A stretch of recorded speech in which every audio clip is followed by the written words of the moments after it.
Good morning, everybody. I hope everyone got something to eat. Please, if you haven't, please go ahead, get a plate of food and bring it in. I just have some housekeeping rules and we'll get started.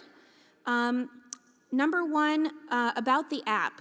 So today we will be using the app to send questions to the moderator, like we did yesterday. And if you're having trouble, please go to the purple table in the hallway and we will be happy to help you.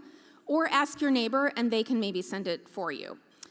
Another thing is on the app, in the event section, you can share your photos, make comments and everything, and all of us will be able to see them. So please feel free to share those. And if you haven't updated your LinkedIn, you can do that. We are going to get started. I would like to call Dr. Rogers to the stage. Dr. Rogers is from Henry Ford. I've worked with him since, I think 2009 is when I started working with him. So happy to see you again. Thank you. Yeah.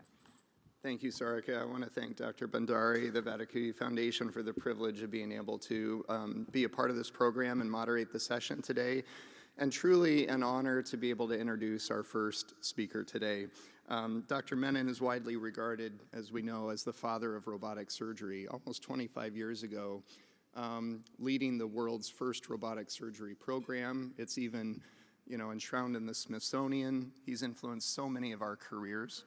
The work is groundbreaking. He's the founding and the chief emeritus of the Vattikuti Urology Institute, which I have the privilege of being able to follow him. Really a visionary leader, and he'll reflect on a lifetime of innovation. So a privilege to introduce Dr. Menon. Thank you.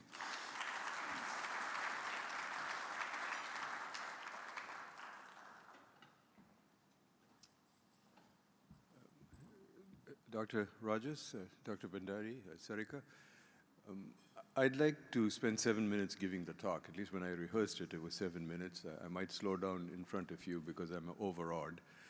And then I'd like to have a panel. I'd like Craig there also with Fred, Mahin, Sarika, and Jim. If you can come and sit up there. The rest of the 10 minutes, I'd like you to field questions because this is about the history of robotics as we see it or as it started. Robotics as it happened at Henry Ford Hospital. The gift that started everything was on October 18th, 2000. Raj and Padma, sorry Raj wasn't here, but Abhi is here. And Abhi was running around like a little toddler then, but and they had a vision that they wanted to transform the care of prostate cancer. And that was a single vision. And my proposal was that we would do minimally invasive surgery. So they gave us a mandate to create a minimally invasive surgical program. It was doomed to failure. People had tried it in the US and they had failed. In 2000, minimally invasive surgery was laparoscopic surgery. And it had been tried in Paris and it had worked successfully. So 2 surgeons had created a successful laparoscopic radical prostatectomy program. In June, my son and I went to Paris. We invited them to come to Detroit. We had a 1-week trip where I would line up all the cases and then they would do them. And at the end of a few months, it became very clear that they knew how to do laparoscopic surgery and that I did not. So this was a fork in the road. And I had to take it, either return the funds to Mr. Vattikuti and admit defeat, or find another way. While in Paris, I saw Professor Valencian working with the Da Vinci robot. It was a mobile robot, sort of like Frère Jacques, an itinerant robot. And I sat at the console for 5 minutes, and I felt that while I could not do laparoscopy to save my life, I think I could do this with robotics.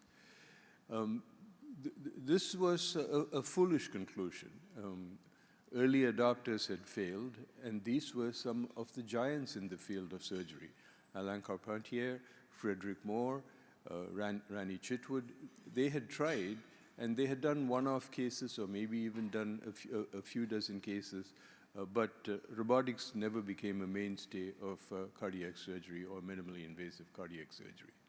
So you might say that we were overwhelming underdogs. I was not a laparoscopic surgeon, I was not a cardiac surgeon, and the chances that I would succeed were very, very slim. You can't do anything without institutional support. Gail Warden was the CEO of the system. Vinod Sani was the chief of strategy and innovation. Mark Kelly was the head of the medical group. All of them took a chance in me and allowed me to bring robotics where it hadn't been brought. And that continued after these leaders transitioned to Nancy Schlichting and Bob Riney.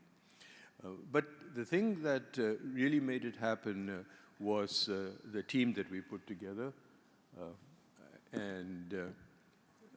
This team, the chair of anesthesia was an ardent supporter.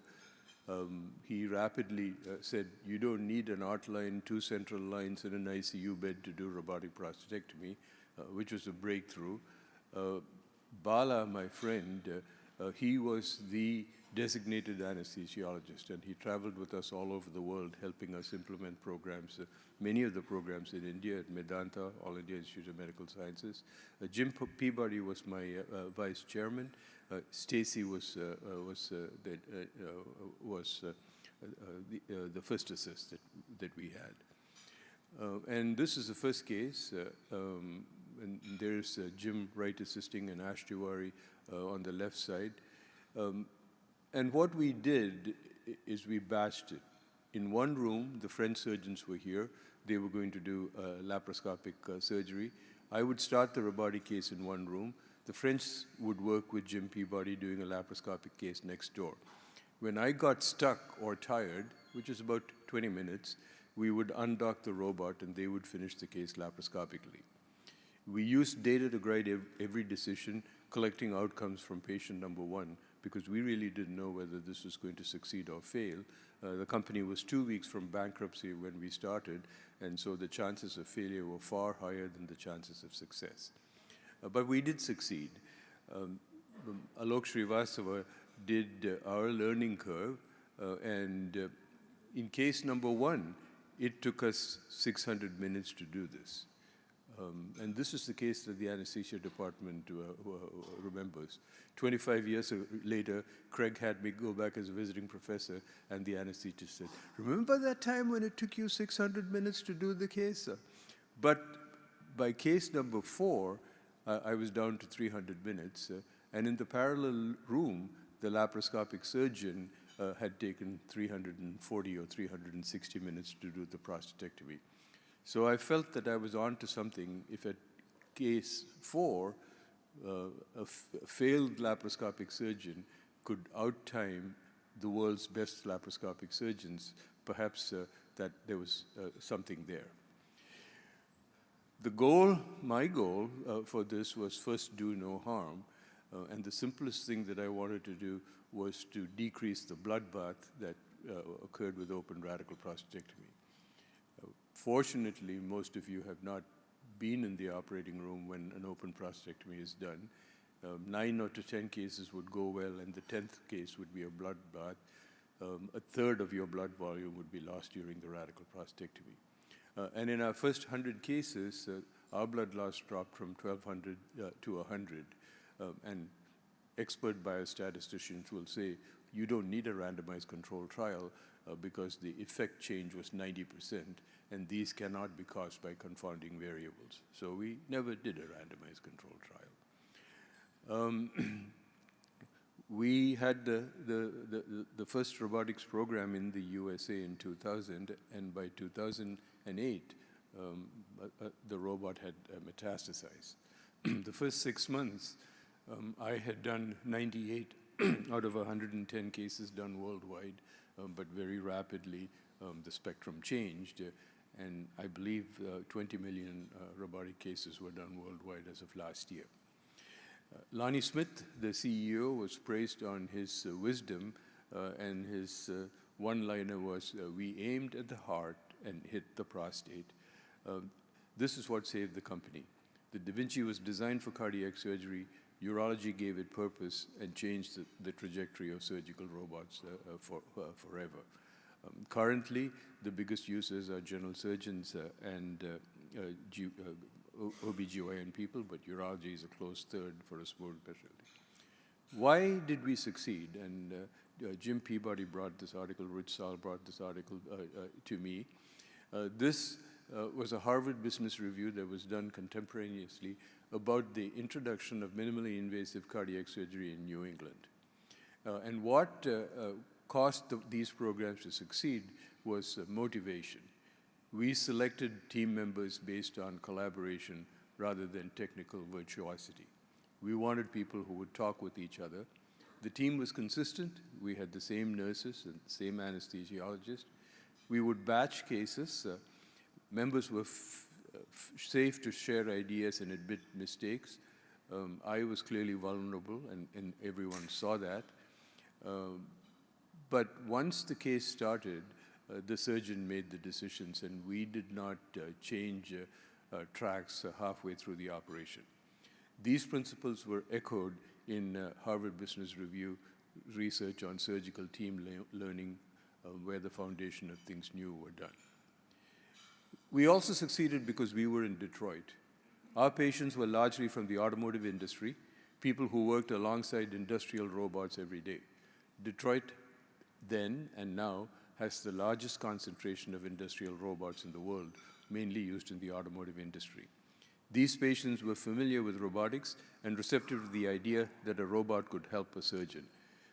Detroit didn't just need this program. Detroit made this program possible. The VUI, Raj Vattikuti and Padma made this possible. But ultimately, it was the patients. Conclude by saying what Yogi Berra said: if people don't want to come out to the ballpark, nobody's going to stop them. And yet they came. From a single operating room in Detroit to every corner of the globe, surgeons, patients, and institutions embraced robotic surgery. 25 years later, nobody could stop them. Thank you. No.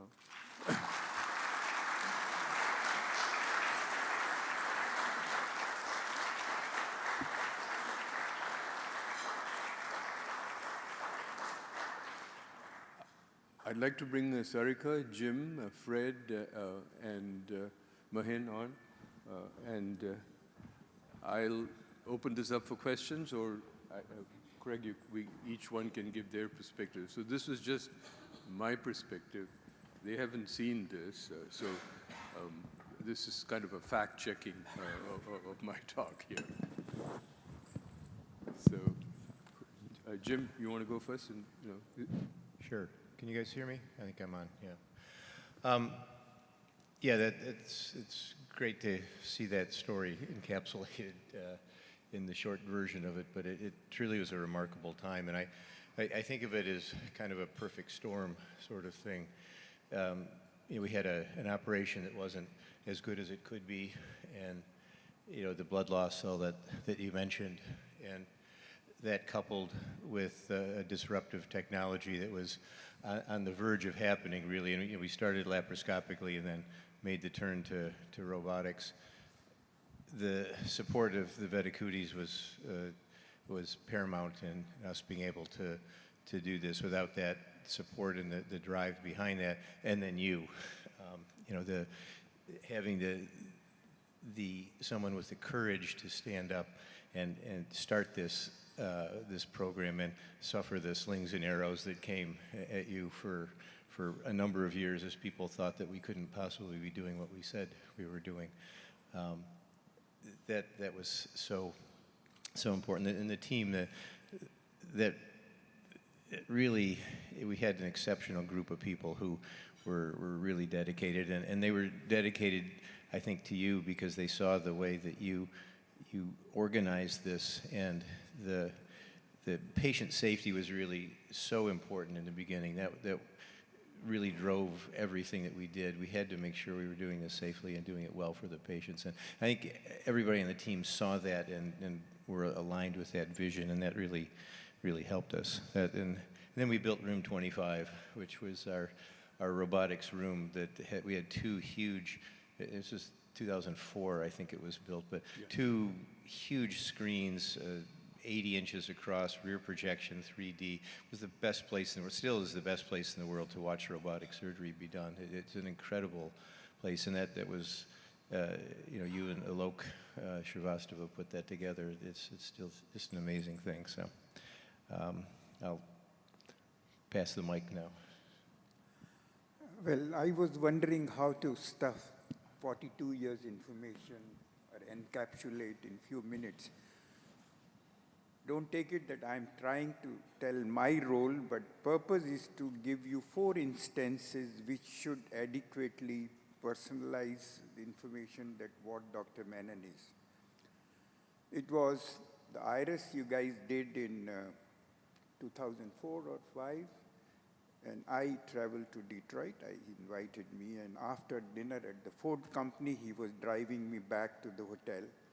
And he had seen me there, so he said, "What are you doing?" 2005.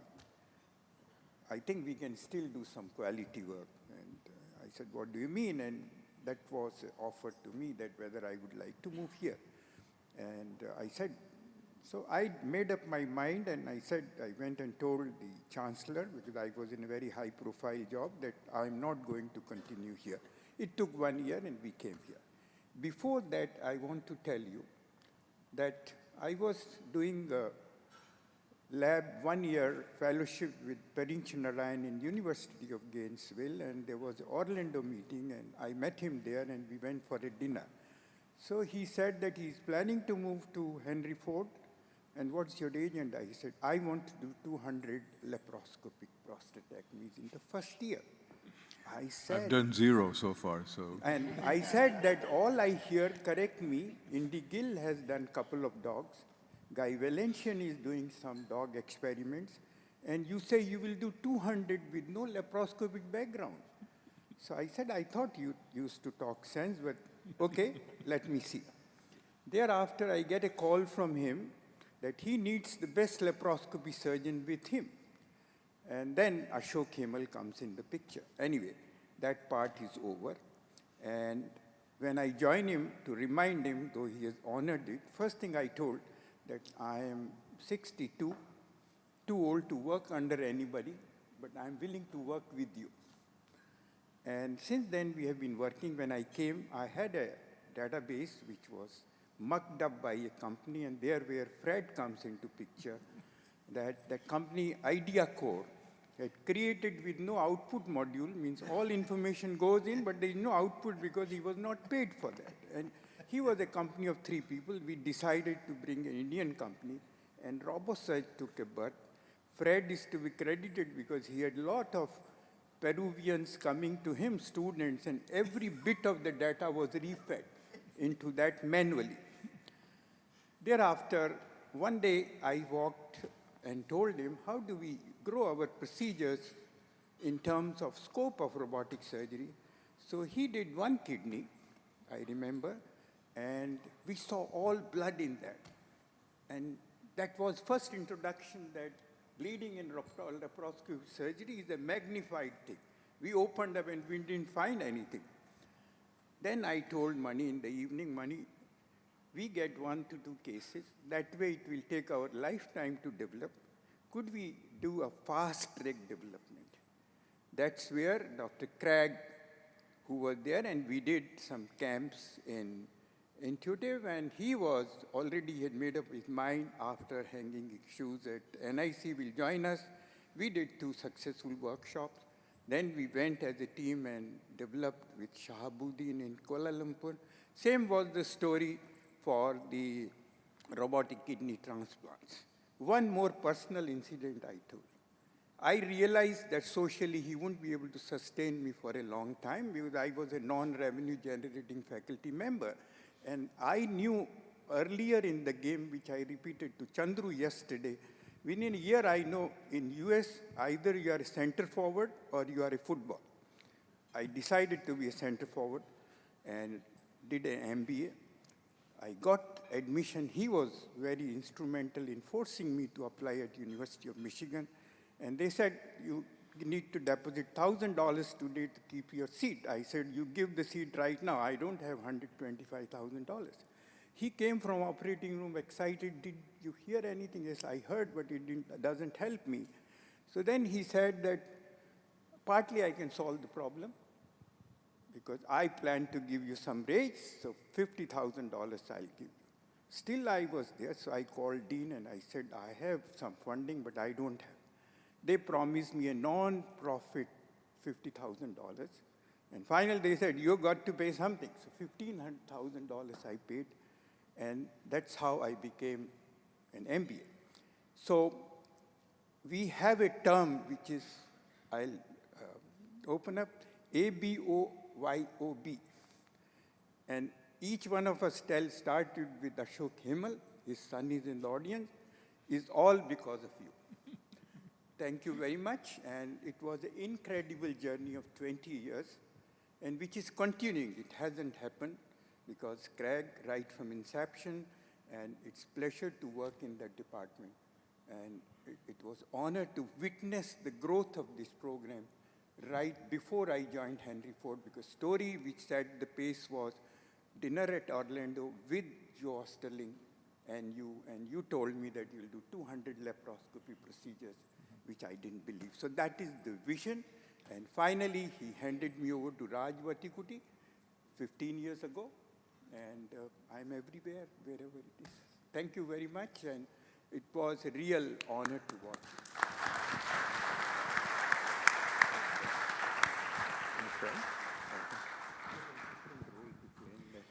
So I got to join this amazing team in 2007 at Henry Ford. Before that, I just heard sort of a buzz of what was going on at Henry Ford. I was a surgical resident at Johns Hopkins, and I went there for what I thought was learning the pinnacle of surgical innovation in open prostatectomy. And I would see on a daily basis, this 1.5 liters of blood loss, and I would get yelled at because I wasn't suctioning fast enough to get the blood out of the way so we could see the nerves. And then I start hearing this buzz about something going on at Henry Ford, this new surgery, robotic surgery, sort of whisperings in the hallway. And then, this team kind of had it down. They were publishing, they were seeing success. They had sort of a traveling roadshow where they could go from place to place and do cases. And they came to Hopkins. I was about halfway through my residency. So Dr. Menon comes, what should have been this warm hero's return as an alumni to where he trained, and the team comes to do a live surgery. And there's an iconic picture that gets shown a lot of the room at Hopkins while Dr. Menon's doing this live surgery where everyone's wearing these 3D glasses, including Dr. Walsh in the front row watching the surgery. And for me, this was just a revelation. For the first time, I'm seeing the anatomy clearly. It's not bleeding all over the place. And yet, all around me, there are whisperings of, this is going nowhere. He's not even touching the patient. And what I could sense was fear. Like when there's an innovation and there's a change, it's scary. And I could see that I didn't know enough about surgery, but I knew that there was something going on and that there was a disruptive innovation occurring. So afterwards, I'm like, how do I become a part of this? And I remember talking to Dr. Menon, and he said, look, have an open mind, learn the robot where you can, go to a fellowship that has a robot, and then come and join us. And that's what I did, and I've never looked back. And I'm just proud to be part of this team.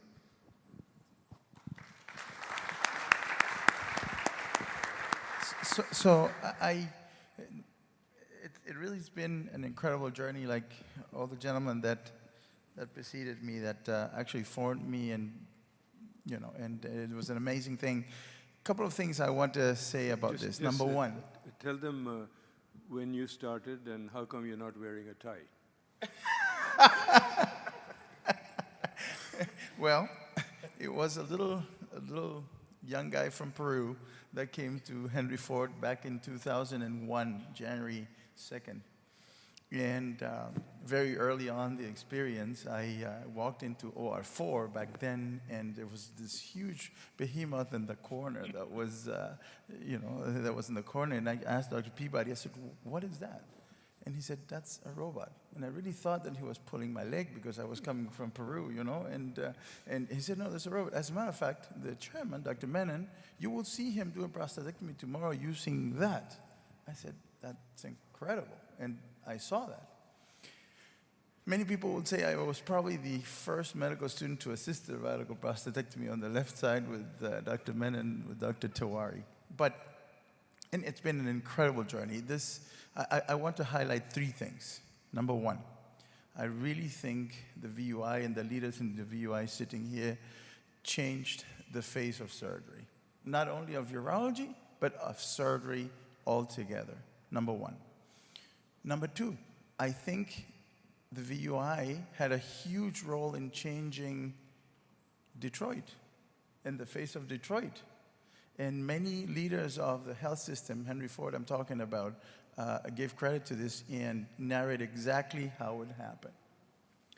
The third thing, which I think it's very close to me, is in doing all of this, all of these developments and all of these descriptions of new techniques and everything, we trained people. And these people had an incredible multiplying effect. And these people touched thousands and thousands and thousands of lives. So it was not only coming up with a new technique that changed the face of the surgical world as we know it or as we knew it before, but also careers. And these other careers touched so many lives around the world. So I think that multiplying effect is, to me, is incredible. It's not only the graciousness of giving a new technique to the world, but also training the people and telling them, go and do good for the people.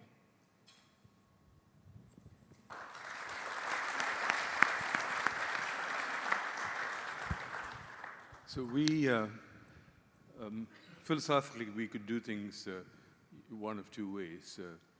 Jim and I could do the case, and then we could have all the visitors come watch us, and then they could go back and say, my God, isn't Jim Peabody a great technical surgeon?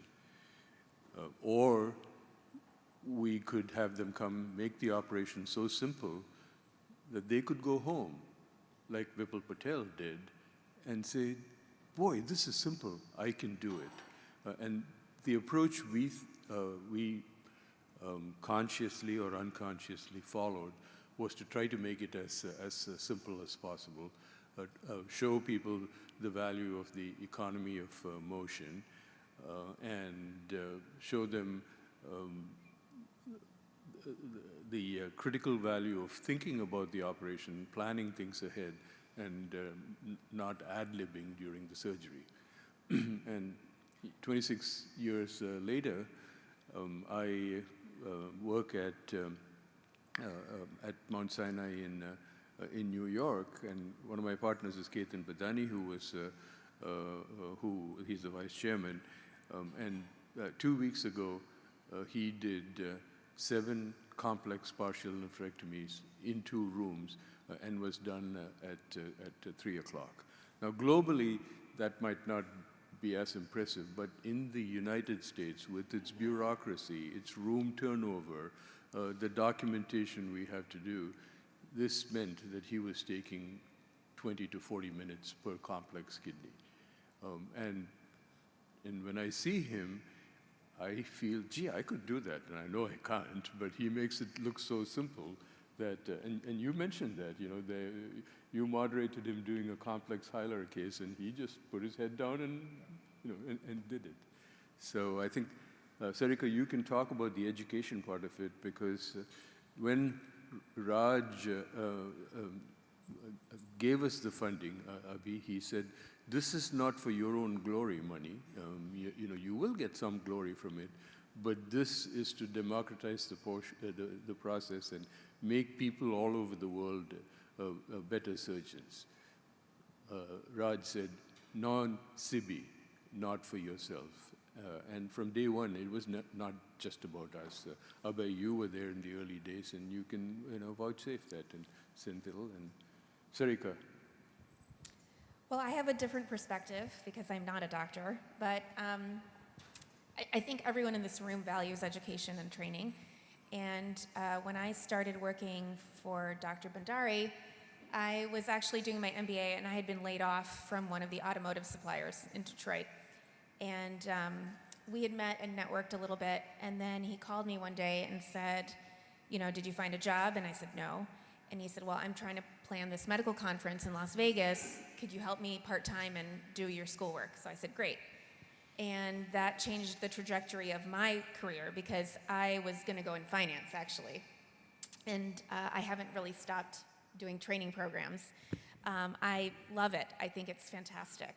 And just a couple comments. One, it was amazing when we planned those IRIS conferences because it was the only international urologic conference on robotic surgery, and we would have 1,000 people come. And I thought this was normal. So I didn't have an understanding of how big of a deal it was at the time. And we would have live surgeries from all over the country, and actually a couple international live surgeries would be fed in. And it was amazing. I mean, the questions people asked, the learning that they could get in a few days, that was great. And then coming back home, Dr. Rogers would approach me and say, well, I want to do a one-day kidney course. Can we do that? Sure.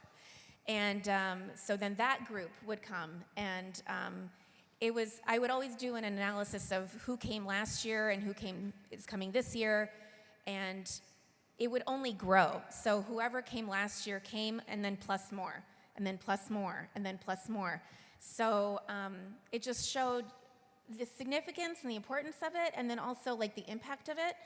I do remember there was a first-year resident came, and he made a connection, and that's how he got his job. I mean, and he emailed me years later saying, thank you, because this is why my career's going where it's going. It was amazing. Another comment for that is so I started working at Henry Ford in 2009, and then Dr. Bhandari became CEO of the foundation in 2010. And so I also followed him, so I had, a foot in both places. And we started the fellowship program in 2015-ish. Yeah, 2015, thank you, Giovanna. And some of you are here today who are the first fellows, and look at where your careers have gone. I mean, I get to see that. I mean, it's like my children. I get to see them grow up. I got to see you guys, your trajectory of your career. I mean, it's really amazing. Nick Hilvastev is one of the ones that I can remember very, very well at the very beginning. He would email us, and Dr. Bhandari would say, oh, Nick Hill is emailing me again. He wants another training somewhere. We have to send him somewhere. And so it's just great. It's just so fantastic. It's heartwarming, it's amazing, and I feel like I'm part of doing something good, So, thank you. And yes, of course. Time is actually standing still. About 2 minutes ago, we were 7 minutes from completion. Now we are 8 minutes and 53 seconds. So I'm Gabriel Haas. At the time when all of this took place, I was the chairman of urology at Upstate Medical University in Syracuse. So the gentleman and the lady sitting in front of you there, they are all the insiders that have seen this and made it happen. I was an outsider that wanted to start a program in Syracuse, and I asked Dr. Menon's permission to come and bring my surgical team to Henry Ford Hospital to learn how to set up a robotic program, because it is not just one man. Dr. Menon did organize an entire team. This was like a perfectly synchronized orchestra, where the residents, the assistants, the nurses, even the people that changed the operating rooms worked as a symphony. And Dr. Menon was a remarkable conductor. In addition to the very expensive robot, you remember there was another very expensive piece of equipment in that operating room. And that was the massage chair. And in that chair, often Dr. Menon would sit while the fellows, by 2004, they were well trained. They were doing the procedure, and Dr. Menon was directing the procedure like a conductor from this chair. But not only he utilized that chair, but in the 3 months while I was there, 3 very major academic chairs came to see the operation, and they, in the comfort of that chair, front of giant screen, watched the magic being done. So Henry Ford is not an academic institution, so I did not have an academic chair. I made up for it with the massage chair. So I may be the only urologist who is a massage chairman. But I also want to end with a very, very brief, important comment about Dr. Menon's humanity. The Da Vinci is a machine, and that's the last thing. That's not a human. That is a well-tuned equipment. So how do you introduce humanity in this program? And Dr. Menon absolutely found that way. This is a little thing, and you might not even remember it, and most of you have no idea what I'm going to say next. But what I remember clearly is at the end of the case, Dr. Menon would go out and speak to the family. So what? We all do that. All surgeons go and talk to the family. But Dr. Menon took the family, the wives, the mothers, the children by hand, and they went to the prayer room at Henry Ford Hospital. And regardless of the denomination of the family, they spent a good 5 to 10 minutes praying for the recovery of the patient. And that is a little thing that I have never seen anyplace else that I traveled in the world. And that is what I remember. That was the message I took away from my 3 months observing Dr. Menon's creating wonder and be the orchestra chief. Thank you. I couldn't have done it without the cooperation of the anesthesia department, because they were good for a 30 to 45-minute gap in between cases every day. So plenty of time for me to pray. Also, when you talk about music and symphony, Fred's mother is or was the director of the Peruvian National Symphony Orchestra, and she cut a disc, as it was back then, for the operating room, so that I could go in and say, lights down, music on, and there would be a beautiful symphony conducted by Fred's mother. Yeah, remember that? Absolutely, I do remember. And I remember that. That was very, very nice music. And I don't know what happened. I mean, it should have been somewhere in Ward 25. Yes. But I actually told her a month ago, I said, Mom, I don't know where that ended up. She said, I'll make a new one. Yeah. So you'll have a new one. That would be great. Yeah. That would be great. Absolutely.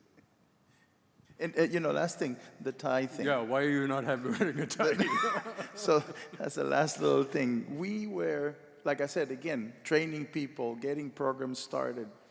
Dr. Menon, Dr. Peabody, myself, and Keithan Badani, we went to Venezuela, where they had gotten a robot and wanted to get their program started.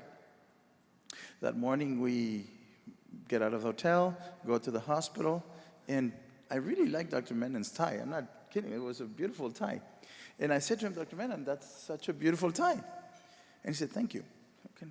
So then later on the day, with no purpose, I swear, we were changing into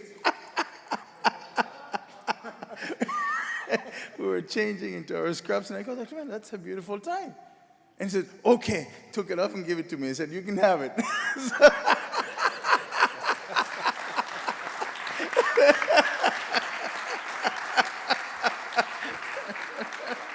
So now I have another tie. Thank you. And this is just, a testament to like his generosity and and simplicity and warmth of heart.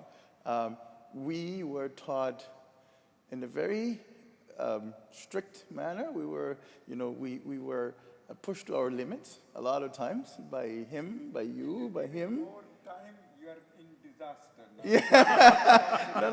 No.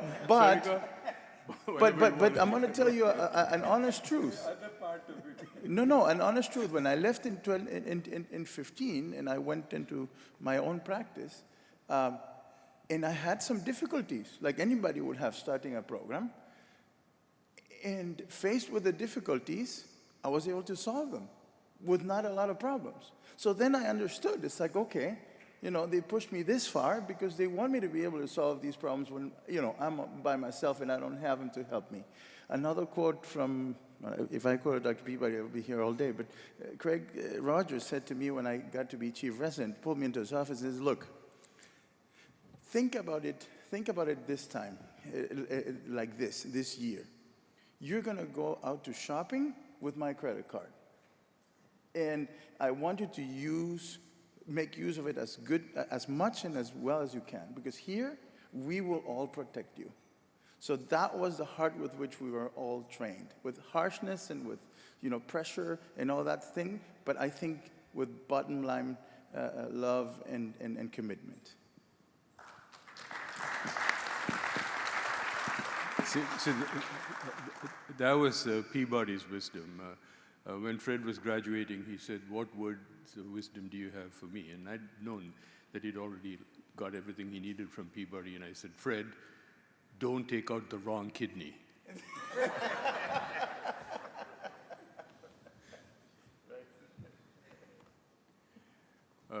Were there any questions that people had? Anything? No? Okay. Well, we're 3 minutes ahead, so thank you very much, although I think time was standing still.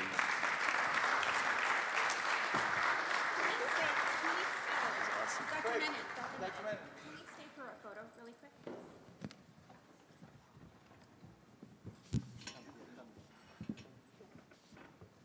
Wait. Let's get your time. Let's get the time. Yeah, let's get it.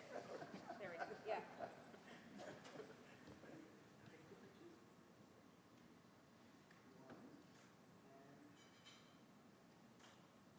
Thank you. I'm going to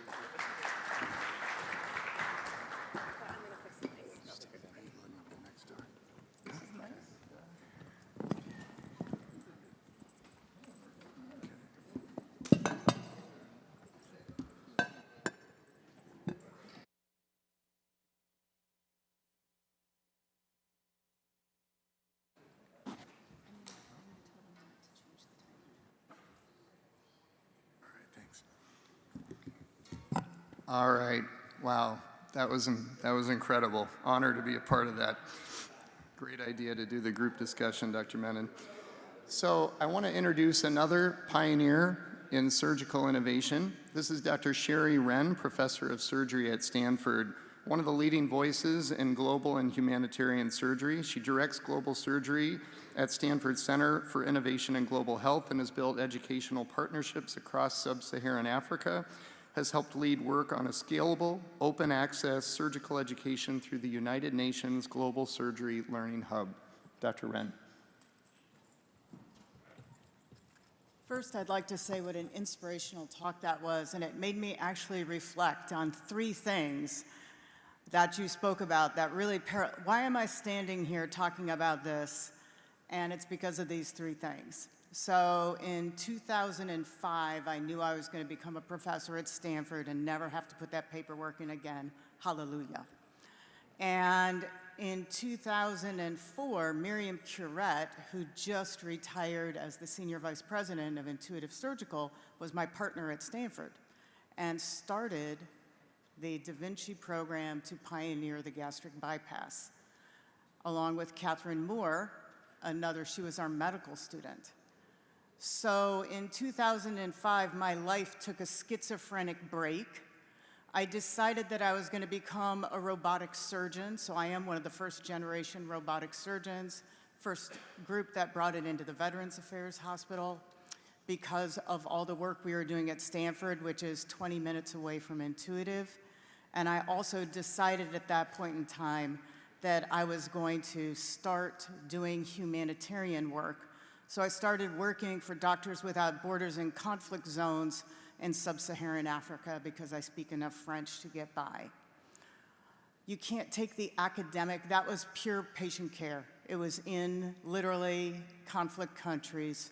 You can't take an academic surgeon out of that. And then I decided that flying me to Africa was not really a solution, and we actually had to invest in training. And through that, I joined the College of Surgeons of East Central and Southern Africa, a 14-country consortium that runs programs in 20 countries. And what I'm going to talk about today is really what happened through COSEXA and meeting all these other people. So I'm going to talk about what Surge Hub is. And I'm very proud. Eric O'Flynn actually provided the majority of these slides. He's from the Royal College of Surgeons of Ireland, who without all of their help, this would not have been possible. But I was there in the beginning in the rollout of this and participated and have loved to see it grow. So I think all of us know that modern surgical education has transformed. I grew up in the time when we operated, if you were a poor patient and had no insurance, you got us as the residents, and it was see one, do one, teach one. We have now moved from this to now we're looking at competency-based training. You have to demonstrate both technical, non-technical. All of this drive to simulation-based because OR efficiencies, resident working hours. We actually know that it helps minimize your surgical errors. And with MIS, endovascular, all of these, it is much more amenable to simulation than other things were. There's been this huge growth of the global surgery movement, and how do you get these sustainable training partnerships? And what about the access of care, not just around the world, but even in our own areas in the United States or wherever we live where people don't have access? We've seen this real integration from minimally invasive to robotics, and now with networks, computers, we can actually do data-driven learning. So this was the impetus to start Surge Hub, and it was really for education for resource-constrained settings, not for those of us who have a sim lab and other things. We know that e-learning can be effective, and in these resource-constrained settings, there's a lot of barriers to this. You cannot believe, I give examinations online throughout all these countries. People just don't even have internet signals that allow this at this point in time. So can you find quality material? Can you access it? Is there a huge paywall that you cannot afford with the money that you are making in your country?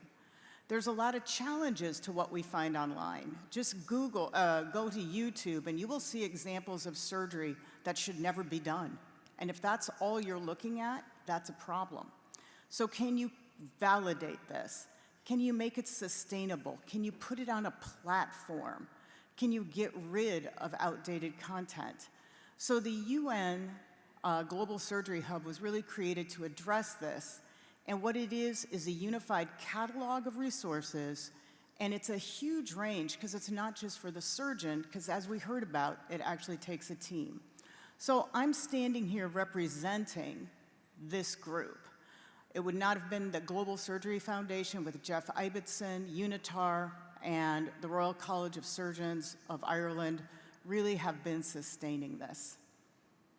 So what are they doing? It is this lack of access to surgery and anesthesia. Over 17 million deaths around the world because of this. We've got to scale up training. It's very difficult to do, and it's multi-language, all of these different challenges. So this has become a one-stop shop for free for surgical training in resource-limited settings. So who's the target? It's healthcare workers. Do you know who taught me to do a C-section my first time in Africa? It wasn't a doctor. When you work in a conflict zone, many people have left. It was a nurse, because many places around the world, nurses are actually doing C-sections. So you have to have a wide variety of what your definition of a healthcare worker is. In many settings, health officers, associated clinicians, meaning they're not physicians, are actually performing surgeries in many areas. So you have to have a way to get this content to a broad range of audience. So one of the nicest things about this, it's unique, it's United Nations based. There's a rigorous quality assurance and review process by different committees. I'll show you that. It has community features, there's discussions. If you put content up, you own that content, and you own control of that content. It's mobile. It can be offline, so people can do it when they have access, can download it and do it later, and it's very usable. So there's this three process: the scope committee, the content committee, and the technical committee. So I serve on the scope committee. We first look at this. Is this within scope? If it is, then it can move on through this process. So throughout this, it is a really validated set of content that gets put up online. What are the results? Right now, 132 courses, more than 30,000 learners, 15,000 certificates, and we're in over 200 countries and territories. I love this picture. That's actually a friend of mine. That's Dan Deckelbaum. He has done more for trauma education around the world than you would ever know. I don't even know what country they're in right there, but it is incredible to see how this can just keep moving. So where are the learners located? It's very interesting, and this is sort of the top 10 countries by learners. India actually has the most, but Kenya actually has the most engagement. But you can see you are really reaching into areas that, you know, Nigeria, all of these areas where people have issues accessing. So who are the learners? What an incredible wide range of learners here. You have nurses, you have students, you have anesthetists. The non-clinical professionals, those are the people, associate clinicians, who can be doing these procedures in very rural areas. You have OBGYN, residents. So the breadth of who this is actually pretty large. And I think it's important that nursing is up there, because if we don't have good nursing care for our surgical patients, you're not going to have good outcomes. So this is sort of the total time that people have spent. You see that surgeons and general medical officers, nursing, really are some of these top consumers of this content and are actually spending their own time doing this. This is not being mandated by their programs. And you can see there's both specialist courses, which really are much more broad range, you know, pain medicine, you've got OBGYN, cardiothoracic, and then you get down into very specific categories. So you want to know about major hemorrhage and transfusion? Well, there's 5 courses on that. You want to know about breast disease? There's a course. And more content is going online all the time. So it's also, you get non-technical skills, which I think all of us really do recognize as part of our ability to function in operating rooms right now. So professionalism, ethics, safety, quality, all things that if you're going to grow safe surgery need to be discussed. This is taking India, which has the most Surge Hub learners, and you can kind of see who are these people. What are they doing? So specialist surgeons actually make up the largest proponent, but nurses are number 2 and students after that. So this is sort of a broad range across the largest populated country in the entire world as to who our learners are. What are the top courses? It's very interesting. Research methodology is actually a top course. Then emergency and critical care. So you can see that these are the students themselves choosing the content that they want to see. So it's self-directed. Course completion, you can see that, you know, in general, more than 70% of people actually go all the way through to get the certificate and are completing these courses. And we are tons of partners. There are tons of people who are putting up their content onto this platform.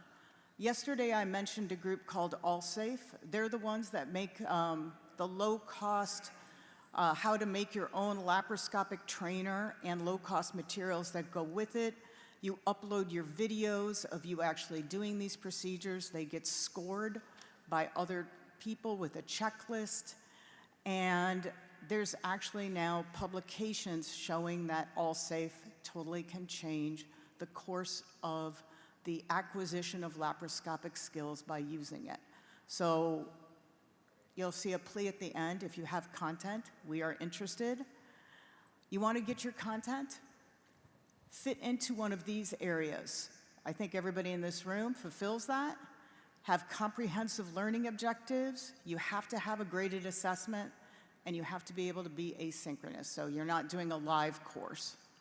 There's an application form. I think I have a QR code finally at the end. The Surge Hub team then will take it, put it through its review committees, and once it's implemented, you get feedback, and then they publish the course for you.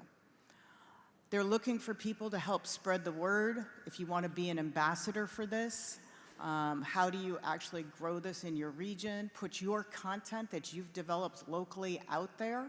This is a great platform. And here it is. I knew I had a QR code. So please, if you're at all interested, if you've got great courses that would fulfill this, please consider putting it up and going through the process so we can really democratize learning across the world, all in the hope to better the care of the patients. Thank you very much, and I'm happy to answer any questions.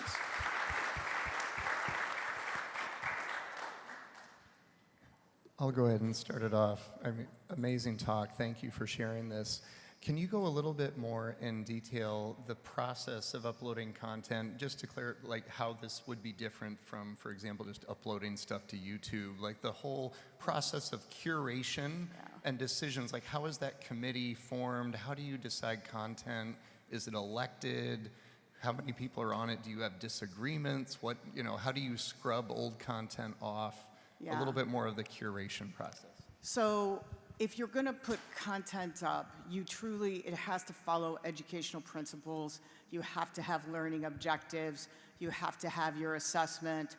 So Sarika is here with her expertise in education. She would know how to do this very well.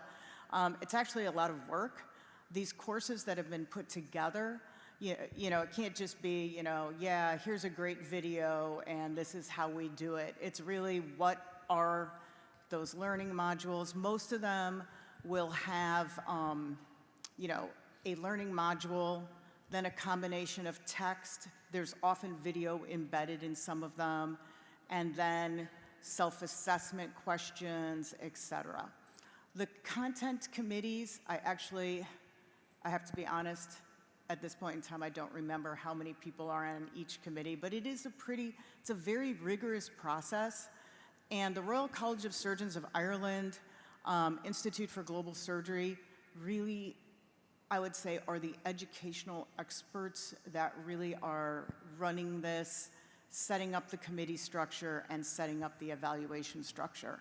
I think there's many of us who've worked overseas that know that the Royal Colleges, both in Ireland, in Scotland, and in England, because of their certification processes, have a lot of different expertise than we have in the United States. So we rely heavily upon them. I hope I answered all your questions. And then do you solicit content, like reach out to experts across the world and say, hey, can you do this as a public service, to put content in? I would say because many of the content providers, so if people know what AO is, I don't know if our orthopedic surgeons are here, or if you're OMFS, the AO group has been doing content for years and years and running courses. They are a natural partner, so for a lot of this, there's already natural partners that come in. Part of the role of being out and publicly speaking about this is trying to attract more people with more content so you could put it up there. But that list of people that I have, a lot of those are known players in low resource setting who've been providing courses for many, many years. You know, plastic surgery groups. SAGES has content. You know, they have a whole GLAP. I've taught in their courses, I can't even remember the names of them. So we're doing a huge Safe Chole project now for SAGES to lower bile duct injury. That course is not online yet because it's a live course. So it has to be able to be that asynchronous. All right, Dr. Wren, thank you so much for sharing this with us, and Dr. Menon as well. It's been a great session. Thank you all. Thank you. All right, we'll turn the time over for the next session. Sarika, I don't know if you want to introduce the next one. Okay, thanks.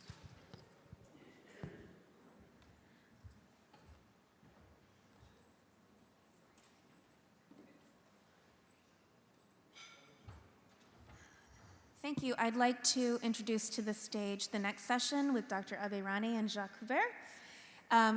One little housekeeping note, if you could please silence your phones, that would be great. Thank you very much.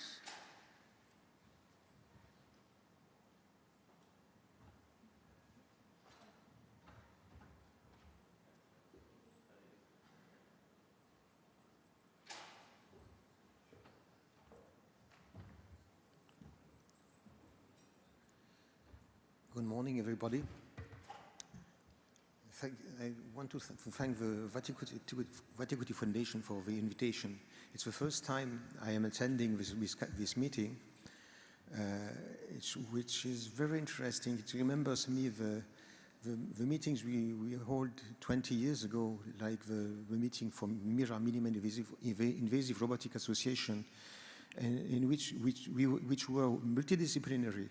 And this was very important for us, as it was the time we could exchange our surgical tips at the beginning of robotic surgery. So I am urologist, and so also pioneering in robotic surgery. We got our first robot in 1999. Thanks to the cardiac surgeon who brought the robot to our hospital, but he asked us, urologist and general surgeon, to develop the program with him. And I must say that the urologist became the most users of the robot. So on that map provided by Intuitive, you can see Europe and the US in 1999. At that time, there were 15 robots in the US and 14, exactly the same number, in Europe. And Nancy is in the northeast of France. And our robot was the 37th in the world. We had a different approach because with that robot, the cardiac surgeons couldn't use it because of technical problem. And so we decided to install the robot in the School of Surgery. And every Wednesday I went to the School of Surgery with a nurse, at the end with an anesthesiologist, to train on the robot. And so the first cases we performed, even general surgery or in urology, were a success. We didn't have any important problem.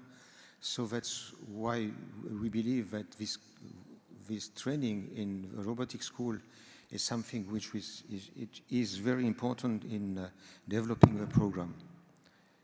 So I was asked to give this talk about relocating the surgical learning curve.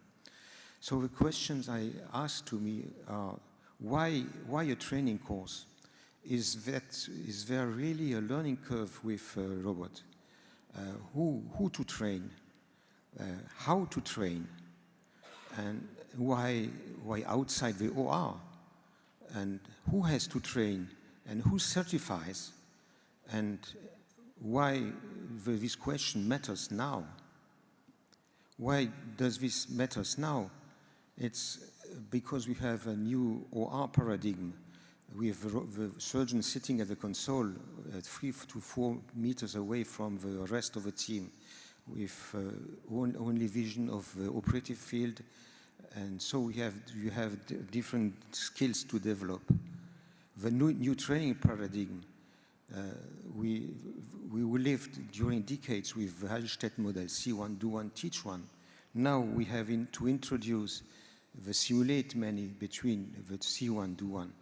I like this picture with the cat looking at the lion and imagining he will become that lion with the training. There are also numerous new robots on the market now. Of course, Da Vinci had the monopoly during decades, but now we have robots coming from Korea, from England, from Germany, from Switzerland, from Japan, from China, a lot of them, and from India with the mantra. So the time is probably come to think about the training for these different robots. So there is a need for a platform agnostic training so that trainees can build their core robotic skills which are transferable to any platform. Why a training course?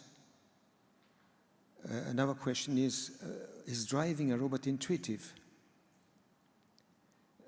These are the learning curves, exactly the same many men showed us this morning. These were published in the 2000s for prostatectomy, for rectum resection, for head and neck surgery. These are the learning curves for, say, surgeons who did no training outside the OR. And you can see that to reach the plateau in the duration of the operation of the surgery, they need 10 to 40, 50 cases. Sitting at the console, an experienced surgeon in laparoscopy or in open surgery loses his dexterity. That's why the operating times they are 3 or 6 times more. Another problem, so no, the driving a robot is not intuitive. Another problem is that these learning curves were done on the patient, which is no longer ethically acceptable. So the initial steepest part of the learning curve should take place outside the OR. So why is the driving of robots not intuitive? So we know that we have to learn to control the different pedals, the grips, the clutching, and so on. And we also have sometimes to unlearn some skills we have developed for robotic or for laparoscopic surgery. So there is a need for technical training and developing basic skills before going to use the robot on patient. Who to train? The new paradigm tells us we have to train not only the surgeon but the whole team with technical and basic skills, and also for non-technical skills such as team training, secured communication, and so on. And specific simulators have been developed, therefore, with, for example, this simulator, one for the surgeon at the console and the second for the assistant in standard laparoscopy. Both simulators are connected and they can train on the same exercises. So the problem also is how to train. So the keyword is simulation. Yesterday, Dr. Guru told us we have to look outside the box. This is something we have done. And watch how the Air Force pilots are trained. When you see how they train, they have to reach a minimal level, and therefore they have theory, they have experts' advices, flight trainers, flight simulator, very sophisticated one. And once they have reached the required level, then they are allowed to fly. And if during their career, if there is a drop in their competence, they have to go back to flight simulator. This did not exist in medicine nor in surgery, and should be applied to the program was applied to the program we have developed. So we are proposing, for example, an e-learning, which is platform agnostic, but also specific, simulation, dry lab, wet lab, team training, non-technical skills, then brand-specific training, This allows us to deliver a driving license. That means that the surgeon is able to perform simple surgeries without risk for the patient. And what has been told before, this has to be a proficiency-based progression with comprehensive assessment. We also are developing a digital twin project with a robotic virtual room, which helps us to train mainly the nurses. The principle of subsidiarity has also been taken from the art. They have flight trainers and simulators, big simulators, and what we have seen is that the pilots are not trained by other pilots, but by officers who are specifically trained for simulation. So this is something we could apply. This is, for example, a room with different simulators, and the trainer is a pilot who has legitimacy in simulation. Why outside the OR? So the rule is now that the training has to be done off the patient. Some industry sell backpacks for the self-training. But the problem with this backpack is that the training time slots are limited to evenings and to weekends. And another problem is that unsupervised training can bring to negative training and bad skills. So the future, I think, is probably in well-equipped training centers with expert supervised training, with standardized academic training programs, and equipped with simulators, a fleet of simulators with robots of different brands, and developing a program with dry lab, wet lab, and so on. And every platform, robotic platform in the hospitals will be equipped with portable simulators which are more affordable and made available 24 hours a day and 7 days a week.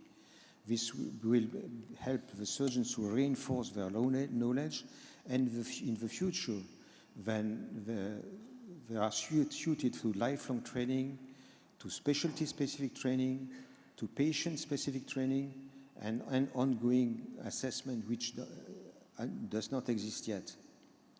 Who trains? Who certifies? An important thing is the separation of roles. When comparing to the automobile, to Ford Industry, Cadillac, and Renault, in the beginning of the 20th century, the manufacturer was responsible for the client's driving license, learning. But since then, the training is performed in approved driving schools. The driver's license is a standardized exam, and that brings to the international license. When you look at the automobile, you have a manufacturer, Renault, Ford, and so on. The user, we are the drivers. The trainer is the driving school, and the certifier is the Department of Home Affairs with an inspector, completely independent. The same exists in aviation. You have the manufacturer, the pilot who is the user, the trainer, private schools, some companies which have agreement, and the general direction of civil aviation, which is the certifier. So they split the tasks, which is a guarantee to ensure the independence and the security. But what about the robotic? Robotic surgery, you have different industry now. The user, we the surgeons. The trainer could be a training center, private or public. And what the certifier should be is probably the universities, who are the only who are allowed to deliver diplomas. What is the case nowadays? It's intuitive, which is the manufacturer, but also the trainer and the certifier. So probably in the future, you will have to apply the model which exists for the automobile and also in aviation. So I hope I have answered to the different questions. What I am sure is that we have, in robotics, we have a new surgical and learning paradigm. We have to move the learning of the patient. This is now possible thanks to the simulation. The future is in well-equipped, accredited and manufacturer-independent training centers. We'll have to adopt proficiency-based progression, portable and affordable simulator close to each robotic platform, having a backpack on the robot which is used for clinical use is a nonsense. We have to have simulators which can be accessible during all the day and every day a week. And we'll have to separate the training from credentialing, which we have to uncouple this from the industry. So my last slide is about the Stanislas Square in Nancy, which is quite renowned in Europe. It is probably the fourth most beautiful square in the world. If ever you come to Nancy, please, this is the first thing you will have to visit. So thank you for your attention.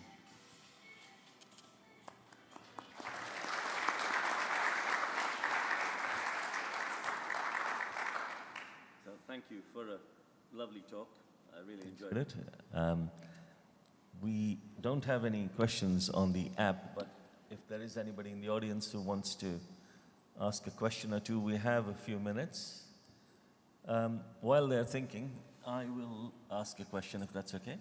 I really liked your slides, and I really liked the last one where credentialing was a gray area as to who is the person who finally should be the arbiter who decides whether somebody is credentialed or not. And you put there some universities or specialty societies might want to take that on. That I see as a stumbling block because they perhaps don't have the expertise. They may not want to develop the expertise to have the exit exam, if you like, for somebody who is training to be a robotic surgeon. Because once you credential somebody, if something goes wrong, it is the university or the specialty society which will have to answer to that. Is there a solution for that, do you think? So, the criteria have to be developed by the scientific societies, of course. It's not the dean of a university who has the capacity to decide what criteria are to be evaluated. So, but the university has to do the assessment and for the credentialing and give the diploma. If the industry wants to sell a robot, a $2 million robot to a surgeon, I think it's difficult then to tell him you should go back to the school and learn to use the robot. This is something the university is able to decide, and not every surgeon can pass this exam. If not, he has to go back and to train again. Okay. Well, thank you for that. Any other questions from the floor? Doesn't seem to be, so we will end that session.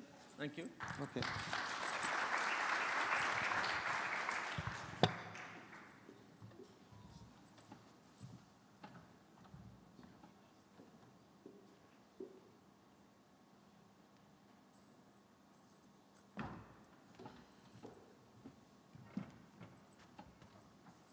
So good morning. We'll start off the next session. I'm Chandru Sundaram, and we have three talks in this session.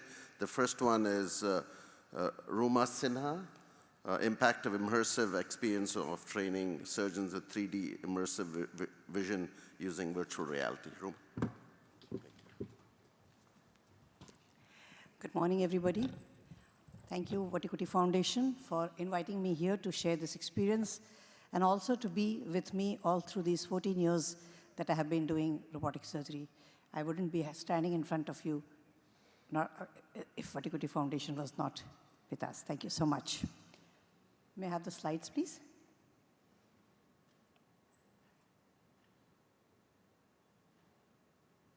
Yeah.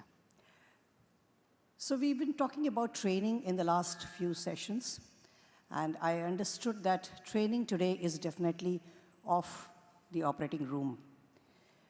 So I want to talk about the impact of an immersive experience in using virtual reality when we want these surgeons in learning to watch the surgery, but this time from inside the console. I bring you greetings from a city called Hyderabad in India.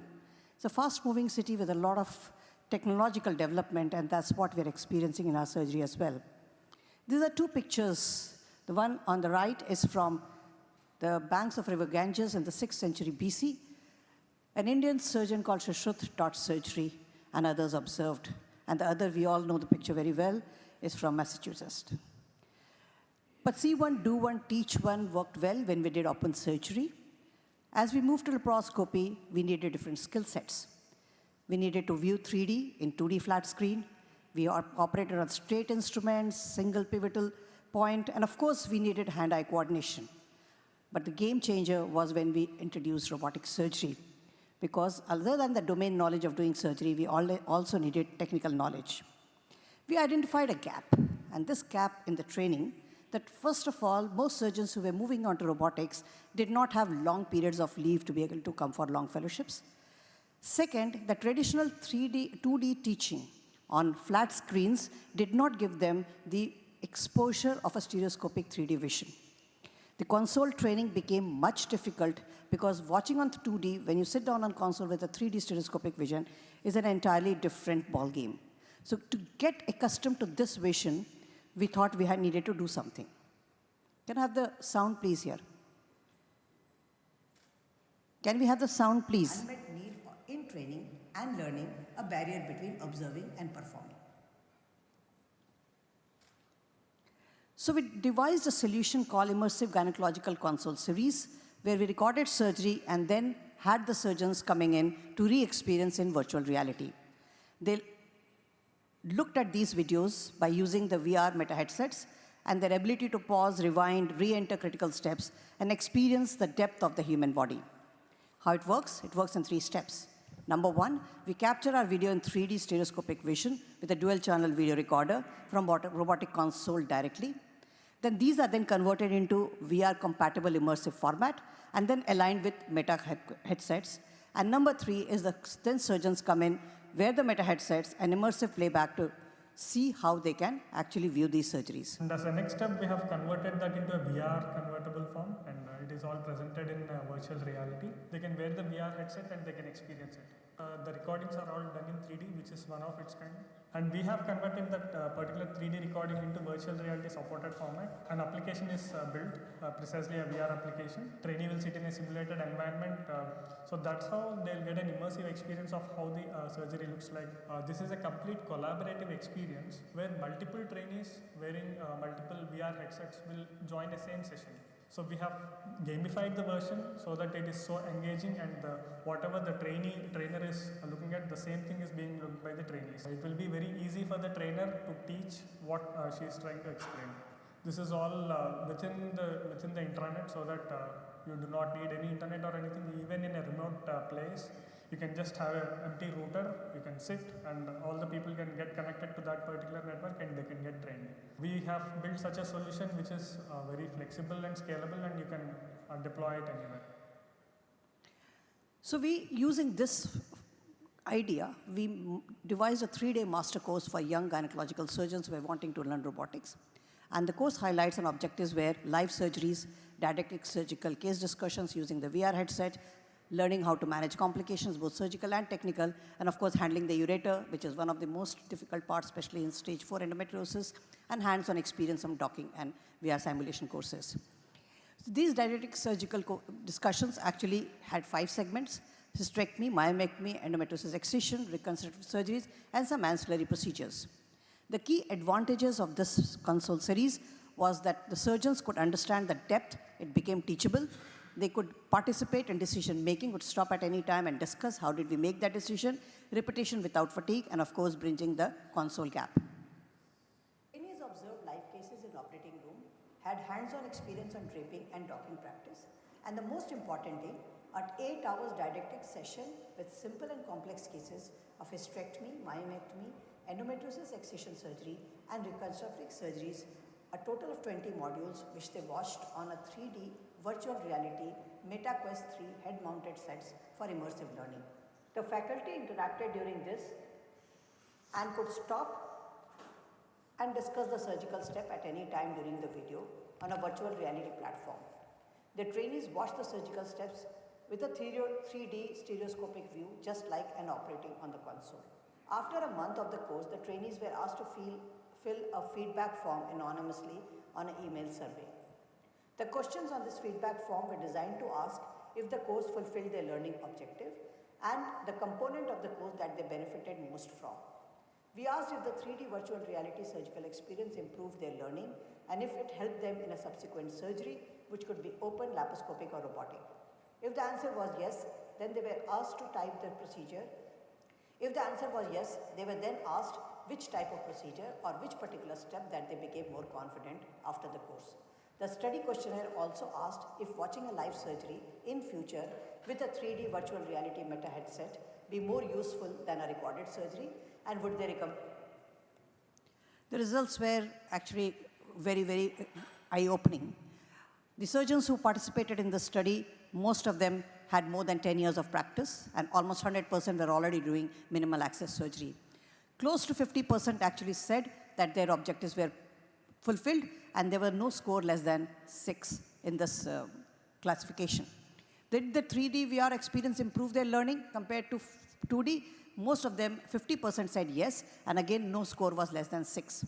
Did the course help in subsequent surgery? Almost 97% said, and you can see the graph that they have voted that they found help in hysterectomy, myomectomy, endometriosis excision, in the posterior dissection of adherent rectum in endometriosis, as well as ureteric dissection. Watching live surgery while a surgery was going on in the OR with meta headset, almost 80% said that they may like this, but we were not sure. And of course, would you recommend this course to others? Almost 100% agreed that they would use this course to benefit their surgical training. So the highlights of this VR console series became to step inside the surgery not just as an observer, but an experienced it in 3D. We could pause, rewind, zoom, tag a step, critical anatomy highlights could be done. An immersive series could actually become a voice-guided surgery, which they could watch maybe once or twice. They could understand the decision-making insights at every step. And because it was recorded, there was no problem while stopping a step and giving them the insights. What am I thinking now is what the proctor would actually ask, and the candidates would answer and would actually have a deliberation as to what and why we did that. So the proctor connect became a very important step of this. So how did the user journey discover, enter, experience, reflect, and apply? So I'll just... I think I have gained a little bit of confidence. You can see these surgeries absolutely in the VR module as you see it in the robotic console. Can improve the surgical expertise. It gave us a good immersive knowledge of what was going on, and definitely there are no distractions when you're using the VR meta headset. Recently, which I did robotically, lots of tips how to approach huge uterus with multiple fibroids. During that surgery, the previous course that I had gone for to Hyderabad helped me during my latest robotic surgery. So moving from this experience, we actually realized that it shortens the robotic learning curve, enhances surgical precision and safety, democratizes expert learning globally. As you can see for this course, already we are having candidates from Southeast Asia coming in, and bridges the gap between the knowledge, skill, and the judgment. The future, we would like this AI-based performance analytics here so that we can understand what the candidate is actually learning, personalize their care in the learning pathways, and of course become a more global immersive program as we go. From India, I actually represent two major associations. I'm the founder and president of the Indian Society of Gynecological Robotic Surgeon. We have started this, and we want at the moment to start moving into Asia because of my role as the president for the Asian Society of Gynecological Robotic Surgeons. So this has been a fantastic journey of trying something new. And we have got great response from the surgeons who have actually been trained on this module. And I hope to carry this forward in other parts of the country and world. Thank you so much.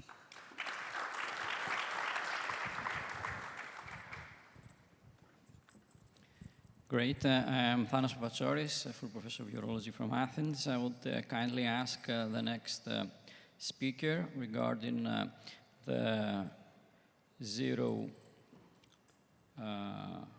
the AI-guided era of low-pressure robotic prostatectomy. Dr. Vastin from UK, please, the floor is yours. Thank you very much. Good morning, ladies and gentlemen. Just wait for my slides to come up. So it's a great pleasure to be back for yet again another successful Vattikuti Foundation meeting, and I've been associated with the foundation for over a decade. Obviously, very, very grateful to Dr. Bhandari for the invitation, but as I was being promoted to professor and chair, Professor Menon was one of my referees, so I'm very grateful. But my sort of conversation about this trial, which I've led in the UK, actually started about 2 years ago when I met Professor Menon. I just mentioned this concept of AI and low-pressure surgery. And those words which resonate were, it's not about the technology, it's not about robotics, it's about the patient. And I think that's what's really driven this particular trial. And I hope to showcase to you some pretty advanced data and breakthrough data which my fellows have got ready today.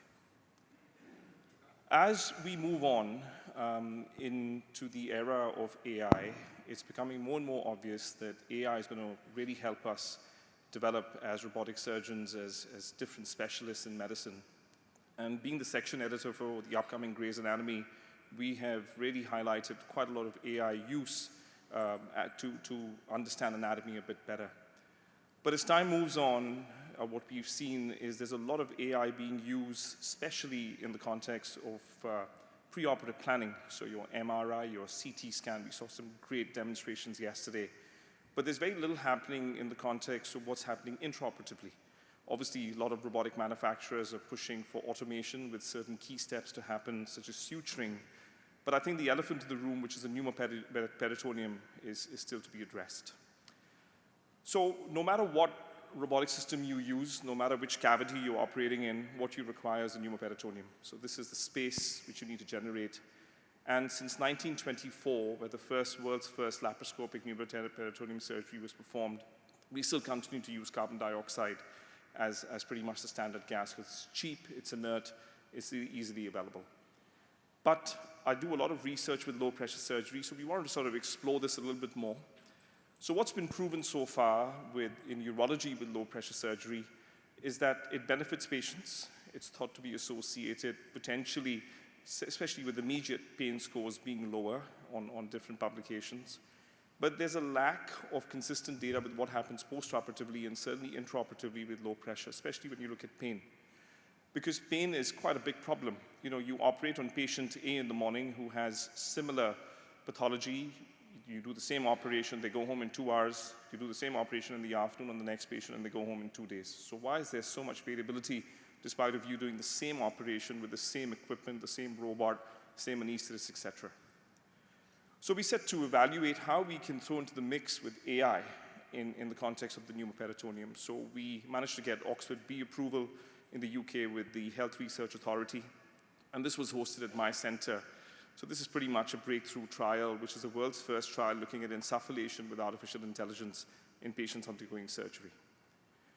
We compared 2 insufflators. So we used the air-sealed insufflator, which is essentially made by ConMed, and this is a specialist valveless trocar insufflator. And we also compared this to the Stryko PneumoClear.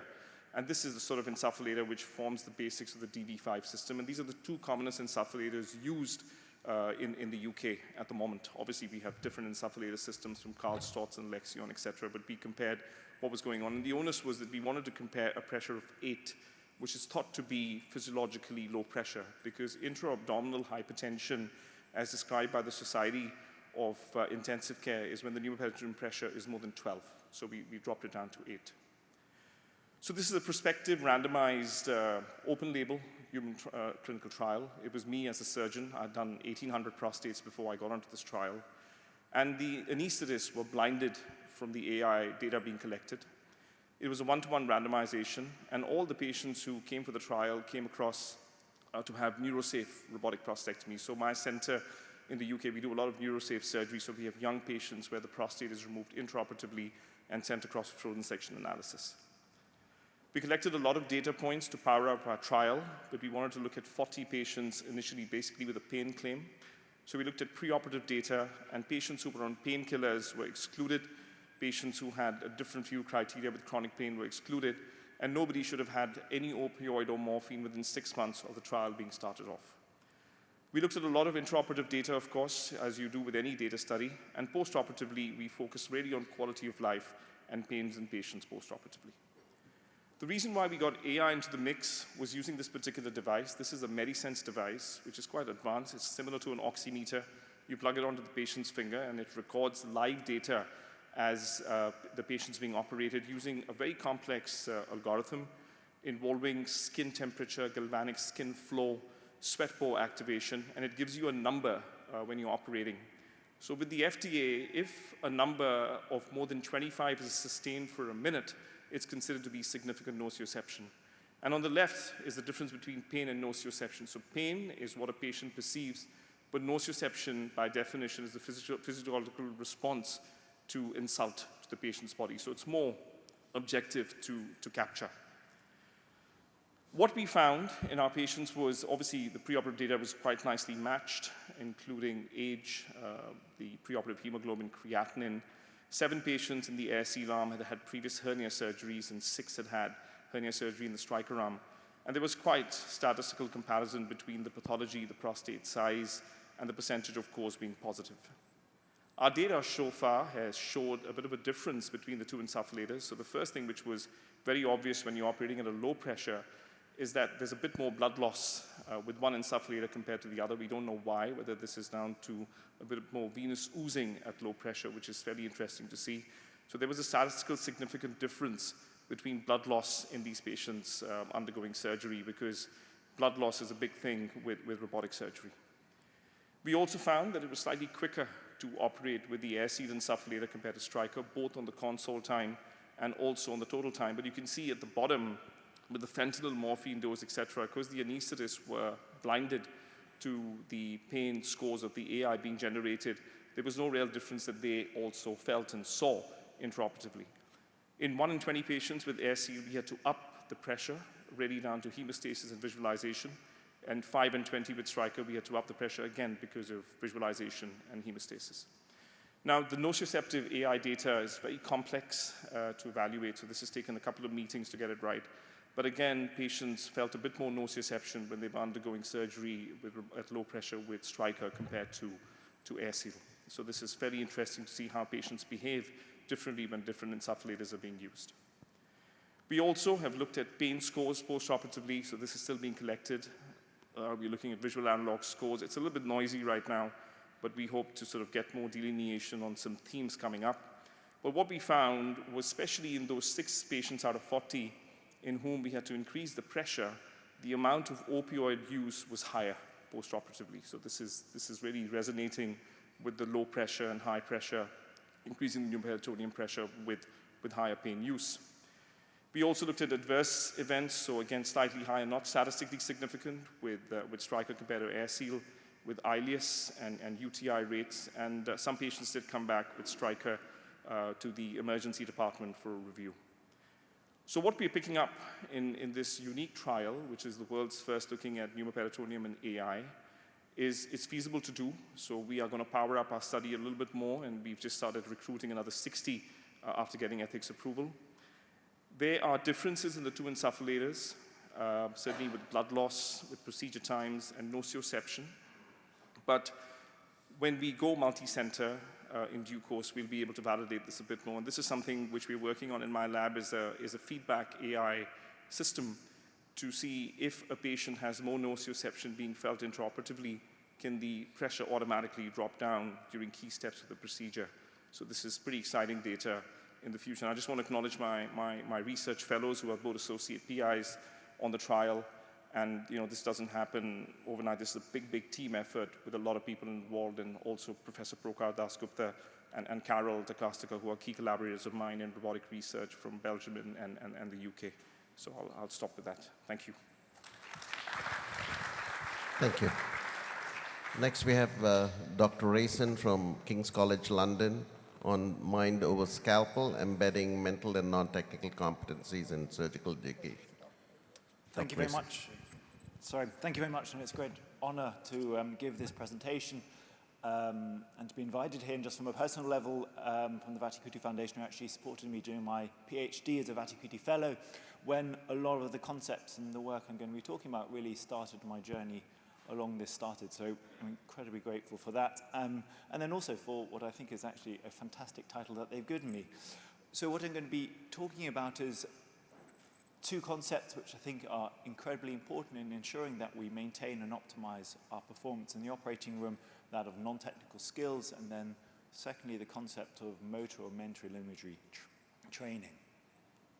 First of all, in terms of non-technical skills training, this is something that we're becoming increasingly aware of, and we've heard lots of really fantastic lectures about how we optimize our technical performance, but sadly, as we know, when we're thinking about poor outcomes of our patients, in the vast, vast majority of cases, this really doesn't matter. What really matters is not our technical skill, but how we manage our patients in the non-technical aspect, so how we make our decisions, how we communicate those decisions in the operating room, the system errors that occur. And so as you can see, and what came about after this quite seminal work to Errors Human in the late 1990s, which was this report about why mistakes happen in hospital, and we know it's that these other factors. Thinking about intraoperative complications, over 40% of those are purely down to communication breakdown. So when we're thinking about how we best can serve our patients, what we really need to be focusing on is making sure that we're making the correct decisions, using the information correctly in the operating room, rather than focusing too much on technical skill, which I think is something has been occurring in the past. This is certainly obviously nothing new. This is now well-recognized concepts. The KNOT system, which has been developed for training surgeons in non-technical skills by Steve Ewell and his team of Return to Scotland, now is well recognized. And really these are the key domains that we need to be thinking about when thinking about our non-technical skills. And really principally when we're thinking about how we can optimize our performance, what we need to be thinking about is first of all our situational awareness. So that's how we use the information in the operating room, how we gather that information, we process that information, and how we start thinking about future states. And then on the basis of that, how we can make those decisions appropriately and then communicate those decisions and enact them. And that is the way that we can optimize our performance and, more importantly, maintain safety for our patients. And of course, in an unusual basis, this happens almost automatically in many cases, and this is something that we don't need to think about too carefully. But in those cases when we start to move off our usual track, when our standard operating list doesn't really go to plan, when the case itself is not going to plan, then we find that those frameworks that we build up about how we develop our situational awareness and decision-making then start to fall apart. And there we then see that, in fact, then our performance starts to suffer, and there we have our greater risks of errors with our patients. And so when we're talking about non-technical skills training, what we're really thinking about is making sure that we have some kind of process to maintain our frameworks for creating appropriate decisions and maintaining performance in the operating room. And some of the reasons why we start to struggle is across a number of different areas. Obviously, in terms of technical surgery, there is the concept of fatigue, which is quite important to recognize. But then also we need to think about these other factors that are occurring in the operating room in terms of our memory.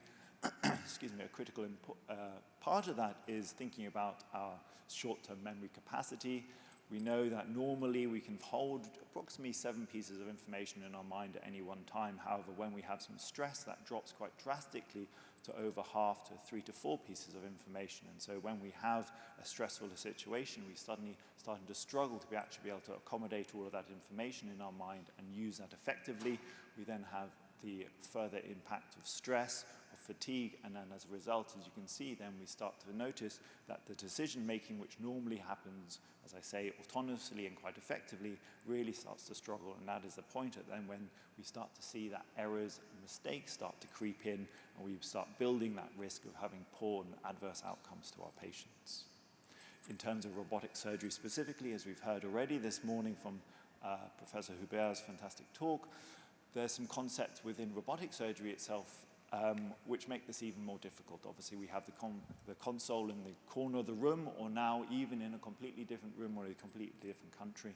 We have the concepts within robotic surgery that we're losing, some of the touch and other skills that we've grown used to in terms of surgical training. We have problems with fatigue, and then also maintaining that communication with our team themselves. And so robotic surgery itself poses some quite specific risks in about how we maintain and optimize our performance. And as part of this, what we worked on is actually a system specifically for robotic surgery we call the ICARS system, which provides a behavioral rating system for how we train and assess non-technical skills in surgery. So more broadly, how do we teach non-technical skills? So principally, this is about simulation. And again, we've heard about the critical importance about simulation and being able to run these scenarios where then we can go through these concepts and ensure that we can then meet them when we see them in the operating room. And also we need to think about other opportunities for training this as well, before and after our operating list, debriefing, considering where there were potential errors, potential complications, how we can learn from that, and even more importantly, in those times when critical error events do occur, again, it's critically important that we use those as learning events to ensure, and using debriefing that is very important. And so why is it that we simply can't just read about this, because this is just a short course we can do, and so obviously we need to have the baseline knowledge, the baseline understanding of all of this, but then the application of this is critically important. The photo here is something, a photograph from the EAU Congress this year in London, where we had the opportunity to demonstrate some of this non-technical skills training within the exhibition hall, to try and raise the awareness of this. And really, the critical aspect of this is the practical training of this, to be able to go through these scenarios. And so as one of my roles at the moment is working with the EAU is leading the non-technical skills training program in developing workshops, and we built them now for the EAU annual congresses, but more importantly, certainly in my opinion, is that of the Europe courses. So that's the residency program, which is run through the EAU for residents across both Europe and the wider world in Prague. And each year we're able then to run some courses to start demonstrating and introducing the residents to these concepts of non-technical skills training, and alongside this we've also developed training modules. And so really the importance of this is starting to build this awareness and building this training about how we manage these situations where we're unfamiliar, how we maintain our frameworks to optimize and ensure that we continue to have good situational awareness, good decision making, and we are able to optimize our performance. The second thing moving on to is a slightly different topic, but that of then motor imagery training, which I think also is quite complementary to this. Now moving across to another field, and again, as we heard from the talks yesterday, that looking outside surgery is also critically important. And so now today, if you speak to any even semi-professional athlete, a critical part of their training is going to be cognitive training. So no athlete is simply focusing on the technical aspects of their performance. In order, so to speak, brain training and cognitive training is a vital part of any training approach. And so what we need to start thinking about doing, what we've been trying to do, is then introducing this into surgery itself. The photo here is really something that really resonated to me when I started my looking into this area, is that some fantastic studies that have shown that through the process of motor imagery training, your strength itself can be improved simply by rehearsing these activities mentally. As you can see, I've not undertaken this training myself, but it certainly is effective. In terms of mental imagery training, what are we talking about? So what we're thinking about is how we rehearse the specific technical performance and the technical steps very accurately in our minds. So this is not something that you do on your drive in to work before the operating list. This is something that needs dedication and concentration, but certainly it can be highly effective. In terms of cognitive training more widely, there's various different aspects of this that we can consider. As I say, mental rehearsal, motor imagery training is what we'll be focusing on, but there's also wider aspects of how we look at the decision-making and performance with any kind of technical task, with cognitive task analysis, and then also that of cognitive simulation, where we're thinking more about preparing ourselves for the performance of the task itself in terms of anxiety, mental preparation, thinking about the steps themselves. In terms of motor imagery training, going into a little bit more detail about exactly what we mean by that, as I say, it's the very closely rehearsed process of looking at a specific technical skill and going through that in your mind. And so really there are various ways about how we go about this process. The PETLEP Model 1 is most widely used in the literature, and really the focus of this is going through in a very detailed fashion, thinking about exactly how you perform that task, to the point, as you can see on this checklist, how the feeling of the needle, in this case a urethral cycle anastomosis training, how the needle feels as it passes through the tissue, and that is the kind of level of detail that you need to maintain. And so what we looked at in terms of our research in this area is whether we can apply this effectively to surgery. So we performed one of the first randomized controlled trials of this using 61 students and junior doctors, where we randomized them either to mental imagery training or standard training in terms of suturing training. The mental imagery training were given this focus training, went away and performed that at home, and then we assessed their performance in a simulated operating room, as you can see, using this urethral cycle anastomosis model. And what we found was that there was a significant improvement in their technical skill following the training compared to the control. There was no difference in the non-technical skills, which again follows on with what we know about how these training works. What we went on to do from this is try to look in a little bit more detail about, are we actually making a difference? Is this actually making a difference to how we process and focus on information? Or is this all just a little bit of fluff and really a not true result? And so what we did was did a further study looking at 4 intermediate surgeons, where we used functional MRI imaging to look at the connectivity between different networks within the brain, and to see whether this training does actually make a difference to how our networks connect together. And so we performed functional imaging before and after mental imagery training. As you can see from these graphs, there was a significant improvement, a significant increase in the connectivity between your frontal, or between their frontal and prefrontal cortices. So these are the areas related to motor training, and that was a significant result. The rest of the brain, there was no change there. So on the basis of this, we were able to show that in fact this training was having that effect that we were hoping to have, and we were improving the connectivity in the brains, and this is leading to the improvements in technical performance. So thank you very much for the time. As I say, I find that these two areas are incredibly important for training, and these are really things that we need to be considering, including more regularly in our training programs. Many thanks. Thank you. It appears we have nothing in the chat, but are there any questions from the audience? Yeah, Dr. Bhandari.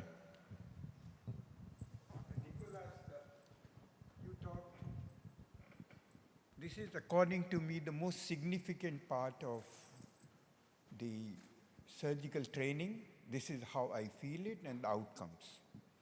Can you tell me with any data or your own data, how many training centers in the world go beyond simulation models and their efficiency-based protocol, focusing on mental makeup, managing short-term memory, managing cognitive load of the surgeons and trainees? Thank you very much for the question. I'm afraid I don't know exactly how many centers there are across the world. Thankfully, this is something that is increasing, but also sadly we know that overall this is lacking. So through the EAU, we ran a survey a few years ago now from 500 residents and urologists across Europe about their knowledge of non-technical skills. And in that, there was a vast minority, sadly, had any kind of formal training.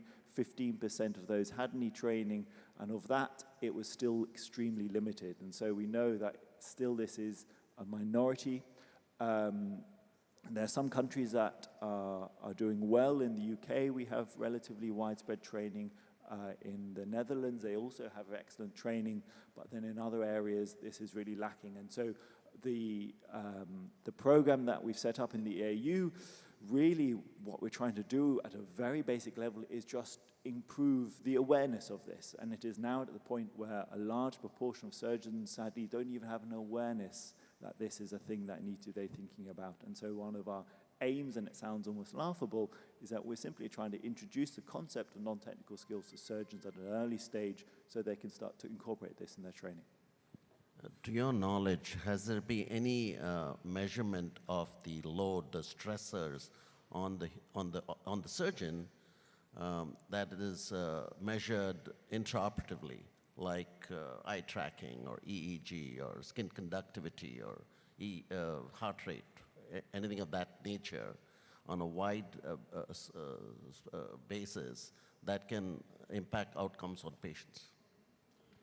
There certainly have been some studies, as you say. They use eye tracking, they use skin conductivity, they've also even measured cortisol, so there's quite clear demonstration that there is significant stress. That second very important aspect, though, that you mentioned about then how that relates to outcomes, we don't have that yet, as far as I know. Thank you. Allow me to ask the first speaker regarding your model. Has it been implicated in other specialities, and what are the obstacles that you face? Thank you so much for your question. Right now, we have just developed it for gynecology in my hospital. We are planning to expand it because this took some time. I personally actually have developed this and invested in this. We do plan to take it forward with multiple specialties.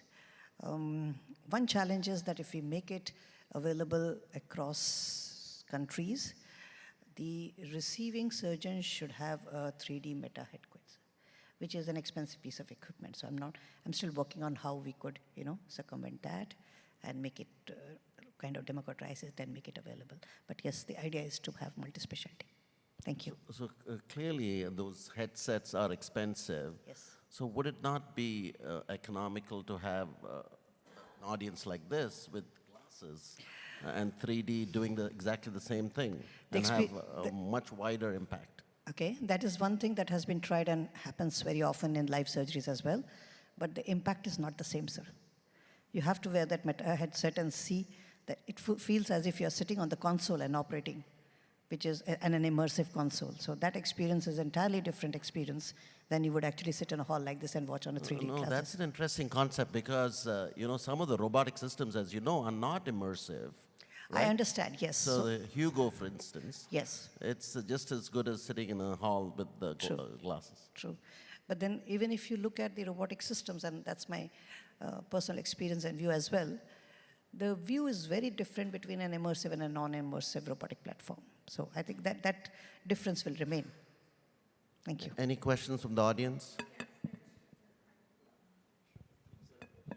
Yeah, the question is immersive versus non-immersive truly different for patient outcomes? We do have one question from the audience that I don't know, it got sent to you. Does 3D immersive platform also give the view of OR, patient and cart position, and an option to view radiological images? And then I will leave the microphone right here for anybody who wants to ask questions. Dr. Nathan Sendel has got a question. Thank you. This is a question for Nick. Your nociceptor machine, what pain will it, because there are multifactorial reasons for pain after robotic surgery, how will it differentiate between various pain, and how will you point it that this is due to low pressure insufflation? So this is quite a complex issue. This is the first time we've explored this, Professor Nathan. I think, you see, nociception is the body's physiological response. So my question to this particular manufacturer from Israel when they were talking about the AI algorithm was, I said, why don't we put this onto the patients in the PACU to tell us what sort of pain thresholds it's having? The issue is because it's such a sensitive piece of kit, any artifact or movement will cause a spike. So the FDA also resonates with your question to say, is this really genuinely the case with different pressures? So before we embarked on our trial, we have done validation work which will be published on different pressures with nociception. And the key concept was, look, all of us can operate at a pressure of 15. Is that the best thing for the patients? You and I have had this discussion numerous times, even at ERIS, that it's not. Low pressure has shown a degree of benefit. But in the concept of why a patient behaves differently, why is it that when you operate on one patient, you do the same operation in the afternoon, they behave differently? I think we are just sort of scratching the surface with nociception and AI, because if we can use this data to potentially drop our pressure down even more, and ensure that patient doesn't have too much nociception, because when we really drop the pressures down to 5 to 6, my default is 6 when I operate, I can pretty much tell you they don't really feel much. So right now, this is going to be a multi-center trial in due course. We're going to power it up even more, looking at pain. But I think, ultimately this research will really benefit a lot of patients and really individualize intraoperative patient environment compared to other studies which are really looking at preoperative imaging, et cetera. So we're just trying to understand the pneumoperitoneum and AI a bit more. So following our discussion, I went and did a trial only with used carbon dioxide and non-circulated carbon dioxide. Between the two machines we are using, but we use the lexicon, which does not reuse the carbon dioxide. It was amazing. 0 shoulder tip pain after using the lexicon, while nearly 50% of patients had shoulder tip pain with the circulated carbon dioxide. And just another point, if I may please, Professor Nathan. You see, the FDA in the US is really supporting a lot of innovative research which reduces the dependency of patients post-operatively on long-term painkillers, because this is an international issue taking place. And I didn't even know that 20% of patients who are chronic pain users have had medical intervention done. So we are sort of reducing the intraoperative nociception, reducing pain intraoperatively, getting people home quicker. But certainly right now we're looking at 6-month quality of life. We're doing a lot of quality of life questionnaires in our trial, which we'll be publishing in due course. But thank you. Finally, to Nick, what happened to your fantastic equipment you did in your PhD thesis, where you were measuring surgeons' stress levels in the console, looking at their muscle tension, etc.? Did it come out to become a usable machine or not? No, well, we didn't go any further. So we were able to show that there were different stress levels with that, but then sadly after that, then it stopped. Question for Mr. Vasudev. Regarding your insufflation, is the insufflation in some way related to the ventilation, to the visibility, to intraoperative measures that you can control? Yes, Dr. Chandra, we can, because by default, when you operate at a higher pressure, you probably will have a better view, especially when you use insufflators, which adopt constant smoke evacuation, etc. But in the context of low pressure in our trial, we've had to up the pressure for hemostasis, but in 2 patients, certainly we found that when there was a degree of excessive diathermy potentially being used, so to clear that field out in one of the insufflators, we had to match it. But I think we have to really work now on matching a lot of different data points, because it's very complex. Doing a surgical RCT is very difficult with intraoperative parameters, but yes, visualization is a key. But your system does take into account visualization, ventilation. Yep. Correct, it does. So the trial has looked at visualization. We don't have a negative pressure theater, of course, but we have synthetic imaging running right now in the trial itself to see that, especially with the assistant screen, if we can wipe out the noise. So yes, we're looking at that. And have you noticed any improvement in bowel function, return of bowel function, So for we instance? had 2 patients who had ileus with one of the insufflators come back. The question is there more instability of the pneumoperitoneum, which is taking place? So we're doing an animal lab on that. Yeah. Any other questions from the audience? I have a question, again for... Dr. Rani. Thank you. So again, it's for Nikhil.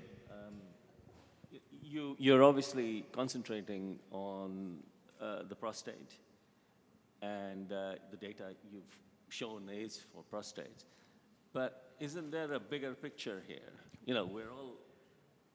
Everybody who does laparoscopy, whether it is robotics or whether it is conventional laparoscopy, is going to affect what they do. So wouldn't it make more sense to have arms in your study where you have other specialties? Because arguably, if you are doing a pneumoperitoneum, if you're a general surgeon doing a pneumoperitoneum, you're exposing more of the bowel to higher pressures. And if one of your endpoints is less ileus, quicker recovery, it would probably make sense to have that sort of data right from the get-go, rather than going back to it later. Thank you. So I agree, Professor Rane. I think, we're just scratching the surface, like I said. And the problem is right now we have the advent of a lot of new robotic systems taking place. So everybody's developing new kit, but no one's addressing the pneumoperitoneum, which you require in every specialty that performs minimally invasive surgery. So our plan is right now to go multi-center next with Mount Sinai, with Ghent, with King's. We'll be going into a 500-patient study. And then we'll be sort of looking at partial cystectomy intracorporeal reconstruction in the next phase, followed by general surgery and gynecology will be next. Because at the end of the day, this is a high-impact study which will be present in all specialties. So exciting stuff ahead. Thank you. Thank you very much to the speakers. We are run out of time, and thank you very much for a wonderful session and amazing meeting put together by Dr. Bhandari and his teams. Thank you all. Time for break.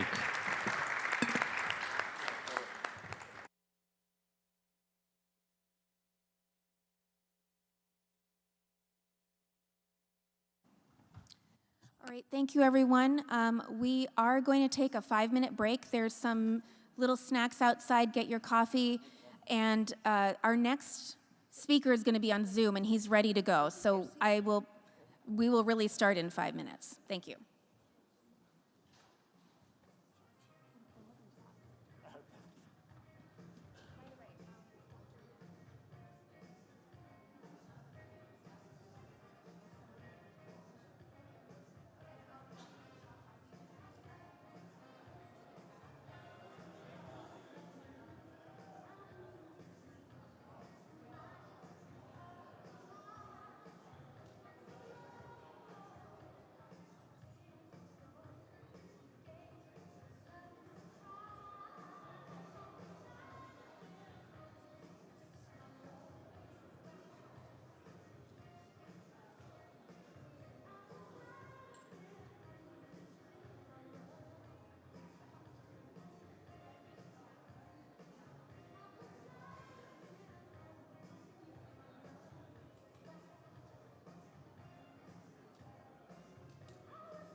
Hello, everyone. We'll be starting in 1 minute, and Dr. Nader Francis from the UK will be joining us over Zoom. Thank you.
I think so. I think so. Yeah. All right.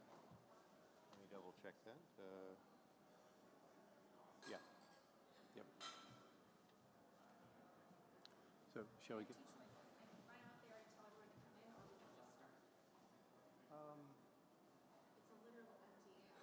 Yeah.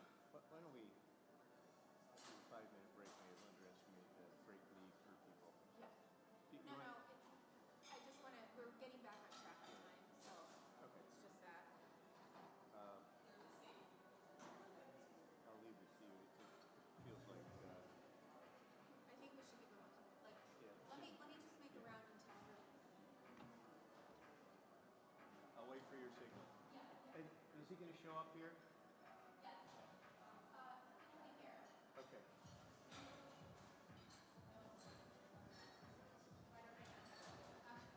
So it'll be like, it's the first thing in your laptop.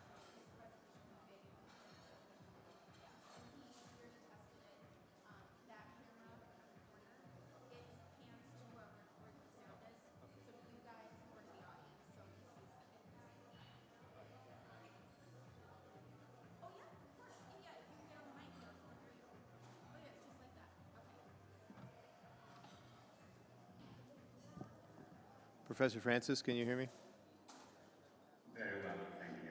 Okay, good. We're just finishing a break here. Folks will be coming back in a moment or two, and then we will have at it. Yeah, oh, go ahead, sorry. Okay. Sorry, Dr. Francis, I do have a question. Did you enter the webinar, or does it say that you are backstage? It should be the bottom right corner of your screen.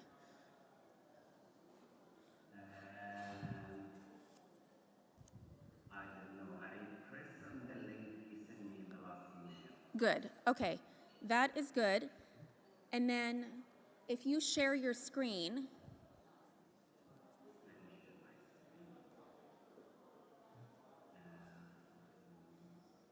Imprint, share. Now, can you see me? My slides, if I put them. okay, you're perfect. There will be, you know how there was a delay from our side to you? There's also a 1 or 2 second delay from our side, so, but you're fine. We can, hold on, Praveen? Did you, because it was just a black screen, do you want to see if it shows up? His slides didn't show. Yeah, can you check the slides are moved? Yeah, please share your screen again. It's still on.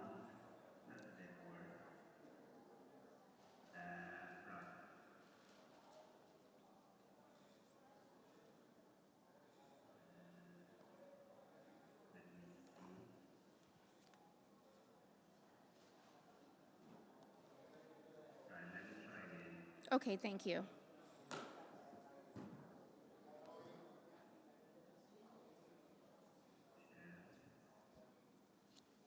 Can you see my slides now? Yes. Yes, we can. Thank you. Yes. Your slides are showing, but yeah, there you go. Blueprint for lifelong learning. Which slide am I on now? Contents? Disclosure. Contents. All right, so there is a lag. Yeah. Okay. Thank you. Thank you very much. Okay. Okay. So shall I stay in here or shall I stop sharing? You are welcome to keep sharing and just keep Yeah. it on your title slide. That is perfect. Yeah, that's good. Yeah. And then can we get that up on the screen? It's going to go on both of those. Okay, should we But do that now? they're going to do that as soon as you're done talking. They'll like flip it. Okay. You'll say hi and then they'll Okay. put it up. Yeah. So now it's good. That's good. Tell me when. Yep, I already told my coworkers to send them in, but I'm going to. Okay.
We're gonna start the meeting.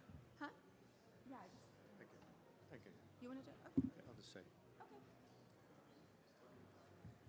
All right, everybody, if we can take our seats, we'll get going with the next session this morning.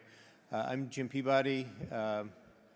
I guess you met me earlier when I was up with Dr. Menon. I work at Henry Ford Hospital, the Vattikuti Urology Institute. It's a great pleasure to be here at this meeting again. It's such a wonderful group and such important stuff we're talking about. This morning's session was about training and different aspects of training. Really, just a comprehensive look at the question. It's something I've been very interested in my career. The next session, our first talk will be from Professor Nader Francis, who is an expert colorectal surgeon in the UK, who has had a career as well as doing colorectal surgery and in teaching and developing curricula for surgical education. He's currently the director for the Griffin Institute Surgical Training Center. And he's going to share with us some insights on a blueprint for lifelong learning. As we'd said earlier, he's joining us via Zoom, and we're going to cross our fingers and hope that the connection is good and we get a good discussion. Thank you. Professor Francis? Thank you very much, and it's my pleasure to be with you, although I would have liked to be physically there at the meeting, and my apology. And I'm very grateful for accommodating Ellen, so I can at least share my thoughts and my experience with you. Just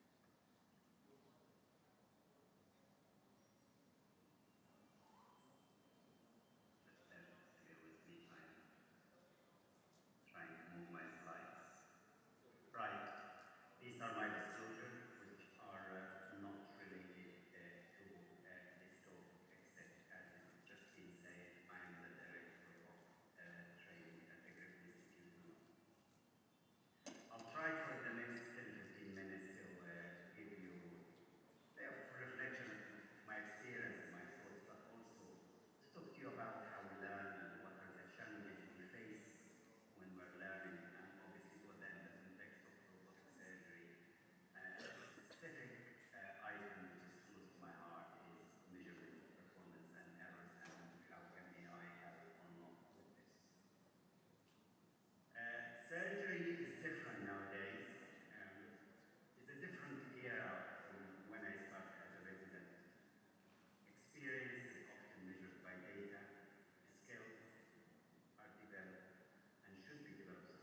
Thank you. Thank you very much. Are there any questions or comments from the audience? Dr. Bhandari? Here. Okay.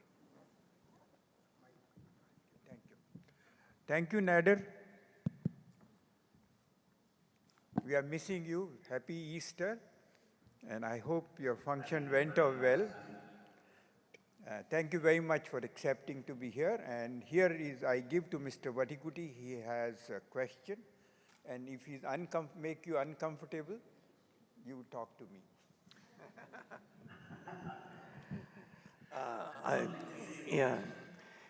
One time the international surgeons gave me honorary doctor degree. I asked them, can I do the surgeries now? And they said, no way.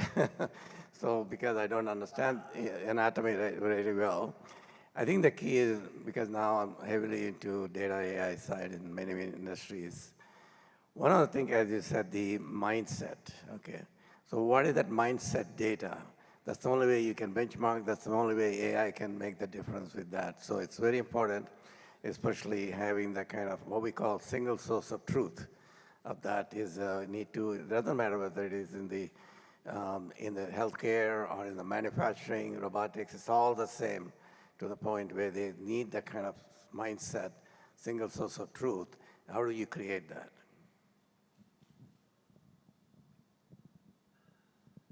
I mean, absolutely, the mindset, I personally think, is the most fundamental part. In the old days, we used to learn through mistakes, and we cannot afford this nowadays. So the mindset can be taught and created through mentorship, through advanced simulation and non-technical skills. I had loads of slides more, I deleted them for the time, but advanced cognitive skills teaching, it is a gap in our evidence, in our practice. There is a good slide I always show it, which is showed a meta-analysis from mental rehearsing and mindset. And the systematic review and meta-analysis showed a very significant improvement with the advanced cognitive skills training, but that was in basketball and in athletes. So obviously there is something missing here in medicine, specifically in surgery. I personally think the mindset can be improved enormously through watching our performance, critically appraise what we do. And because nowadays we have all the data on the screen, can be recorded, can be reached after the operation, there's no excuse. It works better with a mentor and with a trainer because it works faster, even if we can apply that. So one of the things we have in the industry is what we call machine learning. So in the real time, as you're doing these simulations and everything, you're able to capture and then do the AI language models. And it sometimes takes 6 to 8 months to mature that model. Once you do that, I think you'll be able to get much more effective mindset. So that can be benchmarked in many different ways. And that's, so that's one way of looking at this whole machine learning aspects. I would look forward to applying this and working with you to apply that in surgery. I'd be very much interested. Thank you. Thank you. Are there any other questions from the audience? Okay. All right, thank you then. Thank you so much for joining us via Zoom. This is a great session, great insight into how to keep moving forward with training. We'll ask our next speaker to come up. Is he? Oh, there you are. Thanks.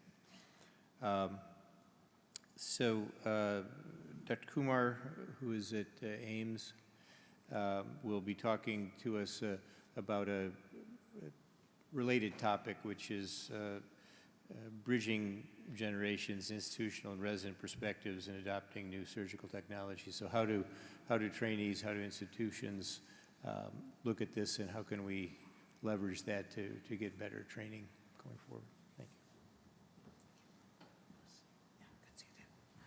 you. Thank you, Dr. Peabody. Dr. Bhandari, the Vattikuti Foundation, thank you for the invitation once again.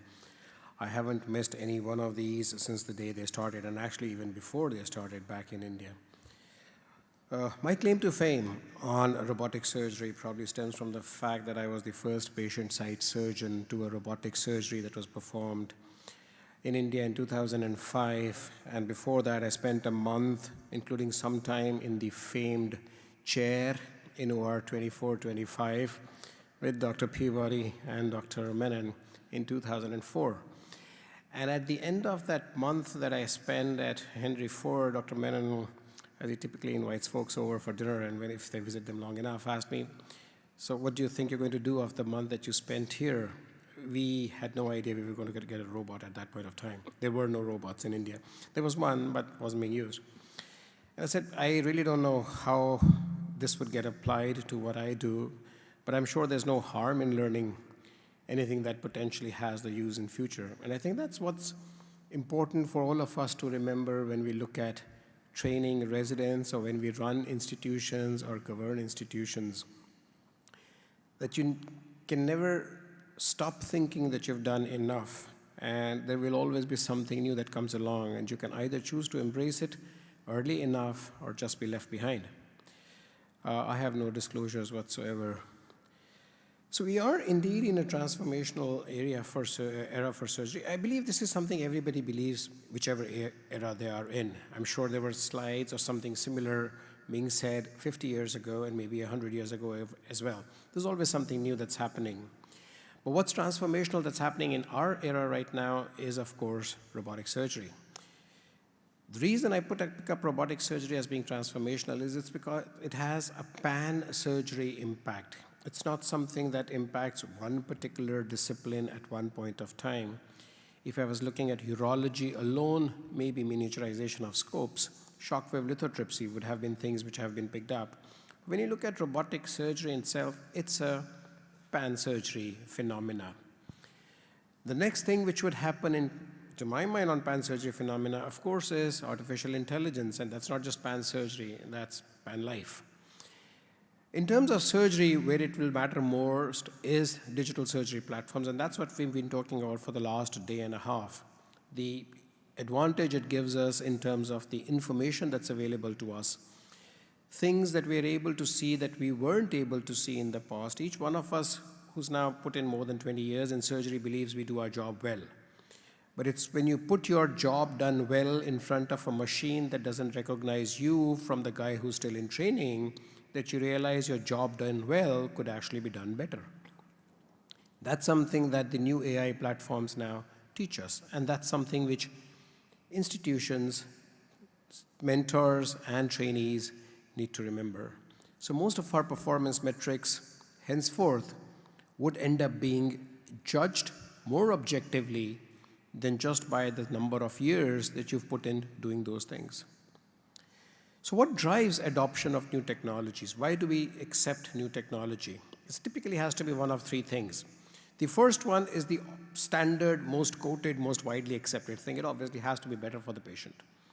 If it isn't better for the patient, it's very difficult to push new technology through. But then the second aspect is also equally relevant. It also needs to be better for the healthcare systems. And there may be some technologies which don't necessarily translate into better outcomes for the patient, but if they're better for the overall healthcare systems, maybe they are more efficient, more cost-effective, better use of resources, they would still be okay. Very rarely would you bring in new technology simply because it's better for the surgeon. The surgeon is typically the last priority when it comes down to saying, let's do something new, especially if that something new costs more. Surgeon would not be the priority. But then that's something which we need to look at as a perspective as we go forward for new technologies. So when we look at institutional priorities versus individual or resident priorities. What drives acceptance of new technologies? We've already said better for the patient, better for healthcare perspectives. But let's break it down into how do institutions look at it and how do individuals look at it. Institutions will typically look at system benefits, something that affects the entire healthcare system or that institutional system. So it would have to be economics. Invariably, it would have to be economics first. Efficiency is tied into economics most often, but occasionally you would have a trade-off of economics with efficiency. And finally, of course, is demand. I'll give you an example of how this works. It may not be reflective in the Western populations, but those of us who come from the less developed areas would understand this. About 20 years ago, we saw the introduction of lasers in urology, 25 years ago. And the use of lasers became the done thing. If you're having a prostate surgery, laser was the selling point. Hospitals needed to buy lasers because patients were demanding it. And it didn't matter whether the laser was actually used or not, was actually capable or not. As long as there was a laser machine standing in the OR, the surgeon switched it on, did something inside, and completed the procedure with a TURP. It didn't matter. So there was a demand which drove systems. On the other hand, when you look at trainees, the first and the most important thing for a trainee today has to be to stand out, the golden egg in a pack. And again, an example, when I was a resident, there were about 30 of us graduating with a urology degree all across India in 1 year, 30 to 40 of us. Today, there are 600 of them graduating every year with a urology degree. How do you stand out? They need to be employable, and they need to have remunerations that are commensurate with what they're learning. This is what drives acceptability today between institutions and individuals. The next question, of course, is technology needs to be better. You will be asked questions, and this question has been asked often enough of robotic surgery because we just don't have robust enough data to say that robotic surgery outcomes for a patient truly are better. And although some of these citations are now old, even in the last 5 odd years, even the largest IROC trials suggest minimal patient benefit when it comes to comparing robotic surgery with traditional laparoscopy or even open surgery. Therefore, how do you define what's better and why should we be adopting these new technologies, both as an institution and as an individual? To my mind, the principal reason this data does not show benefit is that we aren't looking at real-world outcomes. We're comparing outcomes between experts. It's very unlikely that you try and submit a paper today to a journal on your outcomes of 100 radical prostatectomies that you would ever be accepted or published. There are data on thousands of prostatectomies. Why would somebody publish your outcomes on 100 cases? On the other hand, it's very well established that the numbers determine your outcomes, and that happens even after 1,000 procedures. Just because somebody's done 1,000 surgeries doesn't mean he stops learning, or doesn't mean that he stops improving. Therefore, when you end up comparing large data sets, differences are not visible. And therefore, what are the data for low-volume surgeons? Very rarely would such data actually get published when you have large volume data being published from every institution. And the second question why this data does not show benefit is that we aren't actually measuring all the potential benefit. We end up measuring only those one primary benefit, which is patient outcomes. We rarely measure the healthcare economic outcomes. We do measure it sometimes, but not as well. And we almost never measure surgeon benefits. And this is the key outcome difference in terms of surgeon volumes. The data for 2010 is old. For the US is old, it's 2010. The data for India is new, it's just last year. The bulk of surgeries even today around the world, and again, we look more at the developing part of the world where the adaptation is still happening, are low-volume surgeons. And when you look at data for low-volume surgeons, the outcomes with minimal access surgery with pure laparoscopy is clearly inferior to robotic surgery. And that's where the true difference of outcomes between robotic surgery and laparoscopic surgery does not get measured or reflected. Many of these publications are old. I remember Tom Allring's paper in 2003 or 2004, and Dr. Menon mentioned this early this morning. They were not laparoscopic surgeons.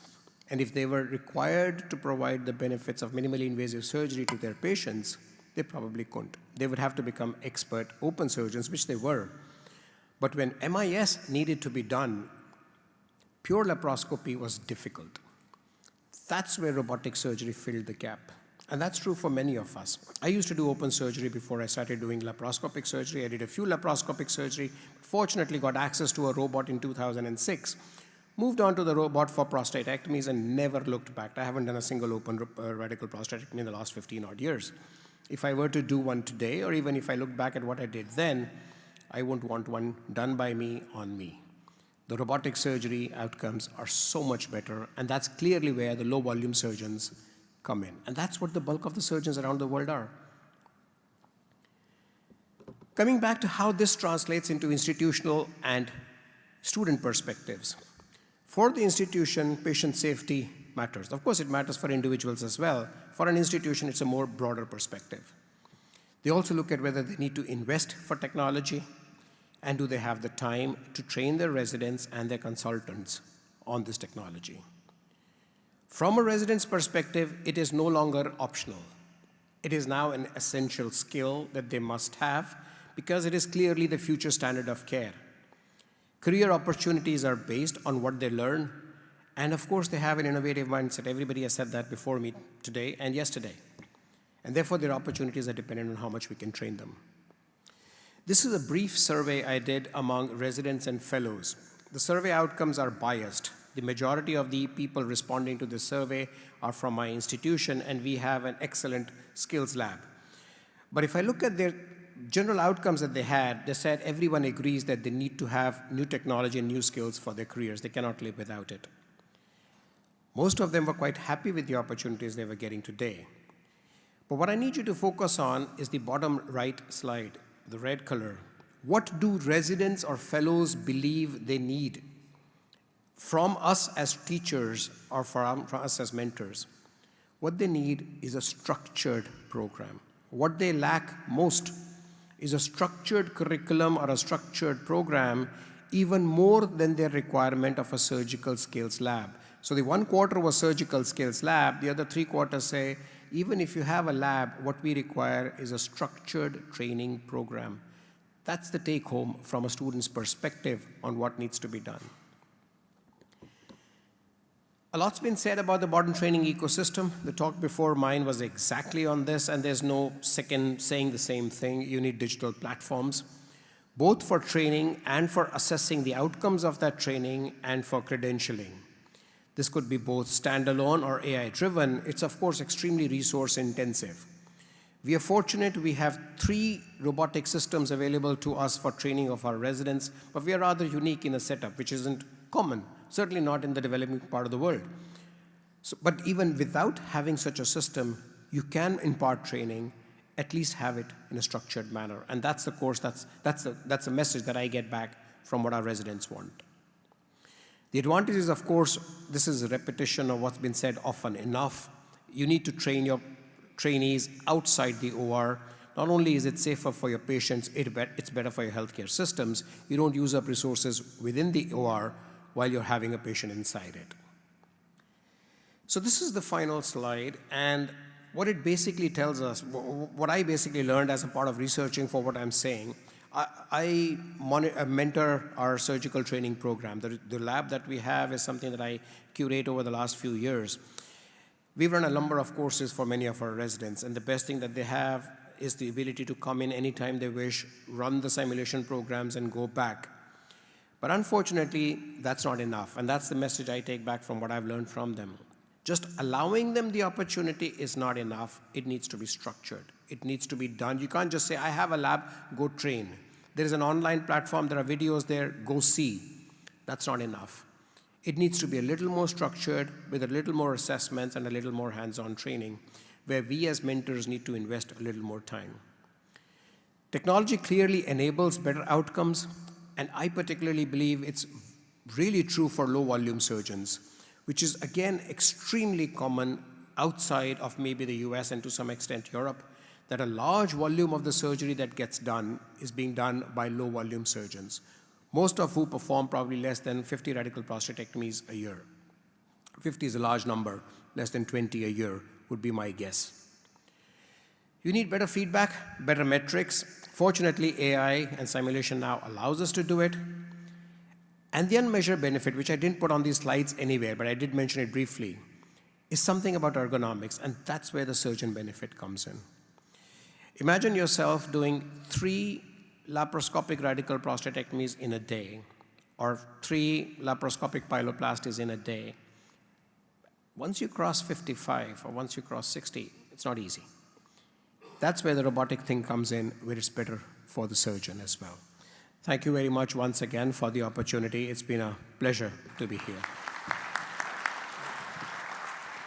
Thank you so much. Grab a seat, and I believe Mr. Vattikuti has a question.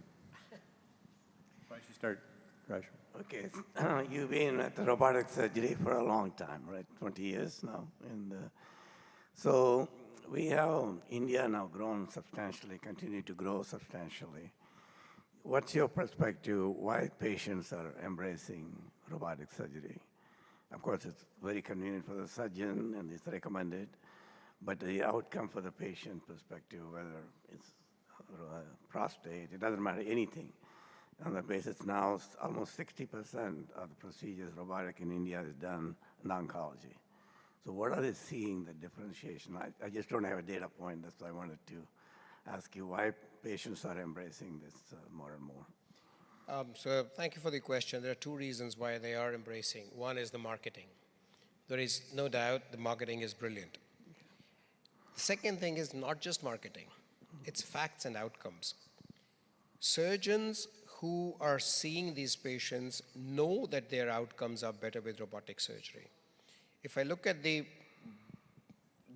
generation of surgeons, let's say between 40 and 50 years of age, 10 to 15 years outside their training program, and now doing oncological surgeries, they have had negligible exposure to open or laparoscopic surgery for what they're doing. The bulk of their exposure and training has been either on robotic surgery, to some extent on laparoscopic surgery, and moved on to robotics. And I have no doubt that they genuinely believe their results are better. I genuinely believe my results are better. And I've done these in comparative studies, not just speaking through my hat. We've compared laparoscopic with robotic pyeloplasties. We've compared laparoscopic with robotic partial nephrectomies. As a low-volume surgeon, I call myself a low-volume surgeon. I think most of us are low-volume surgeons. We don't do 1,000 surgeries a year. Our outcomes are better with robotic surgery. So if a patient comes to me and says, what would you do? I would do robotic surgery. And that's what I think is driving what most of our patients are getting. The second factor why you ask a specific question for India, and I'll answer that, is why is it increasing in India, is because of the increase in availability of insurance. Robotic surgery is expensive. And the availability of insurance cover, fortunately, has grown tremendously in the last 8 to 10 years. And that enables a large number of them to get the surgery. That probably is the reason why we have it. Just related to like surgeons like you and others, why can't we bring this more effectively to the patient perspective to the marketplace? Why these outcomes is not only much better, how it's proven, any type of standardization you talked about, is can we do the program for the young surgeons so that you can standardize the surgery related to the program, what we call methodology, step-by-step, how they can engage, and then do a much more consistency in doing so. That's not only in the healthcare, now every industry, we're going through the same thing, what we call a methodology, how we engage the people step-by-step, so that they really understand and do consistency with scale and speed. Again, a great point. There are 2 things when I look at how it works. Again, I'll focus on India. That's where my entire experience is. Training in India is extremely heterogeneous. Let's say everybody who qualifies, the 500-odd graduates who take a urology degree every year, get exposed to an extremely variant level of training. From those at my institution, like I said, we have 3 training robots. to those who've never seen a robot in their entire training programs at all, neither the general surgical program nor the urology program, except at conferences. When everybody starts at a different level, bringing them to the same level requires a different level of training post-degree, post-credentialing. And therefore, while we do make efforts, every organization and every professional association makes effort, the efforts have to be at multiple levels. Need to have programs for those who've never even seen a machine, to those who are now looking at AI-based feedback. So that's why there's a lot of gap in how training gets imparted. In terms of patient perspective, if you look, this is where India becomes not one country, but probably a continent in itself. The level of education and expectations are extremely variable. You talk to a patient living in South Delhi, he would give you the same set of demands and the same set of expectations as a fellow in Miami would do. Whereas you go into the interiors of the country, they wouldn't know what a robot is from open surgery, and they would take whatever the patient gave them, whatever the surgeon gave them. Therefore, patient awareness is critical, but is not a priority for most of the governments or the healthcare systems in terms of differentiating the minutiae between robotic surgery and open surgery. If we can just get them to acknowledge their symptoms and come and see a doctor on time, that's mission accomplished for most of us. I think it's very important more and more as a group, whether in India or overall, how do we bring this clear message to the patients in terms of the outcome? Of course, there are no certain aspects, but the clinical point of view, that might be a very good thing to, so that the people start much more embracing this technology. And the other thing you talked about, the variation of the people, maturity, same thing in our industry, we find it everywhere, all over the place.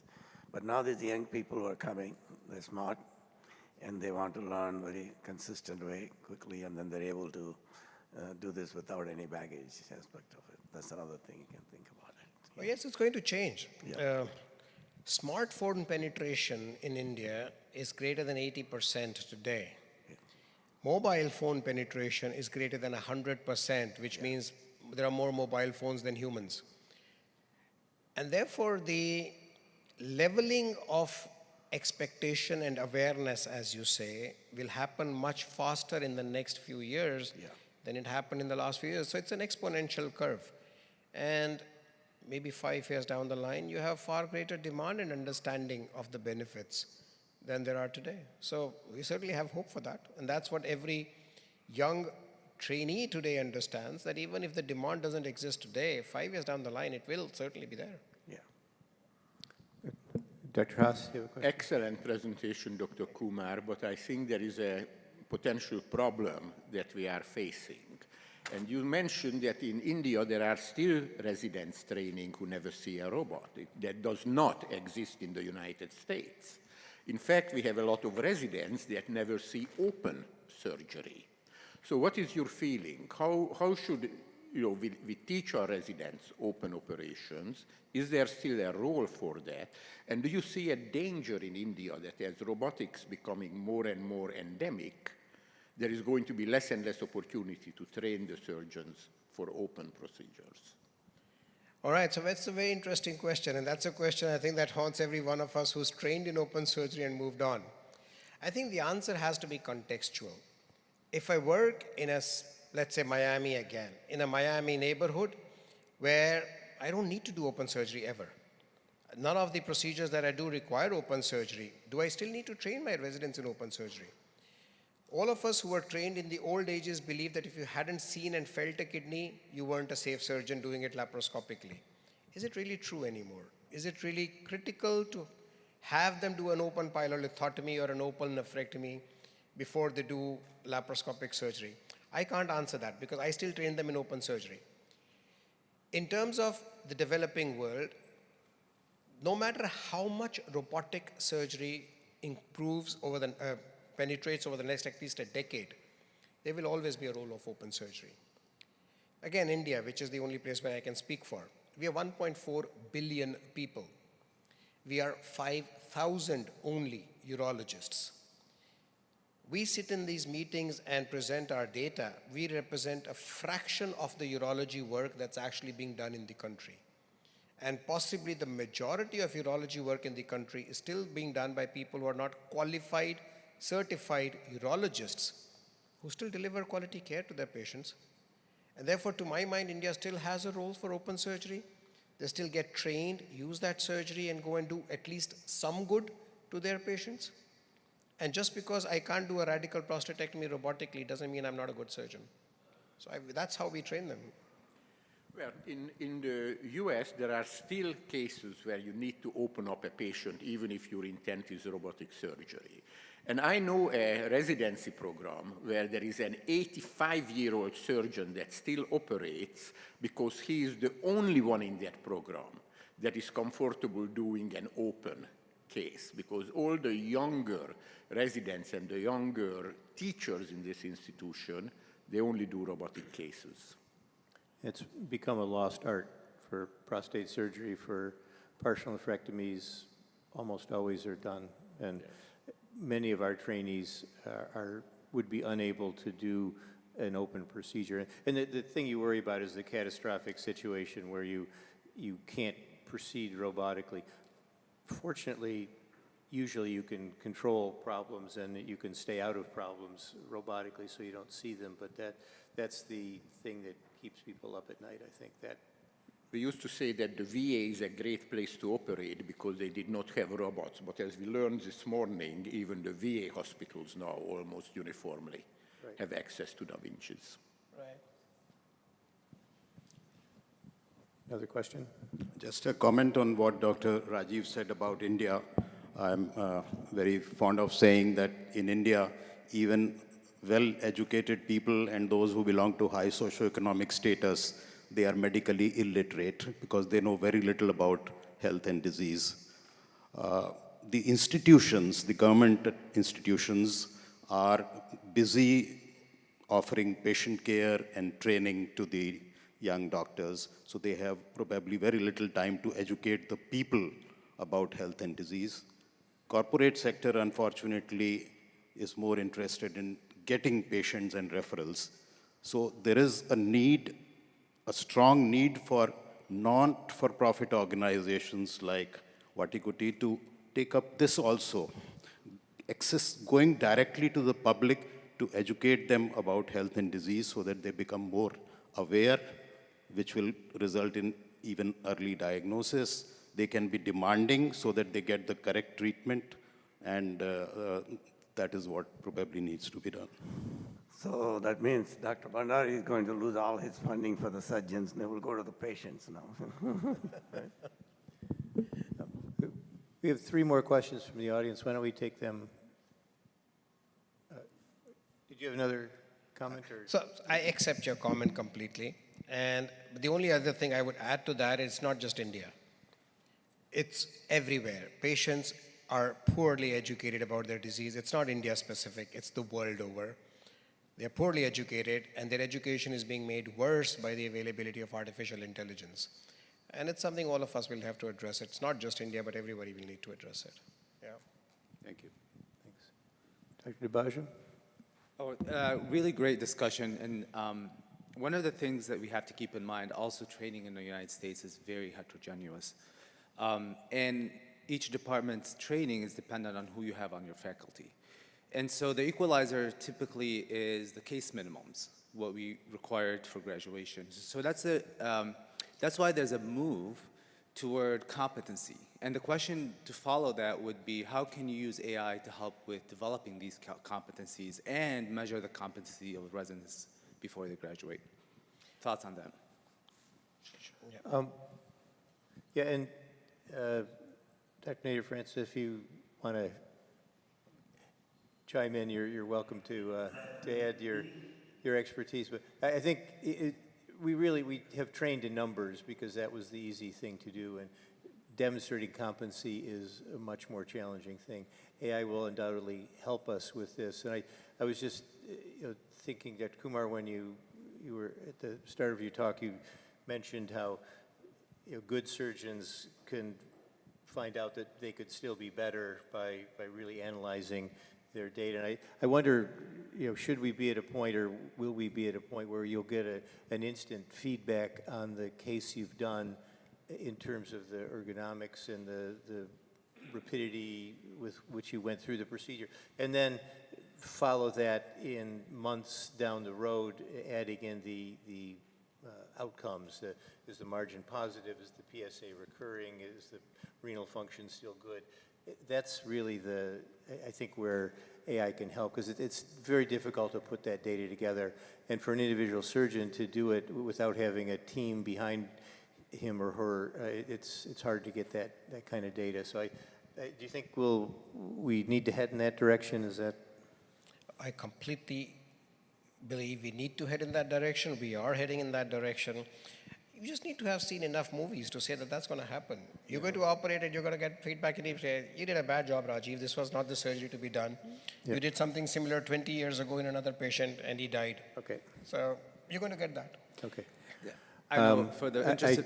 I just got the word that we are wrapping up our session here. So if there are some other questions, maybe we can take them in the other room. Thank you so much. Thank you.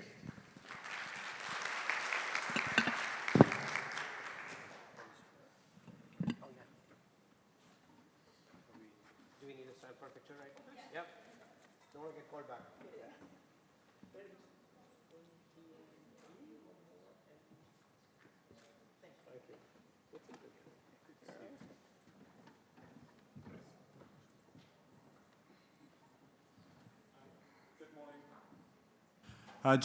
Again, quickly would like to take the opportunity to thank the sponsors, CMR, Medtronic, Focal One, Emma Surgical, and Distal Motion, who are helping support this meeting. And we had the opportunity again to hear from one of our sponsors, Mark Slack, who is the Chief Medical Officer and founder of CMR Surgical. Thanks very much. I must say it's an absolute pleasure to be here at Vattikuti again, and there have been some amazing talks over the last few days, which I've thoroughly enjoyed.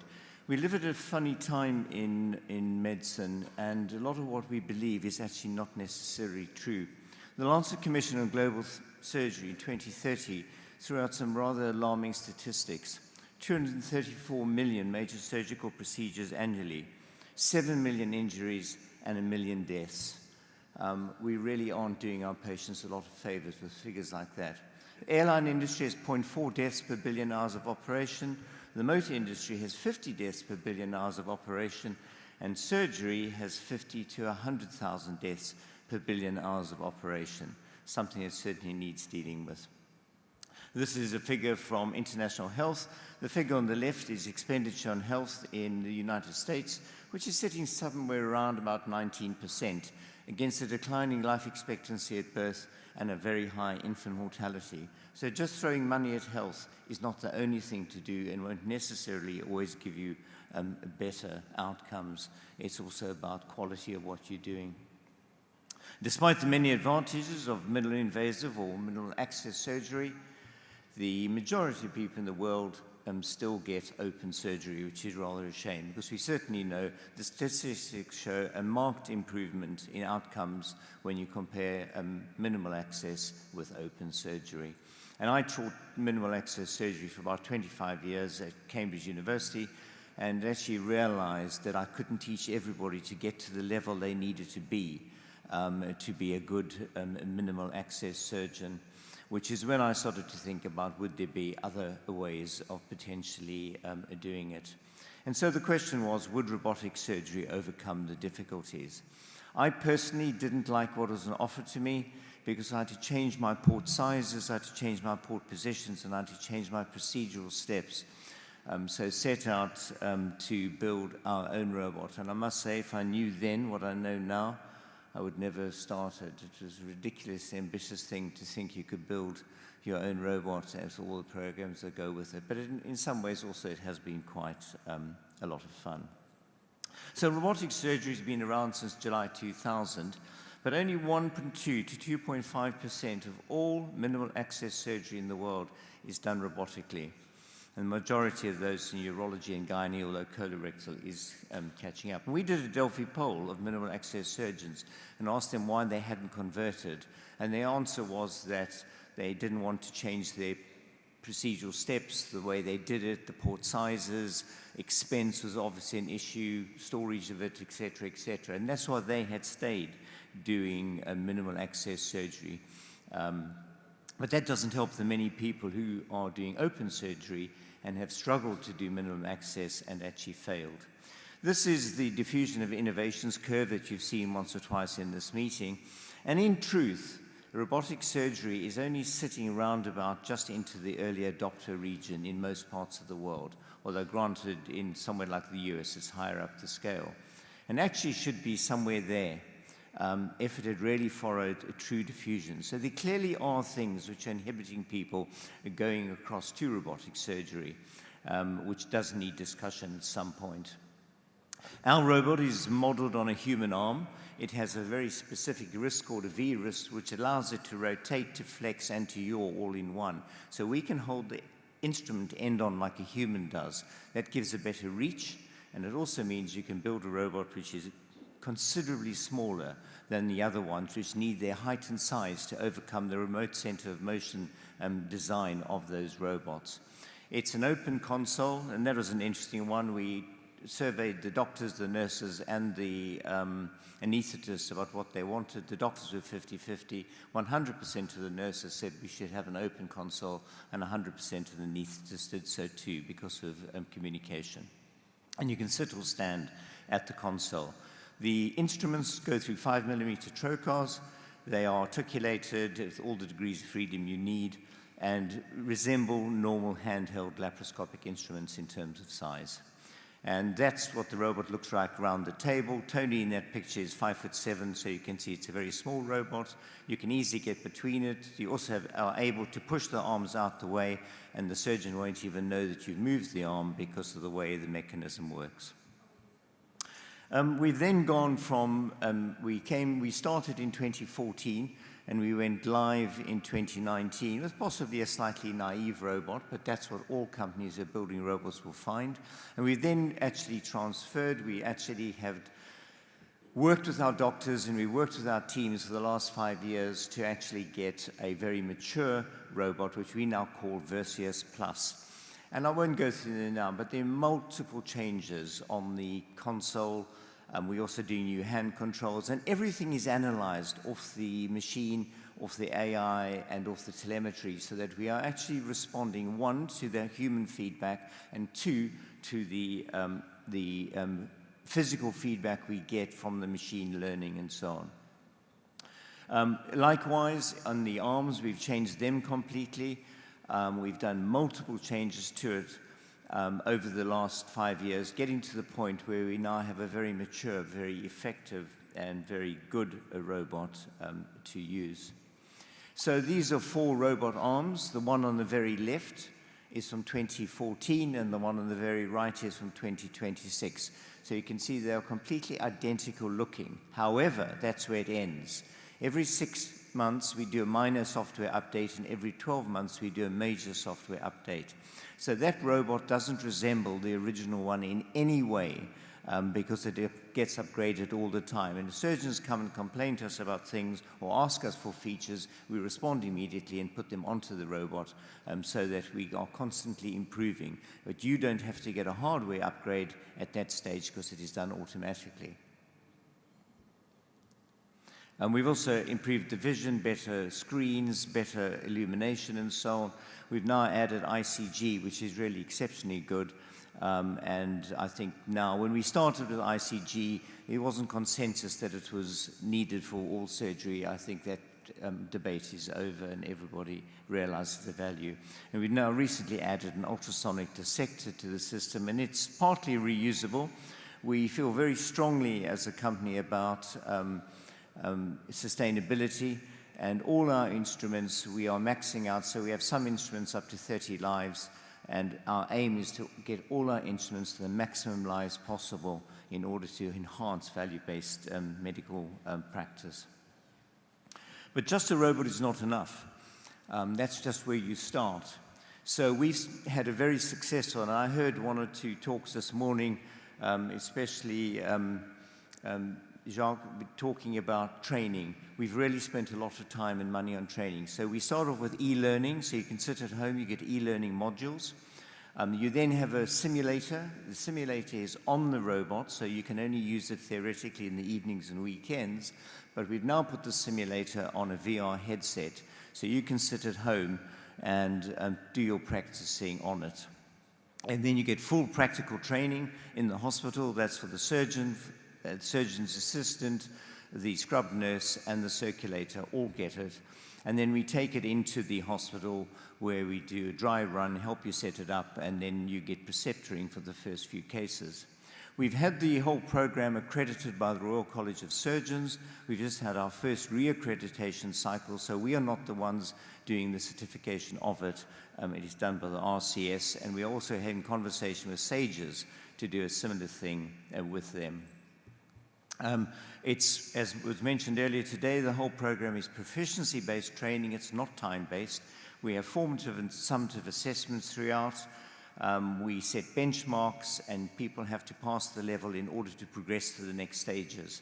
And the basic surgical skills. We use sustained deliberate practice, which is very good. If a person wants to, if they do something correctly, we can say, no, no, no, stop and do that again, okay. The other thing we've done is we no longer use any porcine models, and we use no cadavers. So it's done on mannequins. And the future, if you've got any spare money, I would quickly go and invest in mannequin companies, because the future of surgical training, as many speakers have said this morning, is not on the patient. It's not in the OR, it's in the simulation lab, it's in the mannequin lab. So by the time you come to theater to do your first case, you are pretty much a skilled, technically skilled surgeon. You just need to learn the other aspects of surgery. We have a registry from the day we started. Those are the various percentages of cases we've done. And the registry gets both ordinary analysis, and then we also do what we call control method analysis. So you get QSIMs, you get funnel plots, and that is all fed back to the surgeon on an app on their phone, or they can put onto their laptop. So they're seeing how many cases they've done, they see what their outcomes are, the registry data goes onto this as well, and so you have a continual way of assessing your outcomes. And when we produce the QSIMs, you get the results of the other surgeons anonymized, so you see where you sit compared with your colleagues. All the videos are automatically uploaded. When the camera comes out of the trocar, it switches off, so you can't get any non-anonymized data going onto it, and you can keep all your videos there for analysis. And this is just something we've done recently, where we've actually taken the telemetry data and then worked out operative times from that on all 45,000 cases. And so we've developed some really, if you use time as a surrogate, we've got some lovely markers of really what the learning curves are like. That's for prostatectomy, and again for total lap HEST. So we actually are able to help people learn where they're going on their learning curves and see how they're doing compared with the community that they are with. Research is incredibly important. From day one, we have worked with the ideal concept, which I'm sure some of you will know now. Ideal, when we started, I think there was 10 of us at the first meeting. It is now growing quite big, and SAGES have adopted it in their assessment of robotic skills training programs. And I would strongly advise all surgical units doing research to think very carefully about using IDEAL, as it is an ethical way of doing research affordably. NICE did an early value assessment of the robotics, and I was very pleased that we got the best evidence-based assessment of all systems in the world. And they've actually also wanting a full set of data by 2.5 years, which we're working towards at the moment. The big difference with our robot is we're the only robot that can claim to replicate minimal access surgery as done by handheld laparoscopy. We have the same port sizes, the same port positions, and the same procedural steps. And so I'm confident that we can compare ourselves with the established literature, but may get better results because of articulation, 3D, et cetera, et cetera. AI, you know, it's a buzzword. We got telemetry that can help you with maintenance of your robot. It tells us when cables are stretching. It can help with training juniors because you can actually get them assessed against benchmarks that they gain. And you could be an evaluation. So when you do your annual assessment, you could actually go and sit on a robot, do a couple of exercises, and it'll tell you whether you're any good or not and where you need to upskill. A video, we're actually having a whole pile of videos labeled by one of the big AI companies, and we, within about a month or two, it will start labeling itself. And that will put up guardrails for people operating. So that's all coming. People are speculating about it in some of the meeting, but in fact it's done. We have 45,000 telemetry records, 45,000 videos, and 15,000 registry records. That's a rich data set, which we are currently busy mining for the future. The other good thing about the registry is I'm able to put my studies into the registry, which saves me an absolute fortune. We're doing the studies for about 30% of what you'd pay for a contract research organization.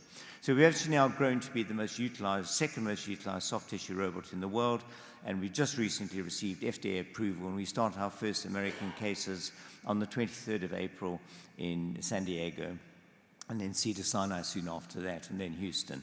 So we are at last here now. Pediatric surgery program, we actually have just finished 150 patients in 3 centers with outstanding results, way better than the published outcomes. And after the study, we got CE mark. The surgeon said, how long will it take to get regulatory approval? And I said, why do you ask that? And they said, because we no longer believe we can return to doing open or handheld laparoscopy, as it would be unethical. And the results really are quite exceptional. There are changing values in the last minute or so. SAGES have published these 2 papers, which I'd really recommend reading. A white paper on effective pre-acquisition evaluation, able to put all the robots up against each other and be far more objective. And then a tool for assessing robot surgical systems. And I'm pleased to say we actually do very well with both of their recommendations. Brent Matthews, the president, who I admire a lot, said, as a leading surgical society, SAGES has a responsibility to guide the transition thoughtfully. We commit to championing evidence-based standards that prioritize patient safety and quality, ethical integration of technology, equitable technology distribution, and education programs that prepare surgeons for diverse practice settings. As we embrace the advancements in surgical care, we must also safeguard access and equitable care for our patients. Innovation should empower, not divide. And that was a large amount of what the last conversation was about. And it's good that SAGES have put it out there for an open, honest, and academic discussion. Ultimately, our responsibility to this individual from the United States is to train surgeons, not technicians. Technology will continue to advance, but the foundation of surgical training must remain anchored in judgment, versatility, and mastery. There is a big call for evidence-based, which is missing in robotic surgery. The authors now have raised concerns about results in certain surgical specialties against gold standard laparoscopic approach, and there's also a big call for cost-effective analyses of programs as we go forward. The fundamentals, overuse in healthcare is increasingly well characterized. In some countries, 30% of healthcare adds no value and may cause harm, and something we need to watch out for. Surgeons and surgical societies should determine the rate of change, not companies. We as a company, CMR Surgical, are committed to deliver evidence-based medicine. We're equally committed to deliver value-based medicine, and I'm doing quite a lot of work in low and middle-income countries, which is the place that misses out on decent surgery. And CMR is committed to working with the surgical community yourselves to improve patient care. Thank you very much.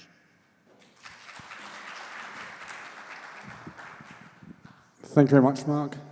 Any questions from the audience? I didn't receive any on the app.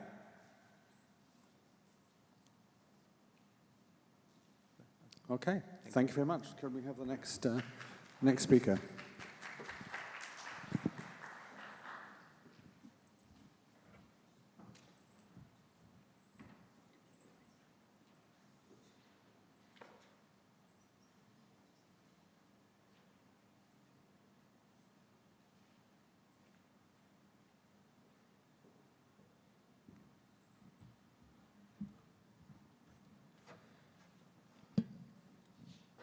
Good morning, everybody.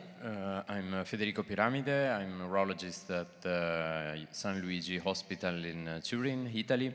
It's a pleasure to moderate this session, and I would like to introduce Niki Rashidian, hepatobiliary and pancreatic surgeon, professor of computer-assisted surgery at Ghent University, that will talk to us about from metrics to meaning, contextual learning as the next frontiers in surgical education. Please.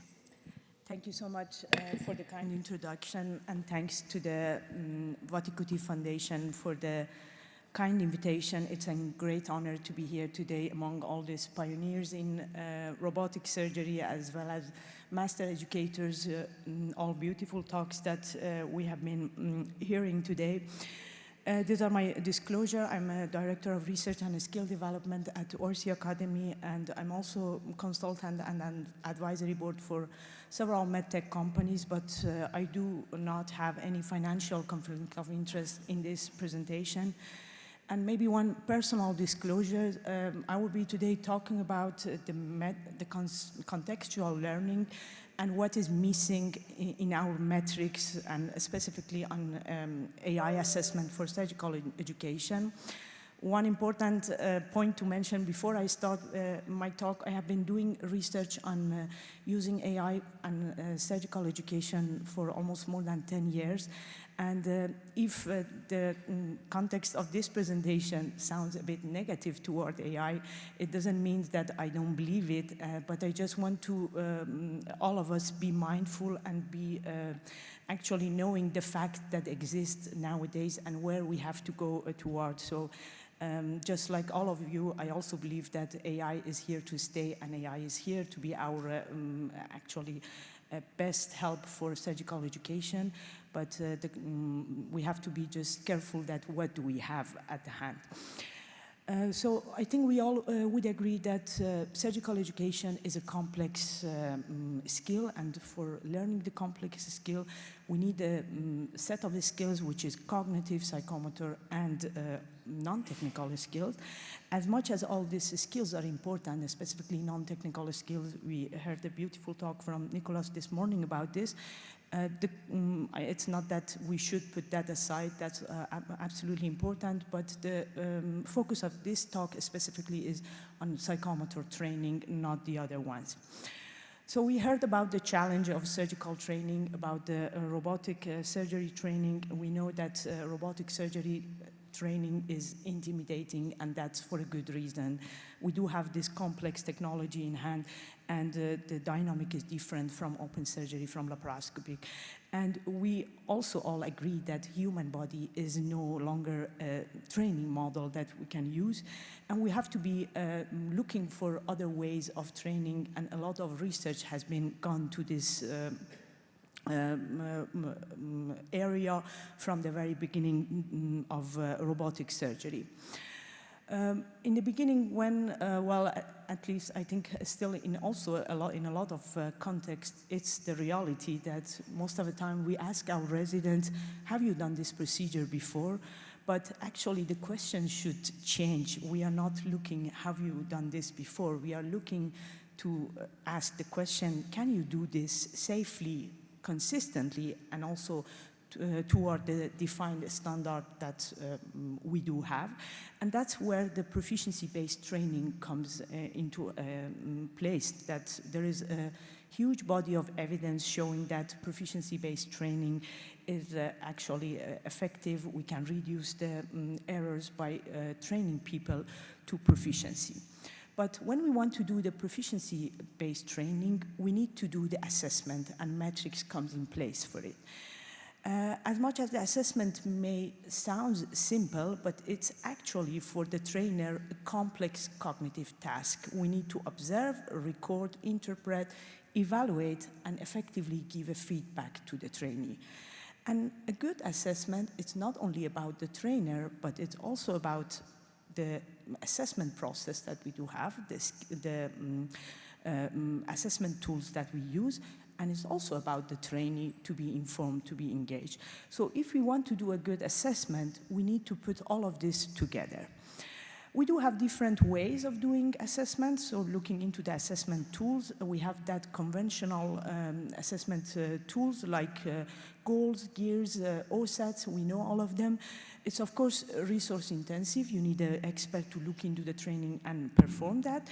And although OSAT goes for the objective assessment, but we all know that this is still subjective. For example, a concept like careful handling of tissue, for me, that I'm a pancreas surgeon, careful handling of pancreas is way different than careful handling of appendix or the gallbladder.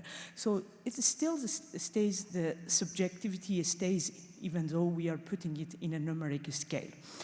So in contrast to that, or adjunct to that, we do have the proficiency-based scoring system, which is a binary scoring system, doesn't have subjectivity, and there we try as much as we can take out this subjectivity from that.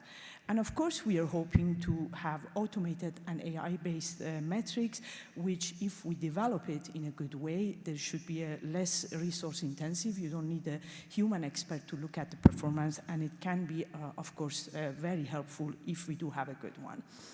So let's see what we can do and what is possible with AI for surgical education. If you look at the surgical education, I would say AI-based assessment means that using AI as that binary assessment tool, it will be considered as an easy task for AI to do, while AI-based training stays as a very difficult task. What is AI-based assessment and what we can do?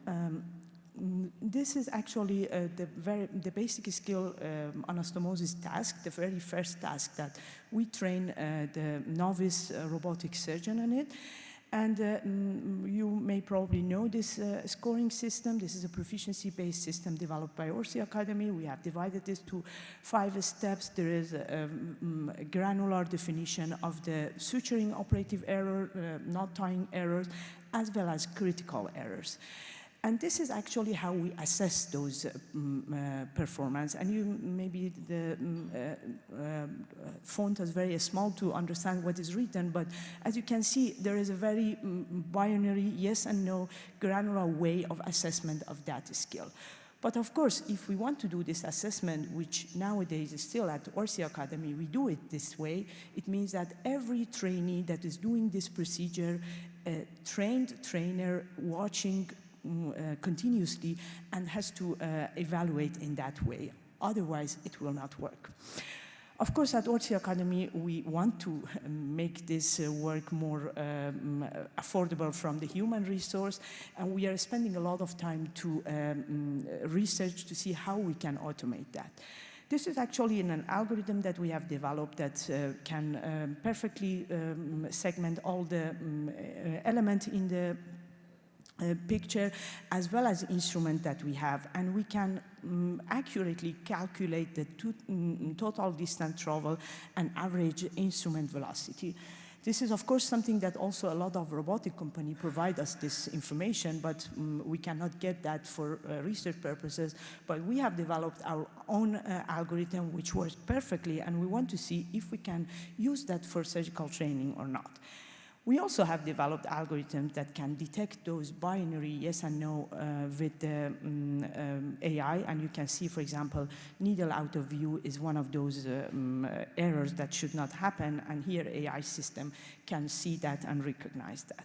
This is another example, for example, an incomplete or repeated bite, if you look at it.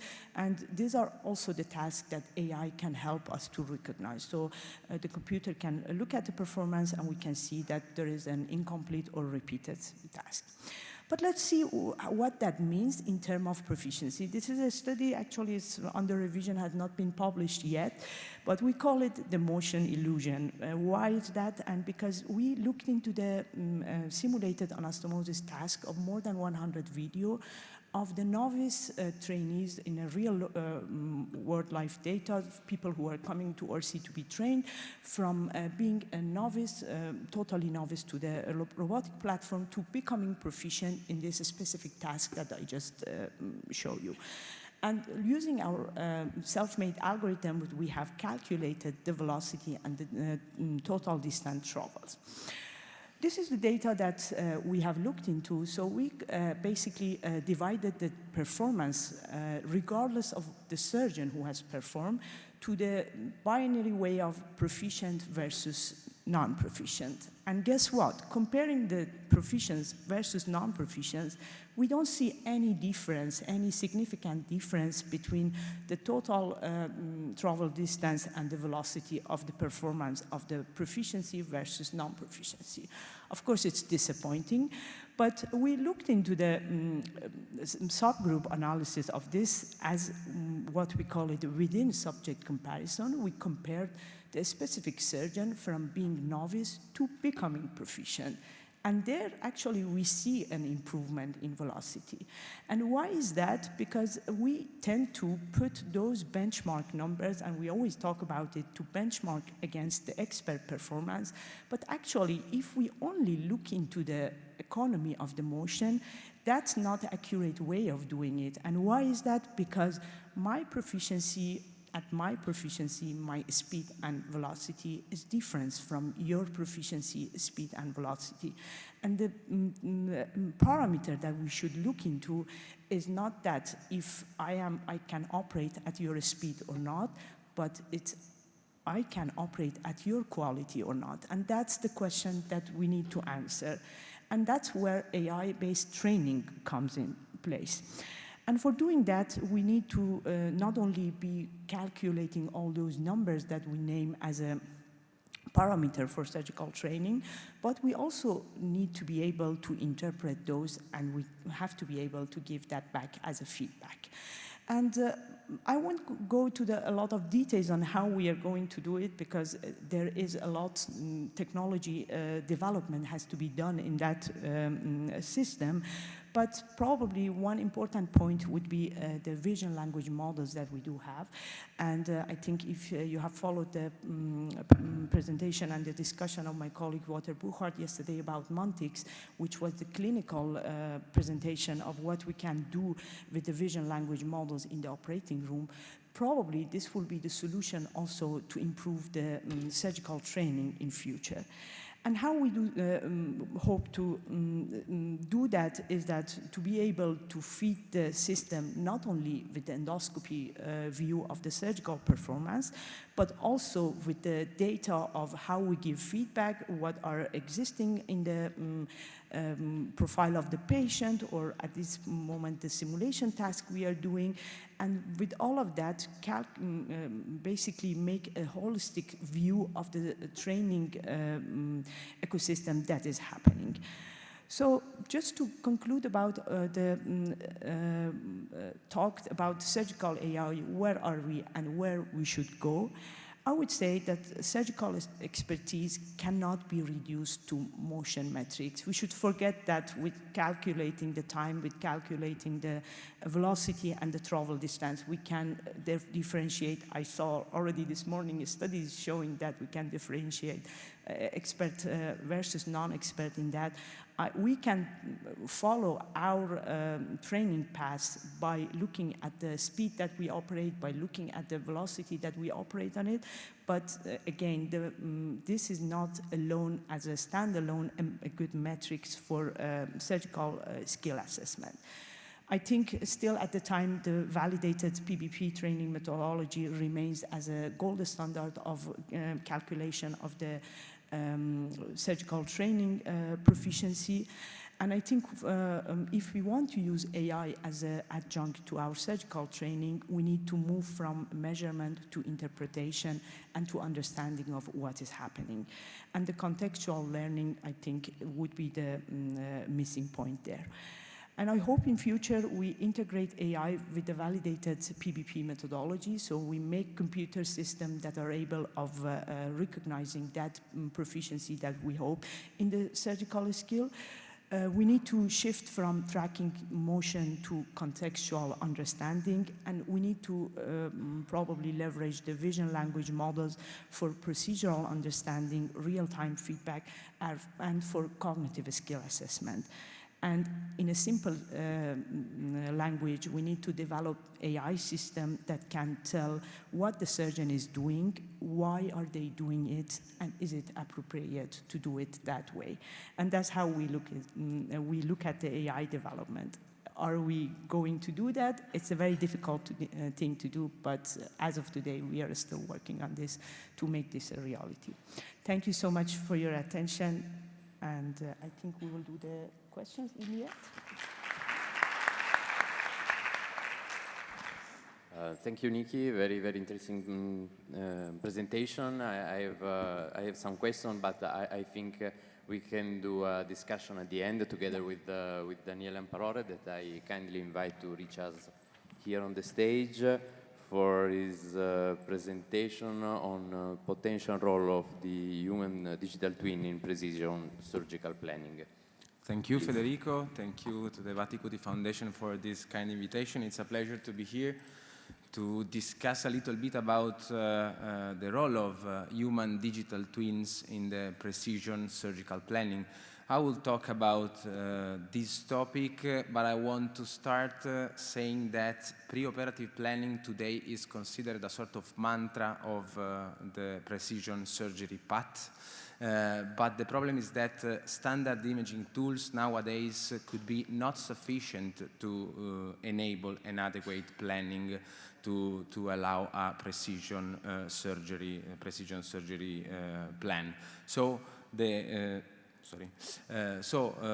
this is the room in which cutting-edge technologies comes into play, because they give us new perspective, new eyes beyond the standard. They stimulate us to consider new scenarios, new paths, new ideas, favoring intellect, favoring reasoning, and imagination development. So the idea today is to discuss about these cutting-edge technologies with this perspective, and specifically to discuss about the role of the evolutional role of 3D models that nowadays can be considered, started to be considered a new tool, a new digital tool, so the new digital twins. And to discuss about this path, this evolution, this constant evolution, I want to identify 3 different times. The past, in which 3D models have been developed, the present, so what we are facing now, discussing about these incoming technological tools that is represented by digital twins, and what will happen in the next future, so the integration of these digital twins together with AI systems.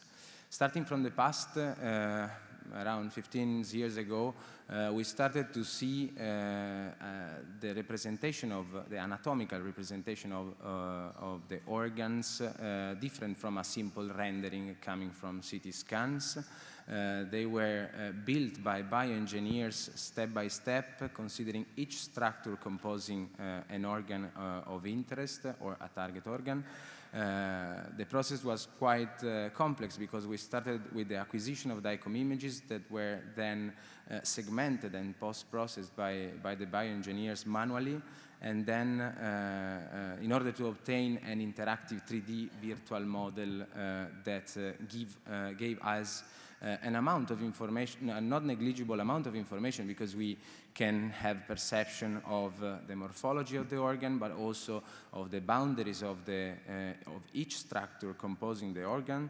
With the use of a 3D navigable PDF, it was possible to vary the transparency of each structure composing the organ, so to study also the hidden anatomy, the hidden portion of the organ, the central portion of the organ, for example, for the kidney, the structures inside the renal sinus, such as the collecting system or the vessels, but also to visualize the pathological target, for example, the tumor, and studying the relationship that it can have with the surrounding tissues.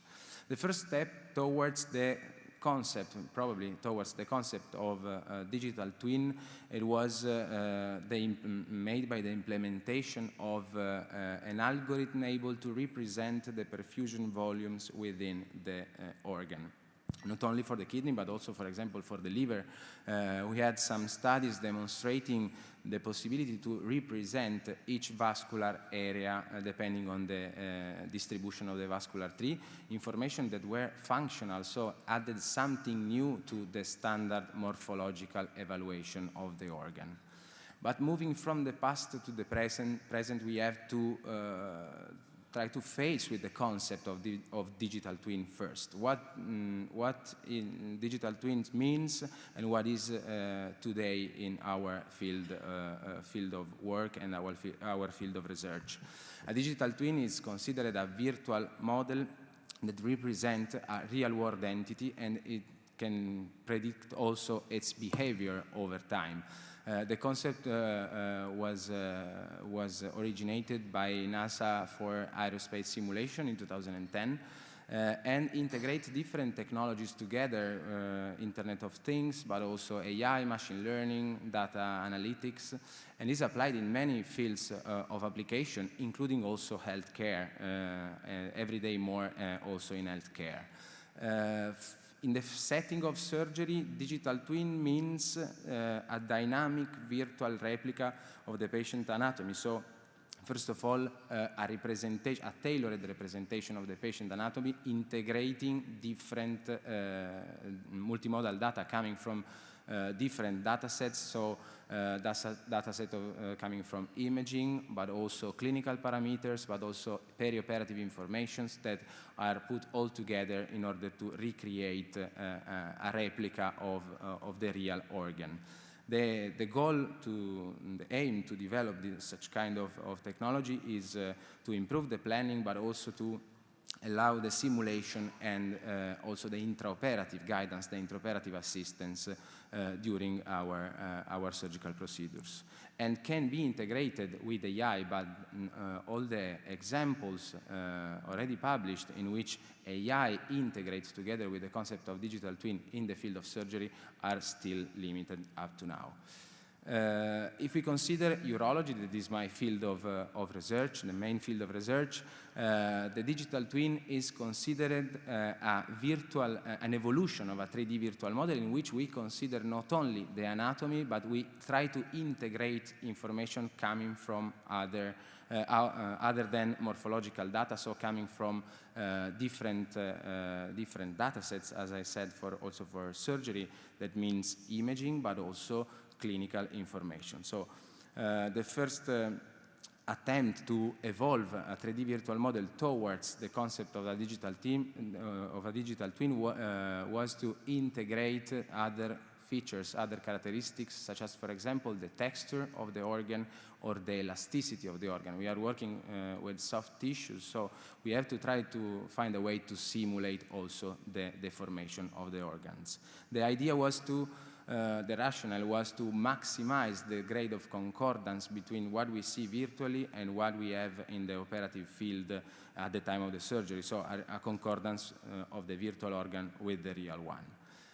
And to develop this idea of digital twin, first we started considering how to apply a specific texture, a real texture over our 3D model. The idea was to build first a 3D phantom composed by independent virtual elements, to select independently some textures coming from the intraoperative images, and then fuse together these two technological tools in order to assign each geometry modulating the zoom, the rotation, and the sides, and the orientation of the texture over the 3D phantom.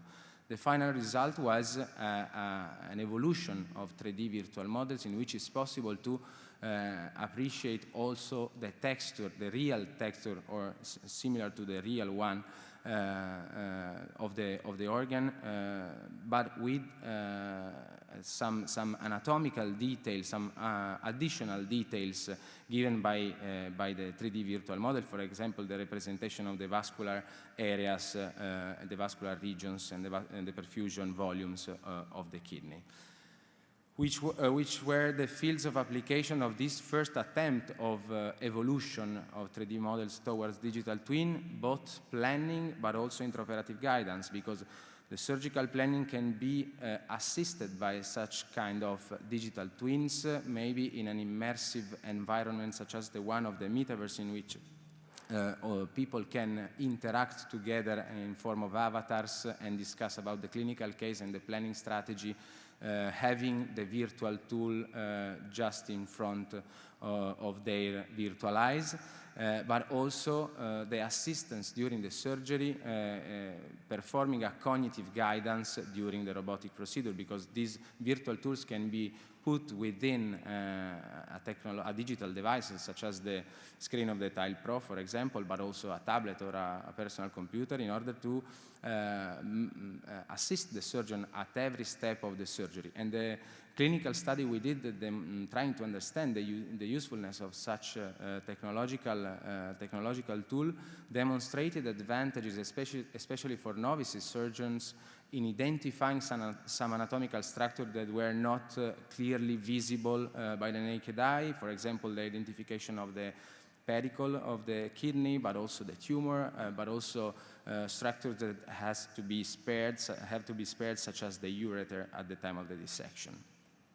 But if we move from the present to the next future, we have to understand that digital twins needs to integrate with AI in order to evolve over time and become a real, can face with the real concept of a digital twin, so an evolution over time. And this is possible. I will show you some examples of what researchers are trying to do in this direction. The first idea is to apply some AI systems, machine learning systems, in order to automatically select the proper texture for each structure of the organs that we are trying to reconstruct in the form of a digital twin. Leveraging some convolutional neural network strategies, but also other researchers are working directly on the translation of the grayscale of the CT scan into real colored organ with AI softwares, in order to skip the intermediate passage of having of doing a 3D reconstruction and applying a texture over it. Second example is about the studies focused on the understanding of the real organ elasticity. Some studies, preliminary studies, were focused on determining the manual deformation of the organs exerted by the robotic arms. But nowadays, other studies are working on developing machine learning softwares in order to understand the elasticity and the deformation of the organs in vivo, and quantify the tool-tissue interaction. And then we have the new kid on the block that is represented by the integration of other imaging informations to our 3D reconstruction. I want to explain you the example of prostate cancer, in which we are trying to integrate information coming from different sequences, new sequences of MRI, such as the STIR sequences. We already discussed yesterday about this new technology, in order to reproduce at least some fragments of the fiber nerves of the nerves surrounding the prostate, so the neurovascular bundle, in order to recreate a sort of skeleton of the neural network surrounding the prostate. This is possible thanks to the integration of an AI software that works like a navigator, so leveraging the same strategies, so the iterative skeletonization and the cost-based pathfinding, in order to understand which is the most likely path of the nerves where the MRI is not able to see the presence of the nerves itself, and with whom it's possible to have a complete reconstruction of the nerves, of the anatomy of the nerves surrounding the organ. With this system, it's possible to improve the quality of our 3D digital twin for the planning. As you can see, the texture is improved, but also it's possible to have information about the structures surrounding the organ, not only the nerves, but also the veins and also the arteries, in order to manage at its best the dissection of the neurovascular bundle during the surgery, and that we can also follow at the time of the surgery in an augmented reality setting, overlapping not only the structure surrounding the prostate as represented yesterday, like just a part of nerves, vessels, and vessels together, but representing each nerve in the proper position in order to tailor at its best the nerve-sparing approach. Also for the kidney, innovations in terms of digital twin, because we integrated radiomic analysis in order to evaluate the internal characteristics of the tumors, of the renal masses, considering morphology, heterogeneity, and enhancement patterns of the tumors, and putting together this information also with the clinical variables and the morphological aspects of the tumors, in order to establish a specific score of aggressiveness of the tumor itself, to maximize the efficacy of our planning, but also to tailor the decision making of our procedure. As you can see, we can represent, we can score which is the probability of the tumor to be aggressive or not, and integrating these informations together with the other anatomical information we have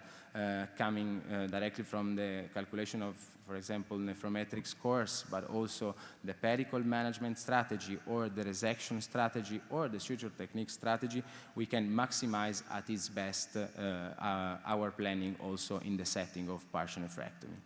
So to conclude here, my take-home messages, first of all, patient-specific data and advanced imaging are redefining completely the surgical planning of our urological robotic procedures. Digital twins are becoming one of the new tools in the surgical, available in the surgical armamentarium, enhancing not only the evaluation before surgery, but also the assistance during the surgical procedure. And the future steps will be a further integration of human and machine in order to maximize at its best the planning and combining data and technology together to maximize the planning, but also to improve at its best the decision making of our surgical procedures. Thank you.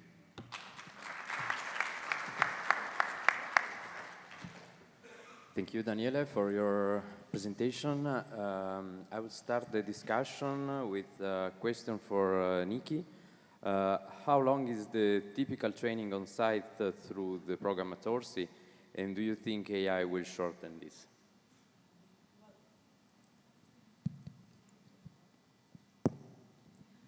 Thank you so much for the question. The training, well, we do have a basic skill training and procedural training. Basic skill is basically basic task for training, skin dissection, vessel dissection, and depend on the specialty. For example, for general surgery is bowel anastomosis, for urology is simulating vesico-urethral anastomosis, and for gynecology is vaginal cuff closure. And this makes a program for basic skill training. We do train to proficiency, and of course it's not time-based, so I can tell you that typically it takes, for most of people, 2 days to pass, but sometimes also to 3 days, so depending on the skill and how fast the person would learn. And we hope more looking into AI help us as a trainer to offload a bit of a faculty development. But as of helping the trainees, I think for robotic surgery, virtual reality development, which is also part of the AI development, has helped a lot, because in open and laparoscopic surgery, we were very much obsessed as a surgeon with the haptic feedback. Robotic has completely removed that, and virtual reality simulators are a great help in training and can reduce the time needed for practicing. Okay, thank you. Professor van der Poel, do you have a question for our speakers? Yes, I do. Thank you. I'm pleasantly surprised, Nikki, by your observation that kinematic data are lagging behind. They're not giving us the information. I thought I was the only one struggling with that. But so I sense that you're going to look at basically tissue sensing, and I wonder how you're going to do that. And may the option of the force feedback in the DV5 be helpful there?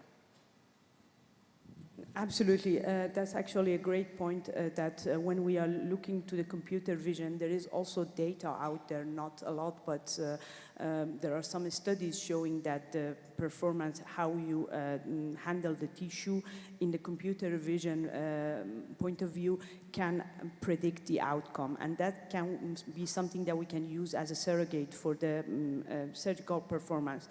And I hope that probably most of you have tried the Da Vinci 5, the feedback that you get, even in terms of what we need as a surgeon, I would say is very premature. So it's not really something that we can use, but maybe the data that we can get out of it could be something that shows the force feedback on the tissue, and that's also something that we need to keep to account. But I think we all, as probably the generation who were lucky to learn open laparoscopy and robotic surgery in a longitudinal way, have learned to move from the haptic feedback to the eye feedback.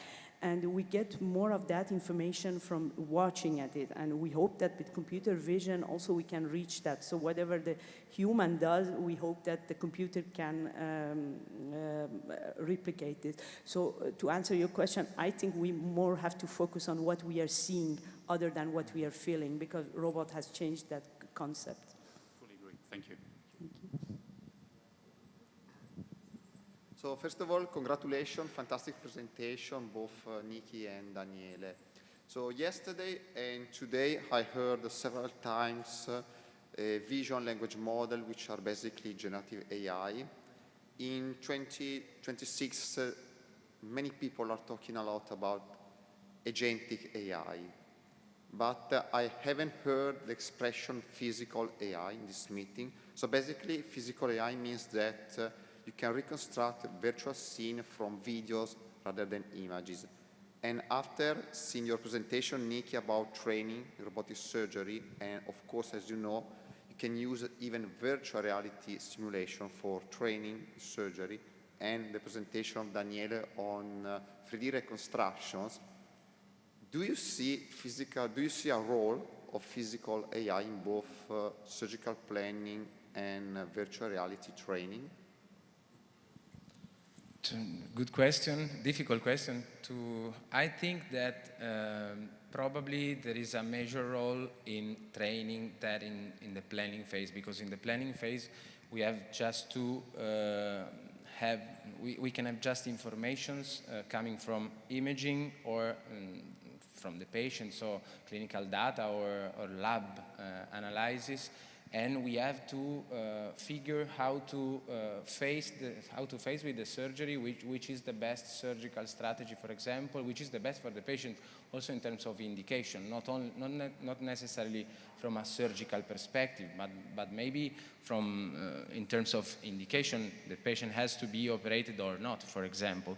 So I think, Nikki, tell me what you think about, but I think this kind of technology is more useful in the training phase, because you take informations coming from, for example, videos, intraoperative videos, for example, and leverage the information content within these videos to develop something new after the surgery.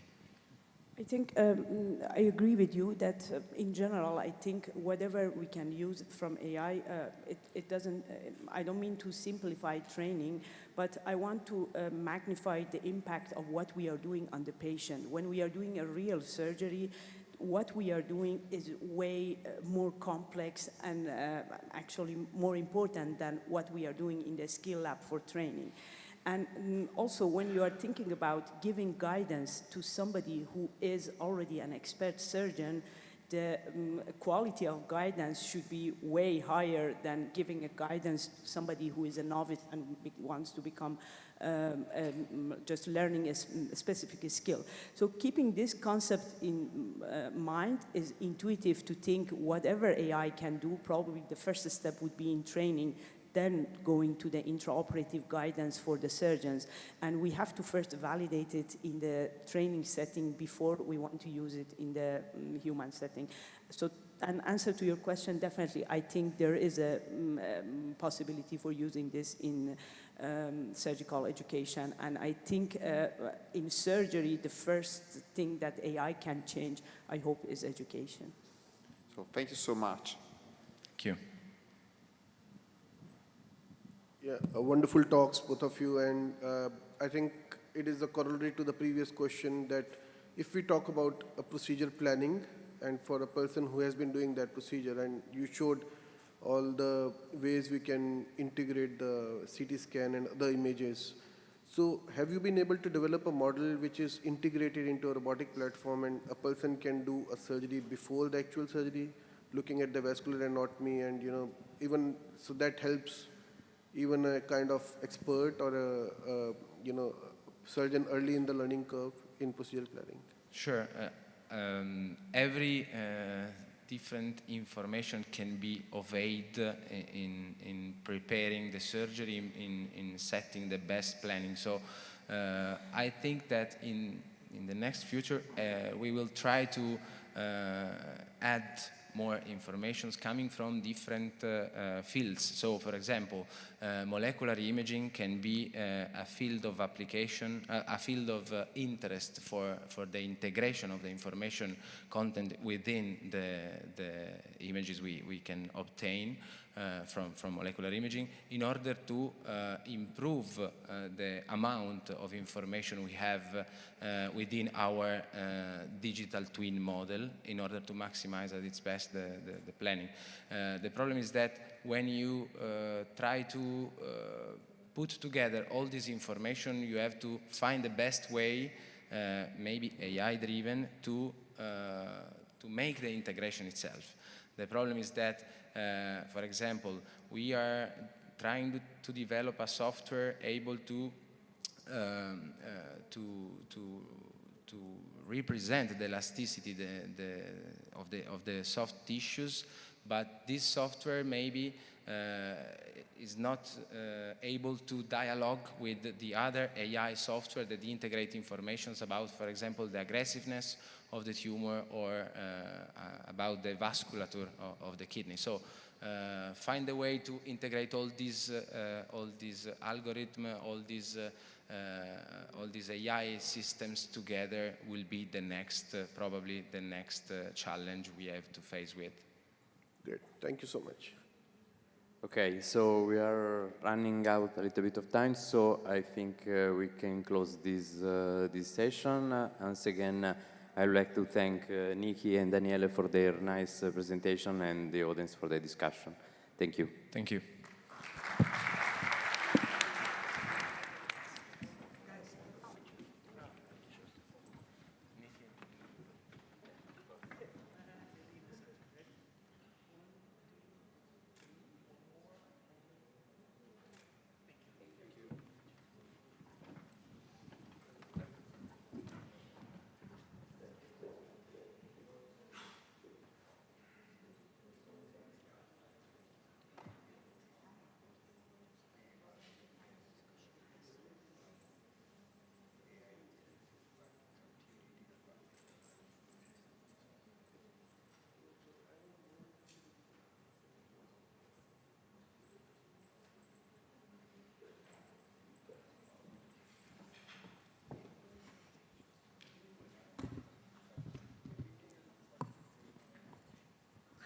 I would like to connect my laptop, please, just to be able to open up the pool.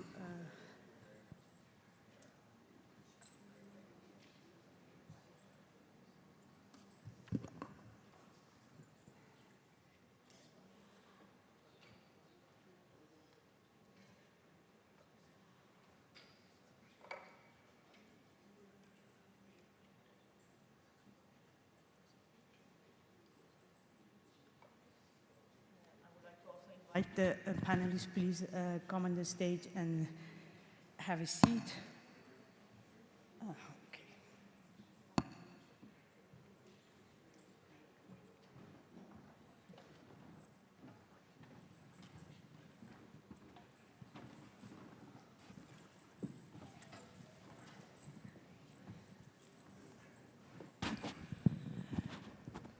Great. I think this panel is the last thing between you and the lunch, so I try to keep it interactive and make sure that you will be enjoying participating in the discussion.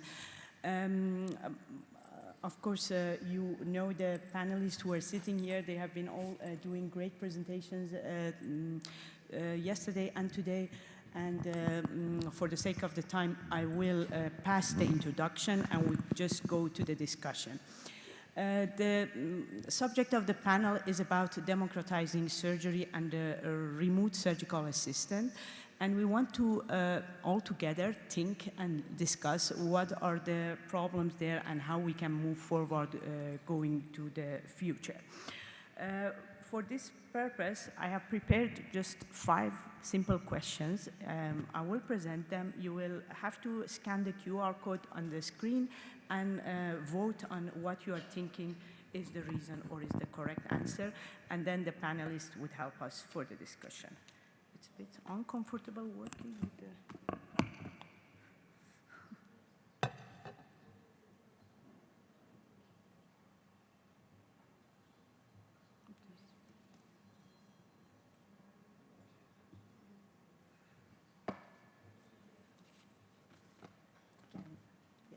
Thank you. Okay.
And I think you will be agreeing with me that we are not yet with AI there to solve all these problems. Maybe I can have a mic instead of...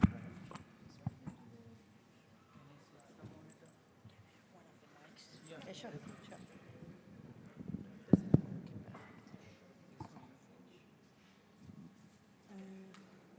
No, I want this one. What is going on?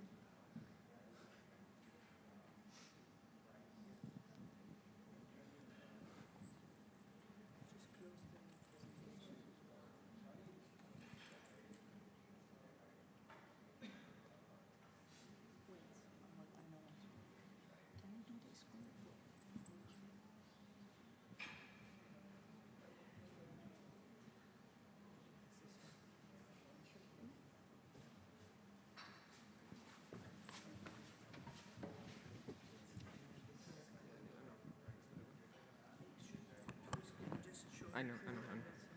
Let me get the second screen on the DSM, please.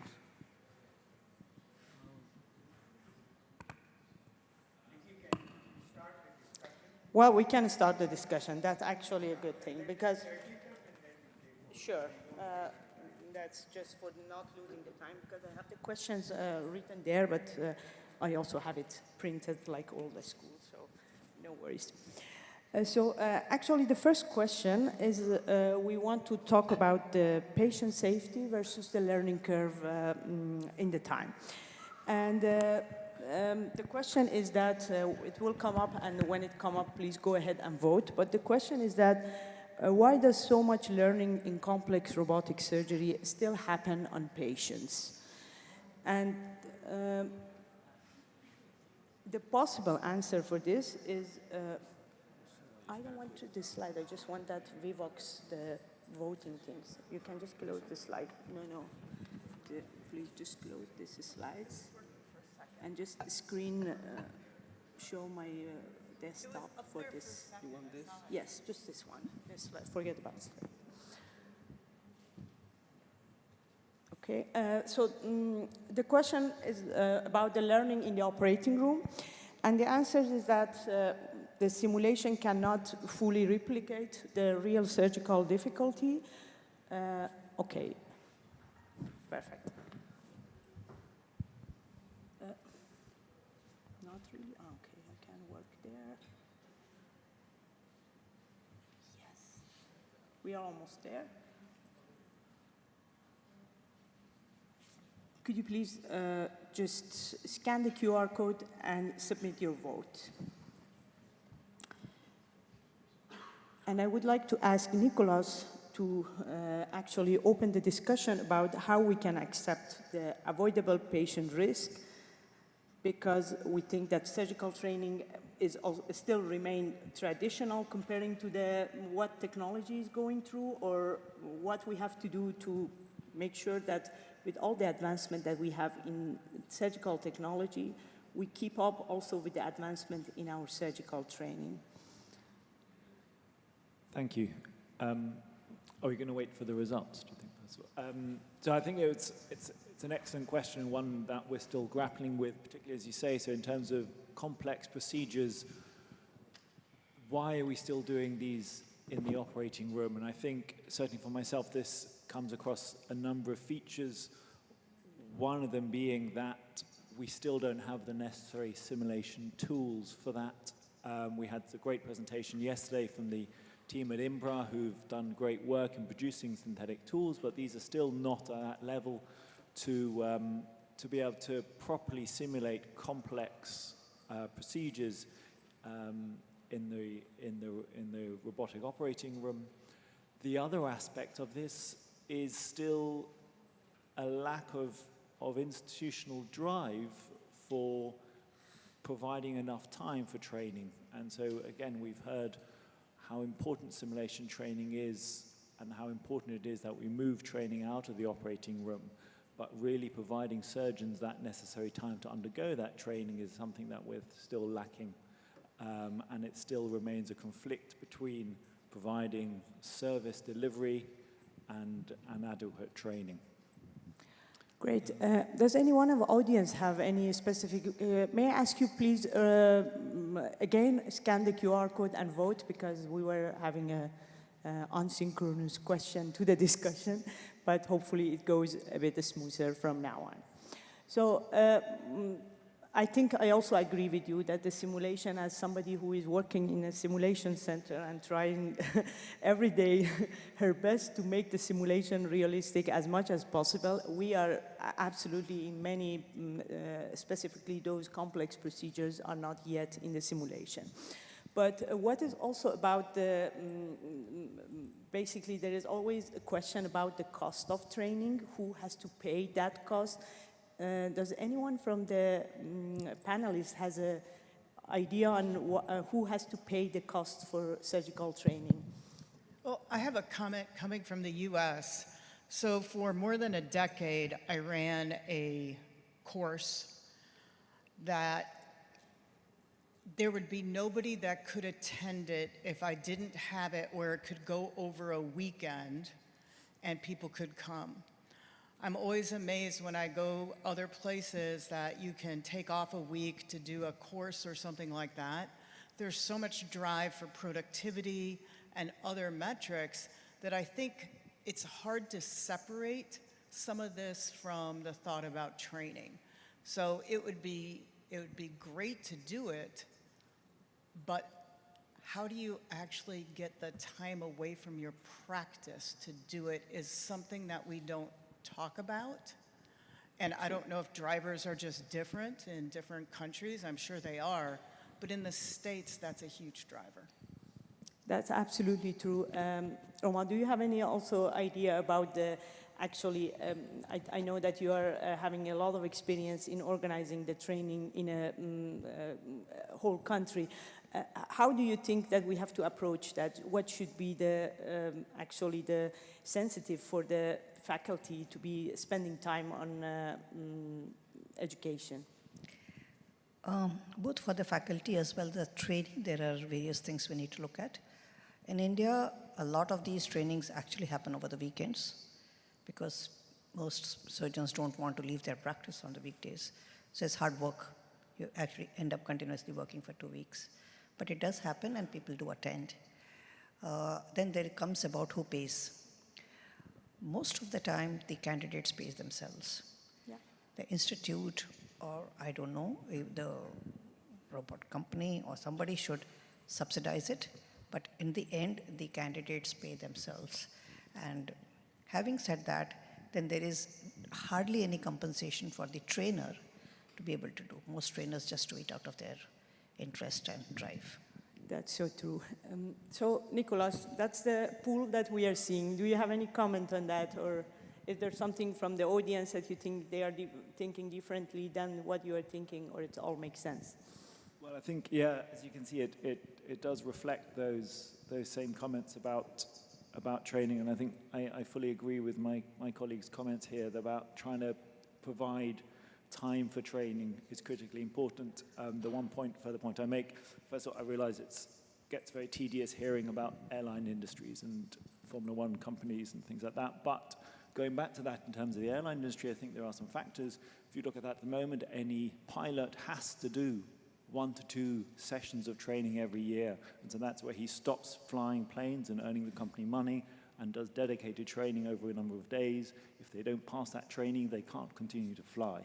That is the kind of model, and through that, they've obviously developed an incredibly safe environment, as we found before. That is the model that they've adopted. We need to be working towards something like that. That's so true. Thank you so much for the discussion and for the vote. Anyone from the audience have comments? Please.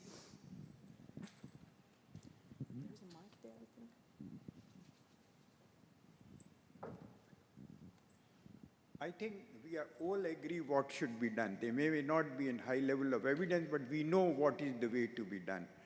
We are telling that institutions should support, they favor incompetence. Though it is expensive, then competence. But no institution, at least in India, would like to spend a penny on that. They pass it on to foundation, they tell robotic companies should do. Robotic companies are business ventures. They will do only what is minimum required for regulatory. Like I'm telling, about a decade ago when we started the program, intuitive program was an apology of a program, not even orientation. I did 3 times and I can't use robot at all because it would be half a day to just tell this is camera, this is clutch. So what I would like to say, and Nikki, you remember I told, ultimately, whoever is the surgeon or a resident has to own this responsibility because he is touching a patient. It is an organized way to do it. Ideal you can do it, but many of the youngsters would retire till that ideal day comes into because the lowest priority. I think you decide, like 70 surgeons, we learned everything on the job. Urology was IPP at that time. How did we learn? Not that I'm telling that learning with accident is to be encouraged, but surgeon has to be conscientious whether he begs, borrows, goes somewhere, learns somewhere, spend money to do that. Yes, these are very good things. Cost should come down. I've gone to all model companies to say that please bring down the cost. So they can't survive. They are startups. The fact remains, surgeon is responsible, whether he's junior or senior. His aptitude should be, he will get help from somebody but not touch a patient till he's confident that he can replicate the same surgery confidently on his brother or father. So this is absolutely true and very much of a valid comment. Of course, the training is always about first the trainee, and then the trainer and who is doing it.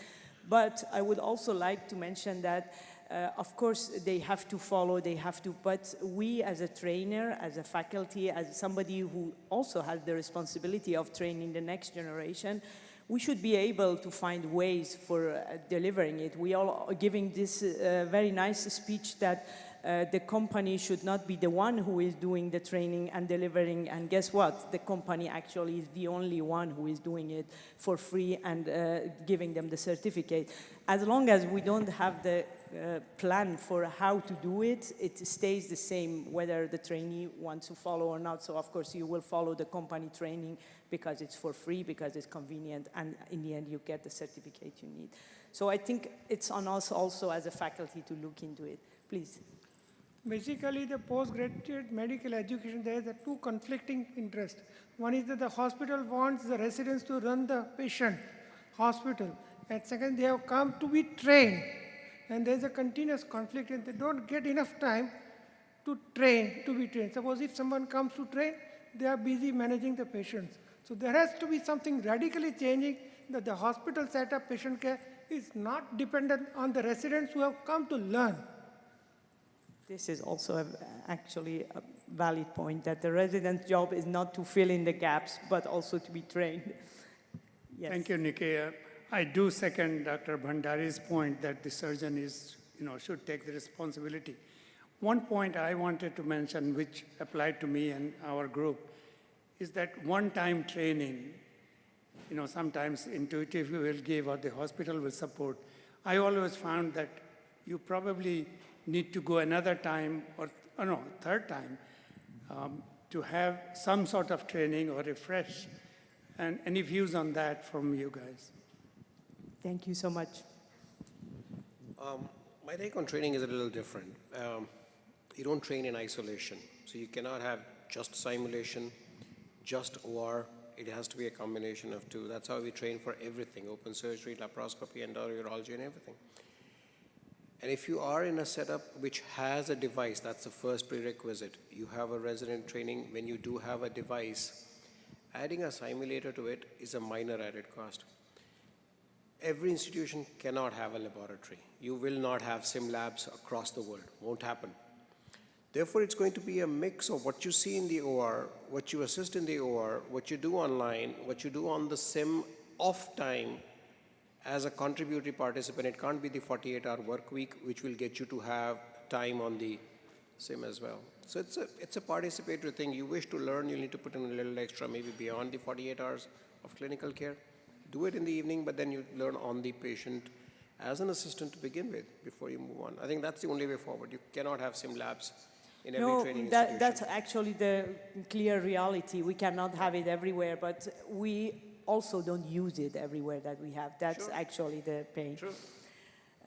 Okay, I think we can move on to the next question, which is about the telementoring. We have heard also a lot of nice discussion about telesurgery, telementoring, and I think we have the hope that we can globally could connect all the ORs around the world. And the question is that what is the real barrier for it? Because now we have the technology, the software is there, the hardware is there, and there are a lot of surgeons who want to do it, at least for the hype. But what do you think, maybe Pietro, that we are still collecting the vote, but I would like to get your comment before you see the audience vote. Of course, I don't want to influence the people, but anyway, I think that, as you said, right now we have the technology, no? You can Google something on your phone and actually have your answer in less than few milliseconds. So the technology is actually the same. The amount of data is different, of course, for telementoring, telesurgery, teleproctoring, but the concept is the same. So what actually stop you from Google something to ask to the network? And is actually, I think, is the same question. No, what actually stop a surgeon or a faculty or a hospital to implement a telementoring system in our clinical life? Okay, let's look at the pool. Okay, the hospital system, they also have some similarity with what you said. The technology infrastructure, the culture of surgeons and the resistance, and also lack of validated training pathway. Do you have any idea of some kind of validated training pathway for telesurgery as well as telementoring? Right now, there is no validated pathway, also because there are no guidelines still, no? So we have some recommendation, but the quality of the literature is still lacking most of real evidence, and that's why probably there are no training, because I don't know what to teach you if there is no evidence right now. And I agree with the audience that hospital systems and regulation and surgeon culture and resistance are the real problems, actually. Okay, before we move to the next question, I also would like to ask on this question from Walter, from the perspective of an engineer. What do you think in the infrastructure and actually the structure that the hospital has to provide, what is lacking for telesurgery as well as telementoring? Yeah, so from a technical point of view, we've seen in a number of studies that it's very feasible to do this kind of surgery. And also, I also would like to point out that there is now also a lot of new technology in networking infrastructure that is, in my opinion, going to shape the way for telesurgery and make it more safe and especially more accessible also in more remote or low resource countries. Think about, for example, the whole Starlink system. Technologies like this will also make it more easy to do center-to-center connections, so that not every time you want to set up this kind of connection that you need a specific dedicated line for it. Of course, that being said, there are still some concerns or maybe things that could go wrong in terms of cybersecurity. I think that would be something that, thankfully, it hasn't happened yet.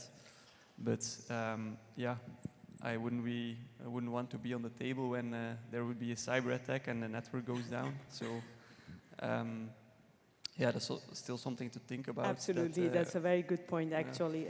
Yes, Sherry, please. So it's interesting. I was a long-standing proctor and used to go out. Remember when Intuitive first started, you had to have an in-person proctor? And there were some very awkward times where, you have different levels. If you hadn't gotten privileged at that hospital, you can't scrub. You can only, it's like being a teleproctor, right? You're there, except I was there in person. And some people just don't listen. And they're proceeding, and it's dangerous. And it's an interesting thing as we start really looking at telementoring, teleproctoring, how, if the person that you're supposed to be helping isn't actually listening, following, and doing, it is a very difficult thing. Exactly. That's actually the point, that probably we have to not only train those who need to do the telementoring, but we have to also train those who had to receive it, and there should be some regulation for it before we actually start that. Yes, please go ahead.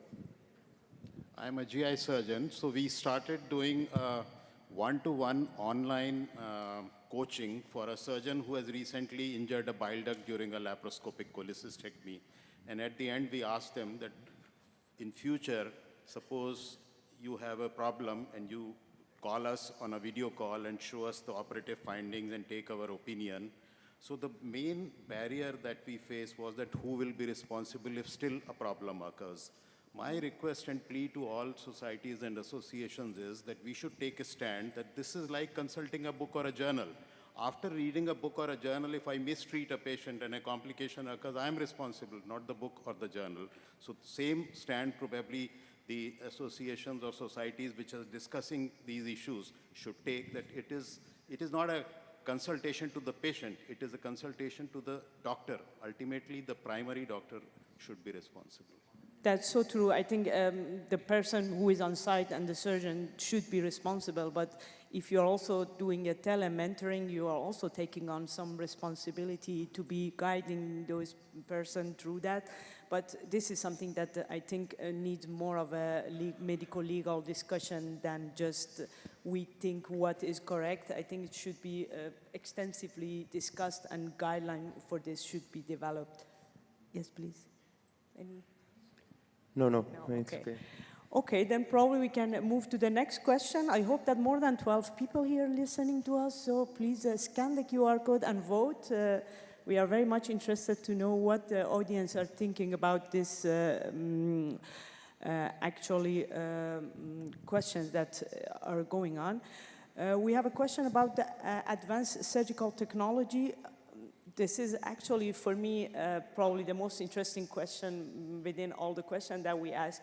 Are we thinking with advancing technology, we can bring the best medical care to the least developed places, or we are just widening this gap that exists because those countries never get those technology that we are developing? So this is a question that I would like to know what you are thinking, and I think also I would like to ask Sherry to comment on this, knowing that all the experience and expertise that you have in this. I also don't want to influence voting, but I'm from Chicago. Vote early, vote often. It is fascinating as you go around the resource differences between not just countries, but regions within countries. So in the United States, we have a significant problem with rural healthcare, where, you know, what do you have? What access do you have to what technology, to other, you know, skilled people to help you? Really, there's a discrepancy. As you then move across the spectrum, you get to the point where do you actually have electricity for a certain amount of time? Because I can tell you, many places you could work, the electricity is going to turn off. Do you have access to water? And the biggest thing that people, it's so hard, you cannot actually get materials, biomed engineering, all of these things. It is a significant problem. And I'm interested to see, depending. Well, I think, actually, it still, to me, looks like optimistic to think both, actually, depending on what we are doing. It looks like, at least at the moment, we are increasing this gap. We are not decreasing it, but I hope that in future, but by having more infrastructures and making sure that in that local places we can get what we need. I'll tell you, it's a fascinating problem, though. I got invited by J&J years ago to give they had this huge worldwide thing, and they asked me to speak to them, and I'm like, okay, you do know what I am, and they're like, yes, we've looked at your TED Talk and all that. And I started showing about low-cost innovations and things that could change things. You still can't acquire polypropylene mesh in a package in many places. I mean, why do we write about mosquito netting and sterilizing mosquito netting? So industry also has to want to become distributors and within a lot of countries, and it can't, God forbid you have a stoma someplace, you cannot get stoma supplies. Yeah, that's so true and actually sad. Anyone from audience has a comment or thought to share? Then probably we can move to the next question. I will reopen the poll because we were discussing something differently when we had this poll, so please go ahead and vote again for this. And the question is that what should be the main basic for certifying in a new robotic procedure? How should we certify the new generation of the surgeons? And I'm looking at you, Roma, to take a lead on this question, that what do you think about certification? That means that what basic should we have? Proficiency-based, we talk, we had the performance metrics, we have hopefully AI in future. How would you see it, apart from what is written there, what is the pathway in your mind for certifying someone, let's say, to become a robotic gynecologist? Thanks, Nikki. I think this is the hot topic of the day. We have been talking on various forums about this. I still feel that it's not anything, one certain thing that defines, I would say, inverted commas, safe surgeon. That's very important because that's the most important bottom line. Number of completed cases should never be a parameter because then there is a number game going on, and that's not what we want. Looking at the performance and simulation, yes, simulation is the first step today, and I think with all the discussions we had, it really has come to a point that human body is no more a learning ground. We need to learn on simulation. So I think this, what I would say certifying a new surgeon would be a process, a ladder, or stepwise. We should have the performance and simulation.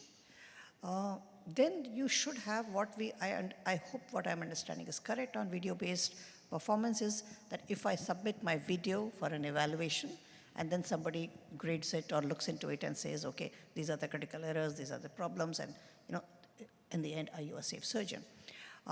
Maybe a few procedures, say in gynecology, I can take up hysterectomy or a radical hysterectomy and probably grade them. But the last one is the most interesting, is the continuous data-driven performance metrics, and that's what we call about re-credentialing. Yeah. So I may get re-credentialed today, but I haven't performed 5 surgeries in the whole year in robotically. I need to get a performance-based metrics again to get it back into the game. And I think that should be our bottom line. And how often do you think that re-credentialing should be repeated? I think depending upon the surgeon volume, or maybe each institution can decide, but I think every 2 years would be a good idea to actually go ahead and see whether, because this was a problem, I can talk about my country, because when it started 13, 14 years back, there were a lot of surgeons who were initially trained, but hardly performed. So that certificate that they got 14 years back, saying they are console certified by Da Vinci, doesn't hold true if they want to pick up the console today. They need to recertify, I believe.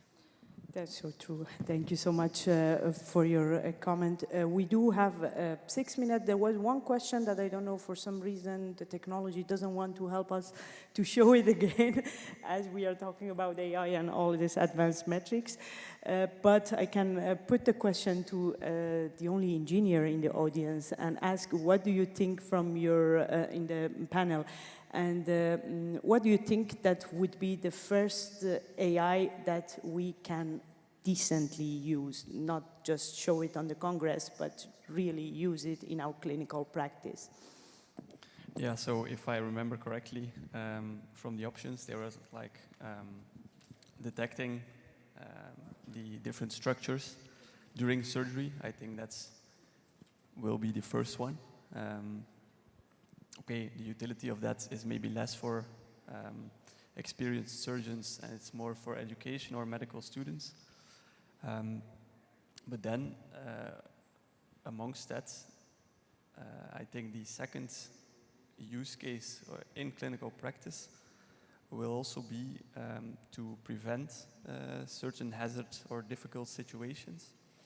Think about, there's a lot of work being done on cholecystectomy, where there's, if I understand correctly, a very tricky part where you need to cut or not cut a certain vessel in the dissection. So I think a lot of robotic manufacturers are currently working on systems that will prevent you to do very obvious mistakes. But of course, this will be something that is integrated in more simple procedures first, and then later on in more complex procedures. So that would be, I think, a second phase for clinical practice. And then also, really in teaching, I think, for example, giving the example of how we do it at ORSI, during training, when you have a very objective and standardized way of doing exercises on, for example, a chicken model, where you have very much predefined steps. I think in that case, detecting when something goes wrong, or at least obviously wrong, I think that would be something that's also not too far in the distant future anymore. But yeah, during real clinical complex cases, yeah, detecting minor errors or very subtle differences of how things can still be improved, I think that's still a few years away. But that's how I see it. Absolutely. Actually, very great insights from the perspective of a hepatobiliary surgeon. This example of cholecystectomy is amazing example for how AI works. I mean, probably it has been almost 10 years, even more, that people are annotating data, publishing open source data about laparoscopic cholecystectomy, the simple question of do you achieve the critical view of safety or not? And basically, in the last surgical AI days that we had, I asked the question from the person who has developed the most advanced model in the University of Toronto on cholecystectomy, do you really use this?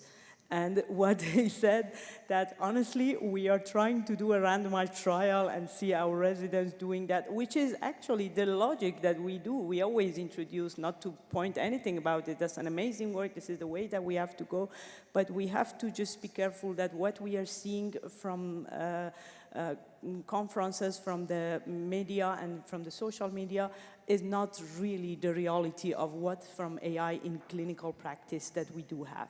That's definitely something. And I like also one other point that Walter mentioned, that probably before we go to look into the very complex radical prostatectomy and see where we can help that surgeon who has done thousands of it in that procedure, we should look into the more simple procedures, and that would be probably the most appropriate use of AI.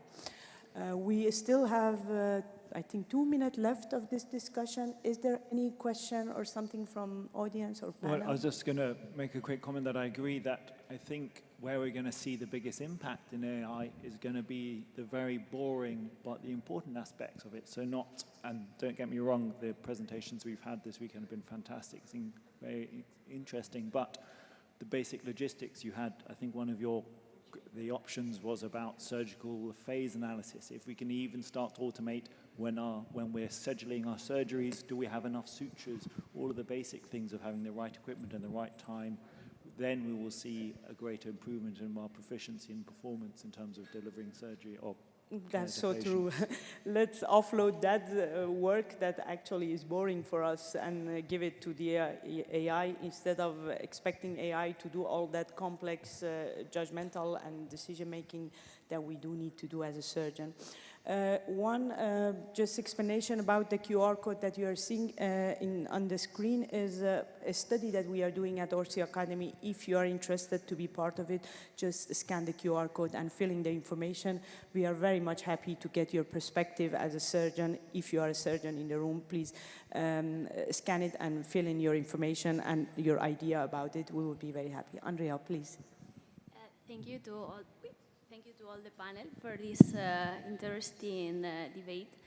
I don't know the rest of the audience, but after all these questions, I think I have more questions than before, no? I think we have a lot of limitations in our day, and one important thing that you said is about the real and practical application of all of this technology. So I think we have to think deeply about this and try to find the real application of all this technology. That's so true. I think this is actually the job that we have to do, and we try to continue doing that to keep that reality in mind instead of thinking about the ideal way and how we want to go there, but work with what we have in the real life. I think it's almost time for lunch. If any of the panelists would like to have some final word, otherwise we just close the session. Thank you so much, everyone, for your contribution. And I invite you, on behalf of Sarika, to have lunch, or Sarika comes to invite you. Thank you. Lunch is ready. I'll open these doors, or you can go from around, and we'll see you back at 1:30. Thank you.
Grateful to my mentor, Professor Som Shekhar.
Good afternoon, ladies and gentlemen. We will be starting the afternoon session in a minute or two, so if you could please make yourself comfortable.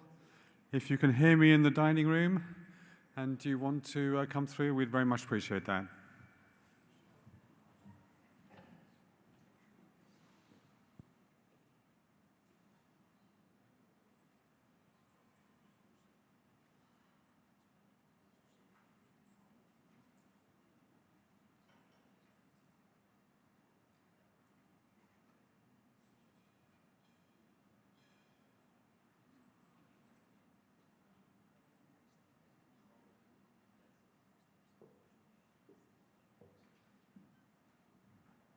So I think we're now ready to start the next session. So if I could invite Dr. Ranjan, Dr. Krishna, and Dr. Dalvi to the stage. Thank you very much indeed.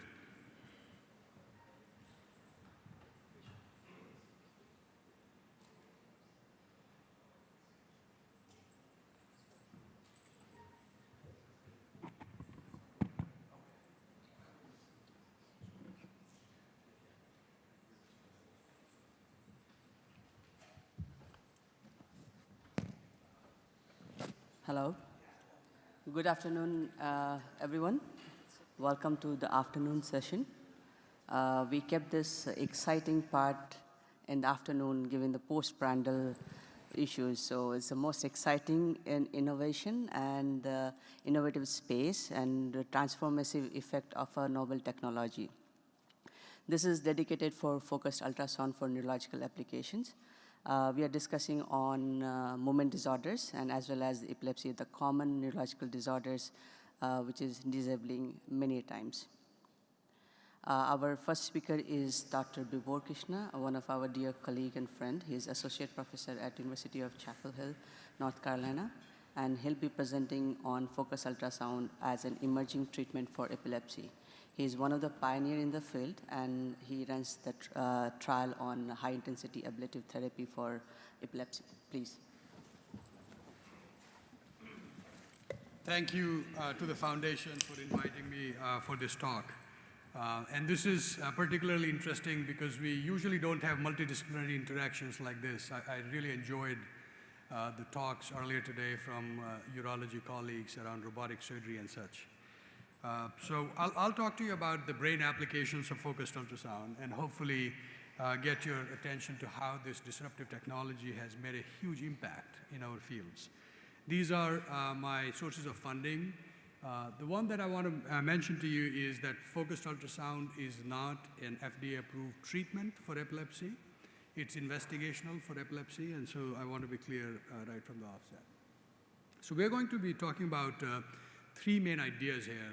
Focused ultrasound, the technology itself, and how this innovative technology has been implemented in clinical medicine and made a huge impact in neurological care. Talk about some of the unique aspects of the technology and the advancements and the mechanisms by which ultrasound interacts with the brain tissue and how we can then think about the future expansion to other indications.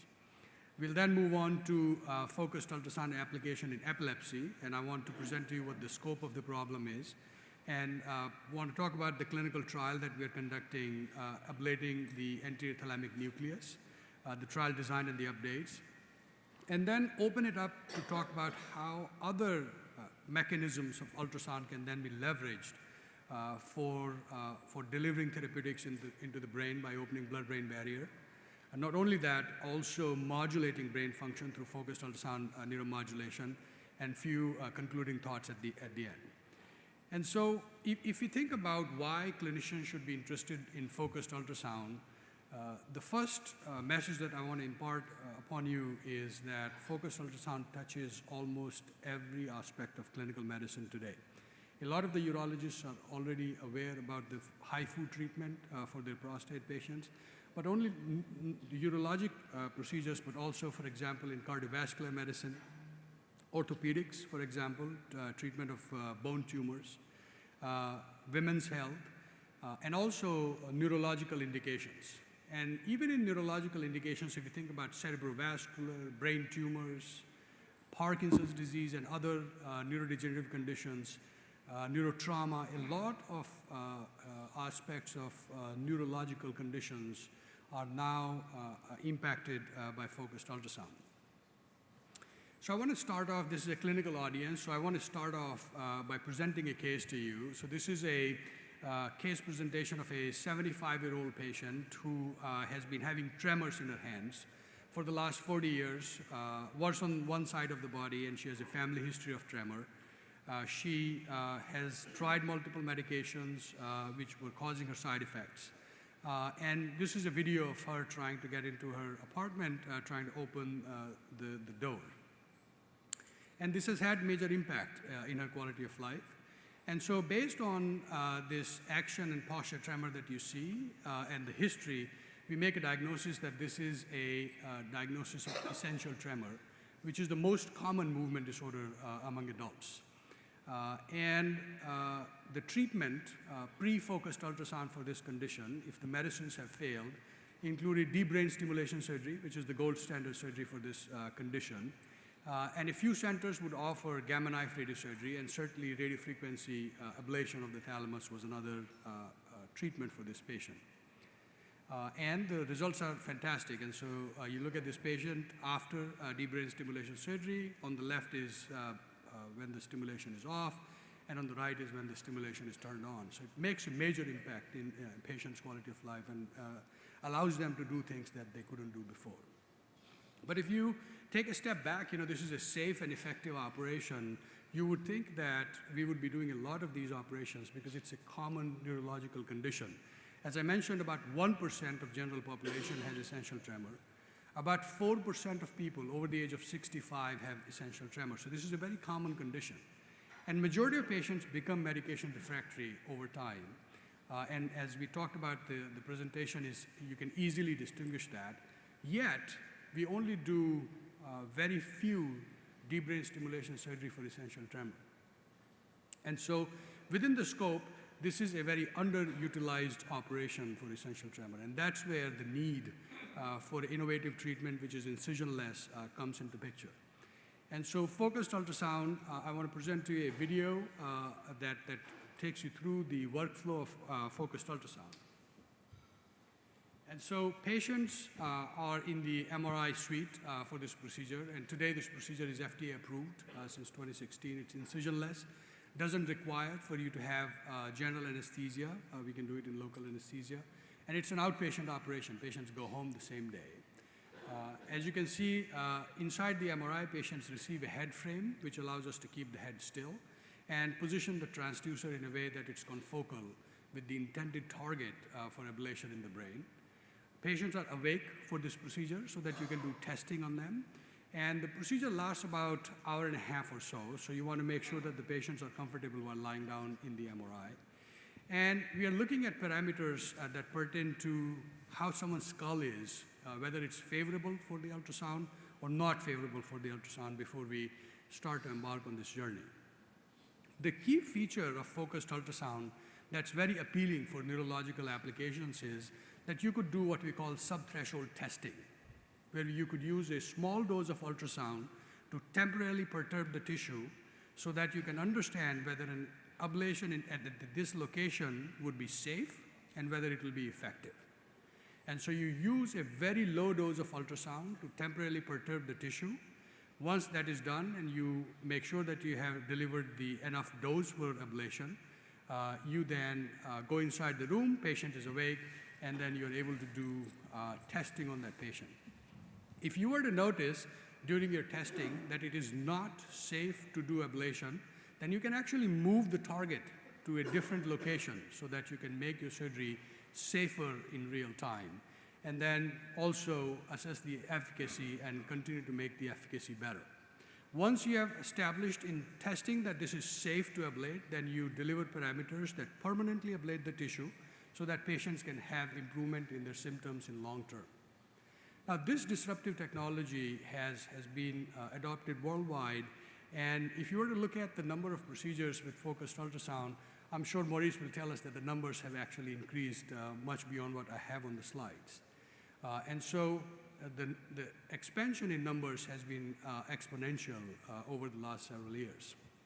In fact, if you were to compare the number of focused ultrasound procedures to the standard of care, which is deep brain stimulation, you can see that it has already taken over the number of deep brain stimulation procedures being done in the United States annually. And we expect that in the future it will continue to increase as well. So this innovative technology has already made a tremendous impact in the clinical care in neurological applications. Now, a few aspects of focused ultrasound from a technology standpoint I want to mention to you. There is a lot of innovation happening in the field, and there are several types of focused ultrasound equipments that are available, including the one on the left side. You see the MR-guided system that's manufactured by Insight Tech. There are other systems which utilize neuronavigation for delivering ultrasound. And now we even have implantable focused ultrasound systems that allow you to have the system implanted in patient's skull. Now, ultrasounds not only ablate brain tissue, but they can do a variety of other biological effects on the brain tissue. So if you were to deliver ultrasound in high dose, it can cause thermal ablation, so there is coagulative necrosis of the tissue. But if you couple ultrasound at low dose with microbubbles, you can open the blood-brain barrier and deliver therapeutics into the brain. Also at low dose, without microbubbles, you could modulate the brain function that can be utilized for a variety of neurological applications. And then finally, ultrasound in high pulses, high-dose pulses, can also cause a very precise tissue-level ablation called histotripsy. And so all of these applications become interesting for neurological conditions like epilepsy, where all of these can be applied in unique ways. So let's switch gears and talk about epilepsy. So epilepsy, if you were to look at 1% of global population suffers from this condition, and about 1/3 of individuals become medication refractory. Now, this is an aspect of seizure outcomes in epilepsy patients. If you were to look at seizure control decade over decade, in 1980s, 1990s, and early 2000s, despite having innovations in newer and newer anti-epileptic medications coming each day, we still don't see a tremendous improvement in seizure control in patients with epilepsy. Although the side effects get better. The newer medications have less side effects. Now, this has allowed people to use polypharmacy to be able to add multiple anti-epileptic medications to then take care of patients with epilepsy. Another unique insight from this data that you get is that there is a law of diminishing returns. If you keep adding anti-epileptic medications, the effects don't continue to add up beyond a certain point. So there is some additive effect if you add one more anti-epileptic medication, but adding 2, 3, 4, 5 more medications really don't give you a lot of improvement in seizure control. And so based on this, there is a big population of medication refractory epilepsy patients. And currently the treatment options for them are in 2 major buckets. One bucket is resection or ablation using laser ablation, or neuromodulation, where you have implanted devices that allow you to control seizures. And so this is an example of a patient who has undergone resection. You can see on the MRI there is a big gap there where the patient's temporal lobe used to be, and so you could resect the seizure focus of that patient. This is another example of using laser to ablate the exact same area and to be able to then control seizures. And so these are the ablative and resective options for these patients. And then in neuromodulation bucket, you have treatments like deep brain stimulation. In the cartoon, you can see the electrodes implanted in the brain, most commonly being the thalamic target, and with a pacemaker sitting in the chest delivering electrical stimulation. Also available today and FDA approved is a treatment called responsive neurostimulation, where you have, again, the same kind of electrodes implanted in the brain, and there is a skull-mounted battery that senses seizures and delivers stimulation only if patient is having seizure. And so this is responsive neurostimulation as well. Given the landscape, still we have pretty significant unmet need in patients who have medication refractory epilepsy and don't want to have either resective or ablative surgery or implanted hardware for treatment of their epilepsy. And that's where we think that focused ultrasound can make a huge impact in patients who have treatment-resistant epilepsy. And the target that we talk about is the thalamic target called the anterior nucleus of the thalamus. So these are axial, coronal, and sagittal planes to show you where this target sits. It's very close to the lateral ventricle of the brain, and it's one of the most dorsal thalamic nuclei, if you remember your medical school anatomy classes. And we understand that the basal part of this anterior thalamic nucleus is very efficacious hotspot for seizure improvement. When we studied this target, continuous EEG from this target, and compared those to the scalp, what we found that before the seizures appear on scalp EEG, they were present in the anterior nucleus 4 minutes ahead of time. So this target is engaged very early in epileptogenesis. And so certainly what we think is a target that could have a central role in epileptogenesis. There is some indirect evidence that if you were to have a micro lesion of this target, especially when, say, for example, you're doing deep brain stimulation surgery, where you implant electrodes into the anterior nucleus, that temporary disruption of anterior nucleus activity resulted in improvement in seizure in patients who were undergoing DBS. In fact, when we looked at a consecutive series of 16 patients who underwent DBS, we found that 9 out of 16 patients had significant improvement in their seizure frequency just by implanting a DBS electrode without starting the stimulation. Interestingly, in some patients, the seizure improvement lasted 1 month, and in one patient, they had their seizures significantly improved even 3 years after implant of DBS without requiring stimulation. And so we had some indirect evidence that this area is involved in epileptogenesis and also efficacious for reducing seizures. This led us to launch a trial, which is funded by the Focused Ultrasound Foundation. And the main criteria of this trial are similar to other trials that we have for neurological conditions, patients who have disabling seizures, who are medication refractory. These are focal seizures. Patients have had a previous workup of their epilepsy to ensure that we have some idea of which hemisphere the seizures may be coming from. And we want to have patients who have a high seizure frequency, who have been on stable medication dose, and that the target is visualized on MRI imaging. Patients who are willing to maintain seizure diary and who have involved patient care providers. Exclusion criteria are also pretty standard of neurological trials. Some are epilepsy-related, some are overall health-related exclusion criteria for these patients. So far what we have done is we have obtained a FDA IDE for the conduct of this trial. And the primary outcome, since it is a phase 1 trial, is safety at 3 months. And the safety is a composite of a variety of different assessments. Some of these are clinical assessments like a neurological exam, but also neuropsychological assessment, which is critical for this kind of trial as we think about safety in these patients. Secondary outcomes include initial efficacy, so seizure reduction, improvement in quality of life, and then imaging outcomes associated with fMRI and diffusion MRI changes. This study is monitored by Data Safety Monitoring Board. So when we approached the FDA, they allowed us to recruit 10 patients for this trial, and they wanted us to recruit first patient, report all the data, then 2 more patients, report all the data, and then 7 more patients overall. So currently, we have recruited and treated 3 patients for this trial, and FDA is looking at the data from the first 3 patients. 2 of these patients have completed the follow-up for 1 year, and 1 patient has completed follow-up for 6 months. We haven't had any serious adverse events in this trial. 1 patient had a decline in verbal memory. And if you look at the preliminary efficacy, all 3 patients had significant reduction in their seizures.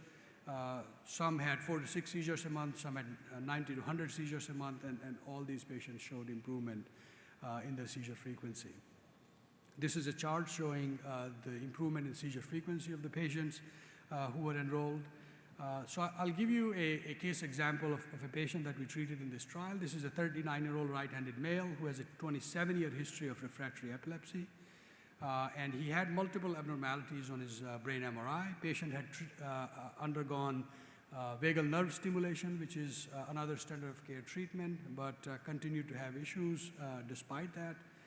The seizure frequency for this patient was high, and these resulted in inability to speak, confusion, and on workup it was found that these seizures are coming from multiple different areas of the brain. We call these multifocal seizures.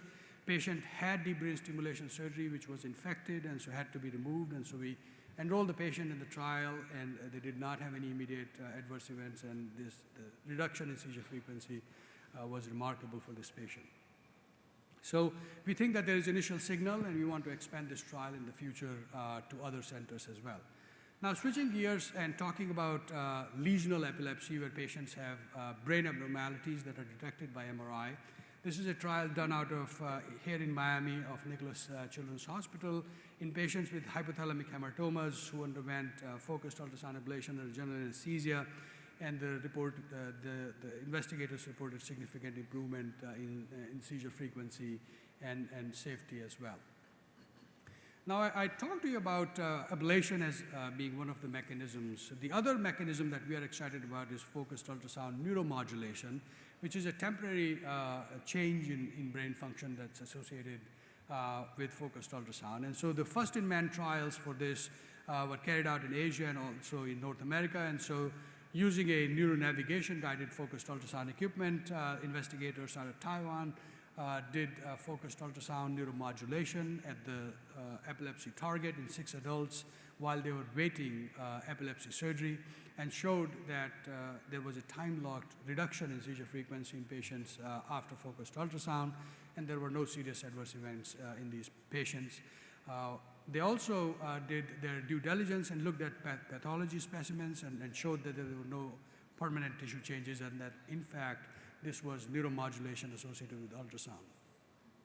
The group out of Harvard, Dr. Bubrick and her colleagues also used neuronavigation-guided focused ultrasound, but this neuromodulation paradigm involved multiple sessions of focused ultrasound in 6 patients with mesial temporal lobe epilepsy, and showed that after multiple sessions of focused ultrasound, you could have seizure reduction even up to 6 months after exposure to ultrasound. So again, very promising initial results, and we're very excited about this in the future.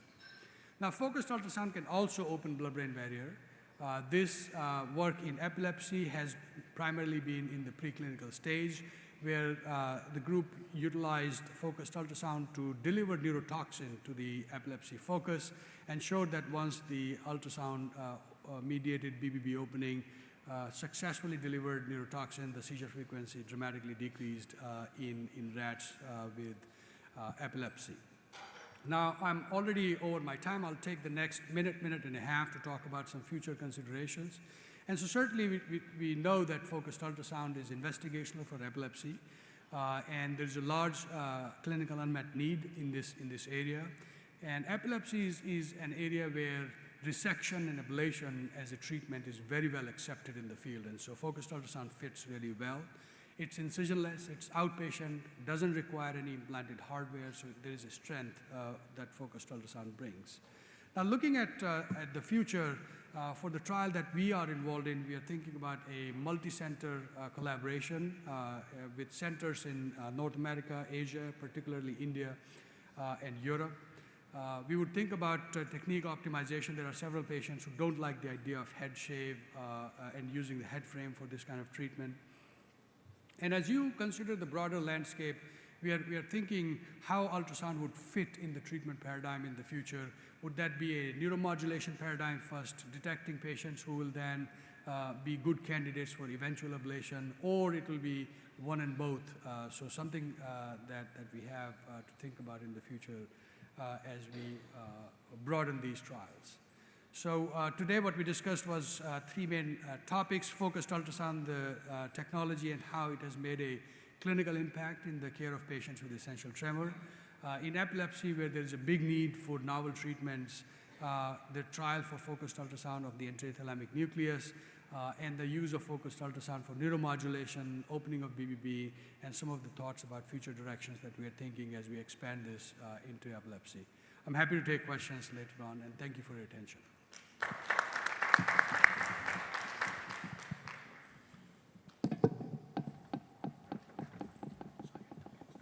Thanks, Dr. Krishna, for a wonderful talk. Just changing gear, going to the movement disorder, and I'll request Dr. Dalvi to give a talk on focused ultrasound's application in movement disorders. Dr. Dalvi is a renowned neurologist, and he contributed multiple movement disorder centers across the US. He's currently in the Miami, and he was likely to present some information on upcoming paper also. Thank you, Dr. Dalvi.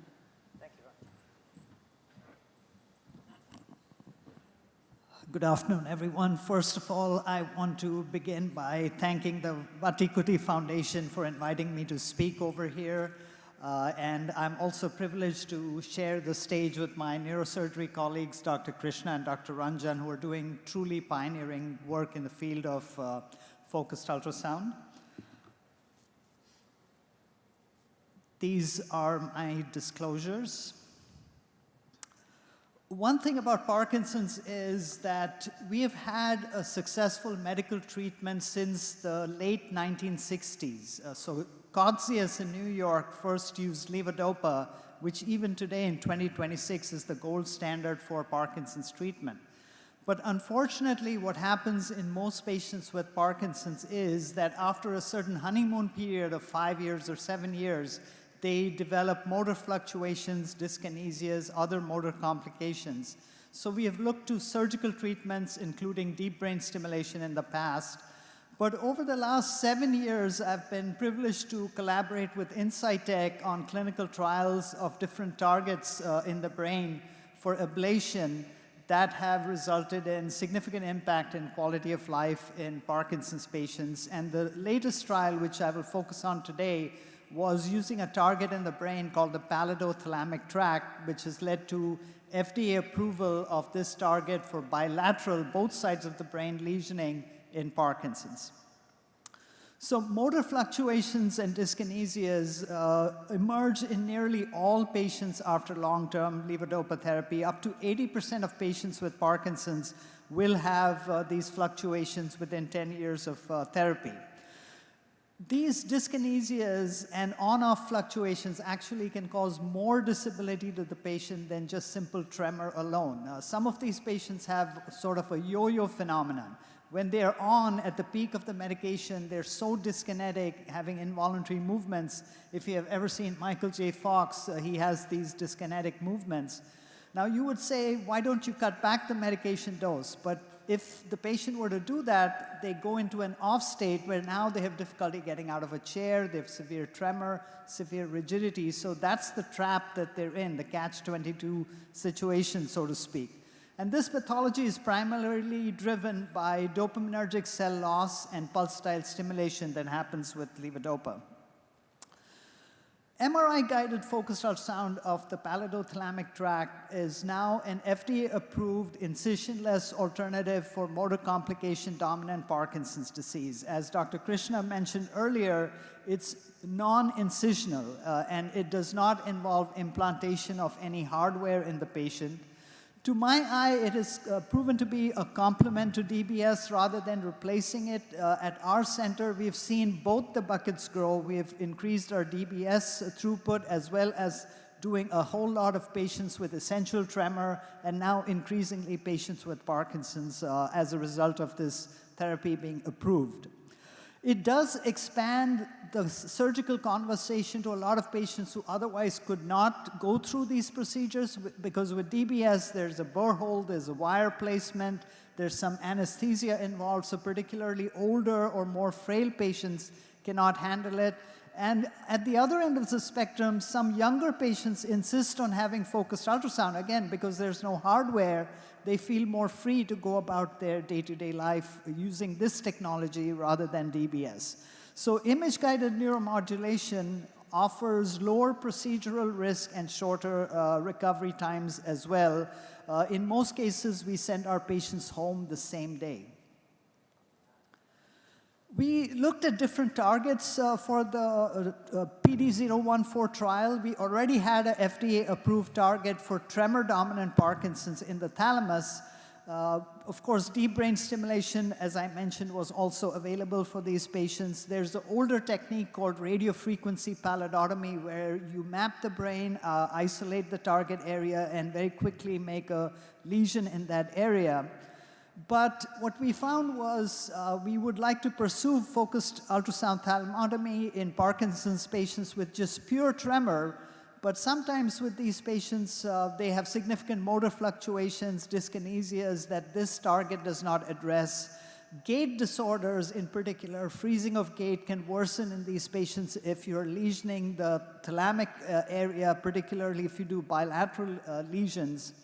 And the GPI target, which Dr. Krishna is the first author on a New England Journal of Medicine paper, that was FDA approved for unilateral lesions only. So we have worked on approving it for bilateral Parkinson's patients. This is the anatomy of the tract. That dotted circle in the middle is in the H1 field of Forel. The point I will make with respect to this diagram is that the globus pallidus itself, even the GPI area that we are targeting, is a relatively large area, whereas the outflow tracts are relatively narrow areas. So you can make a smaller lesion.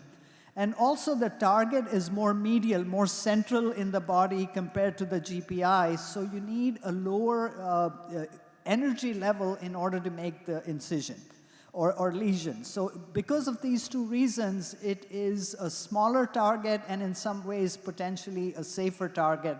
So that was the rationale behind choosing the pallidothalamic tract. So the patients that we recruited were from the Movement Disorders Clinic. We did focus on tremor-dominant patients because it's easy to assess how they're doing during the course of this procedure to see is the tremor improving or not. That's a good marker.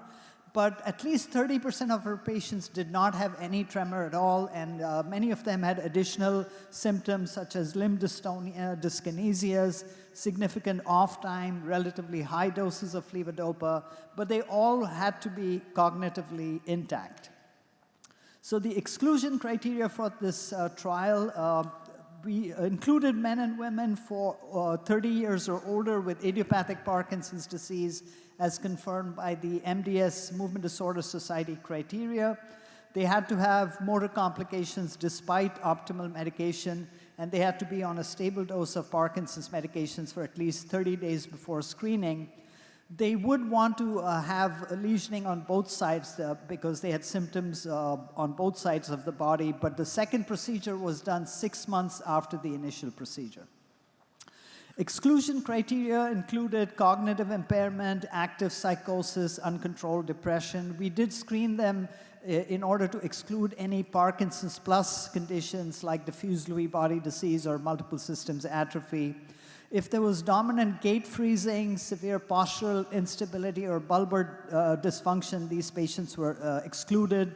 There were certain MRI or CT exclusions as well. Low skull density ratio was an exclusion. Skull implants, aneurysm clips, or incompatible hardware were exclusion criteria. And general medical risks, for example, anticoagulation that could not be paused, or unstable cardiac conditions or coagulopathies. The evaluation in this trial included a detailed Movement Disorder Society UPDRS, that's the Unified Parkinson's Disease Rating Scale, Part 1 to 4, so very thorough evaluation of all aspects of their Parkinson's disease, both in terms of questionnaires as well as in terms of neurological examinations of these various symptoms in these patients. They also separately had to have neuropsychological evaluation to screen for any cognitive dysfunction. They had to have ophthalmological evaluation with perimetry because the GPI is very close to the optic nerve. So anatomically, that is a risk factor because the target area, even with the PTT, is relatively close to the pathway of the optic nerve. We did have a preliminary MRI to exclude any structural lesions, and we did do a preliminary CT for the skull density ratio. Medication optimization and procedural counseling was initiated early on, and we always made an effort to set realistic expectations. So these are slides showing firstly the targeting on one side, and on the other side the lesion itself. One thing that is very, very different with focused ultrasound compared to the traditional radiofrequency pallidotomy is that you can actually block out certain areas. For example, the purple box is blocking out the area of the posterior limb of the internal capsule, so you can reduce the risk of some damage to this area and thereby reduce the overall outcome risk in these patients. The second difference is that unlike with radiofrequency pallidotomy, you can make a subclinical lesion just to see, are you in the right area, are you having the right effect, or are you having side effects before you make an actual lesion. And the third big advantage is you can actually see this in real time because this is MR-guided focused ultrasound. So this is very different from the traditional pallidotomy that we used to do. This shows the lesions a bit clearly. I've used arrows to mark the lesion in this patient in different imaging techniques. So again, it's a little posterior and a little medial to the globus pallidus itself. Again, that medial placement means lower energy levels are required for the lesioning. We have a paper coming out in Lancet Neurology in a few months, so this is taken from that paper. This is one of the main outcome measures, which is the MDS-UPDRS Part 3 off-state total score. You can see that at baseline, the score, the median score is around 50 points on the scale.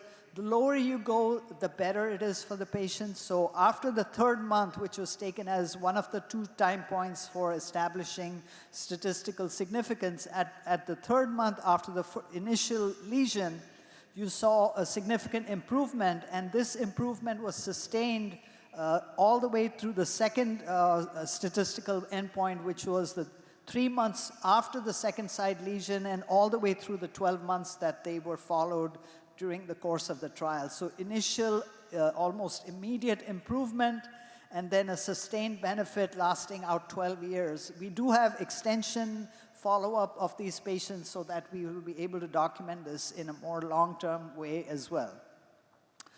One big improvement that we saw was in these motor complications like dyskinesias. If you look at the green bars, the dark green and the light green, they represent somebody who's having off time, either slight off time or no off time at all. And before the surgery, you can see that the green bar is a small fraction of the entire bar, whereas after the surgery, it rises to about 70% and stays sustained throughout the 12-month follow-up.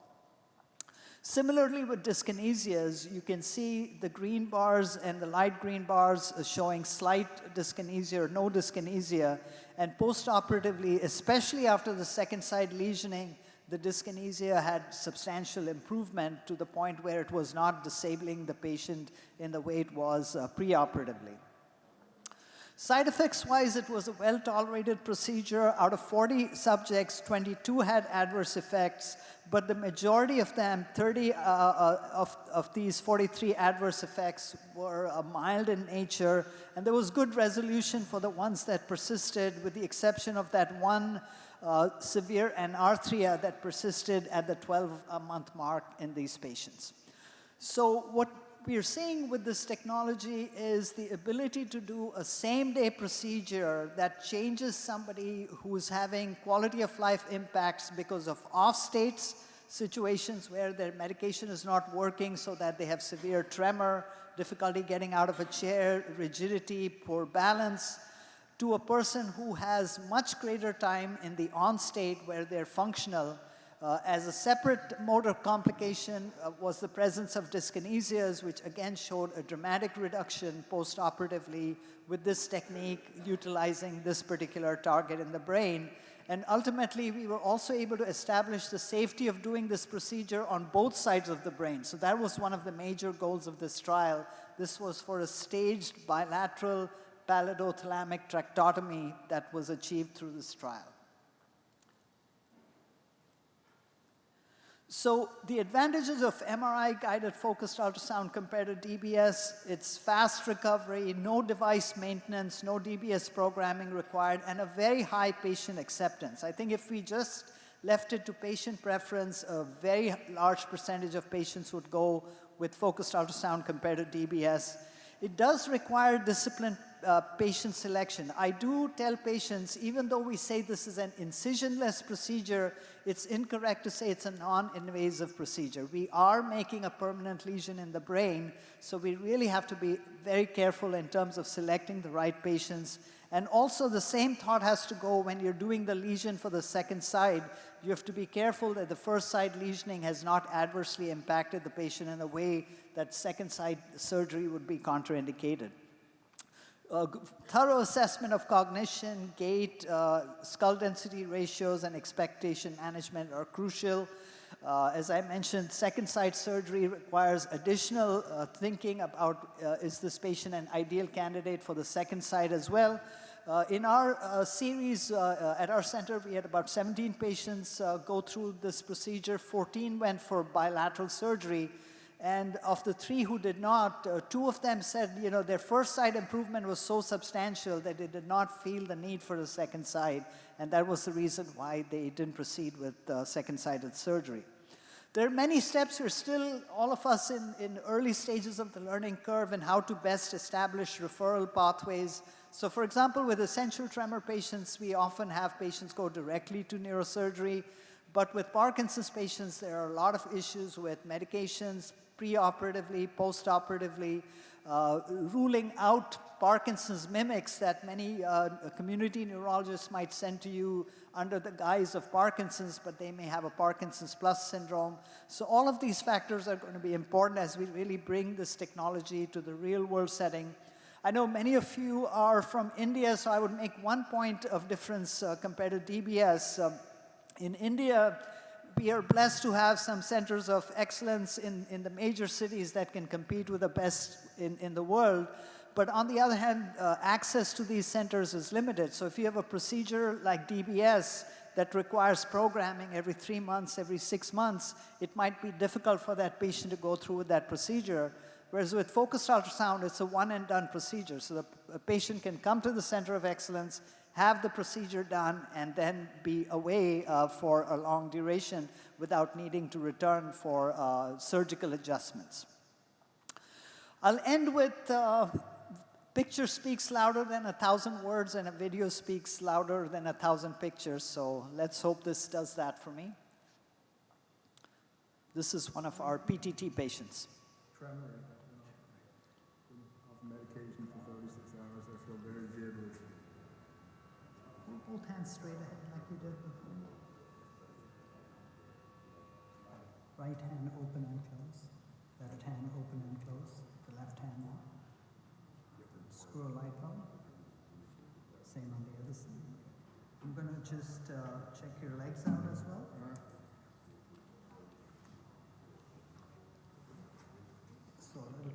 in your legs as well. And push down on a gas pedal here, push down on a gas pedal here. It looks good.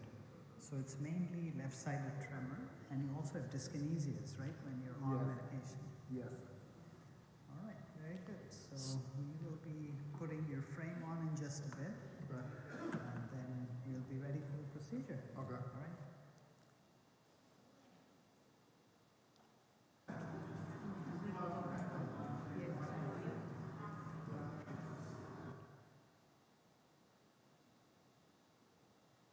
So, what do you think? I think it's amazing. Like it was almost like they flipped a switch, and I could feel a calmness coming over my body, and it was incredible. Nice. Yeah. Nice. Can you show us your tremor in that hand? I don't have any. What tremor? What are you talking about? Exactly.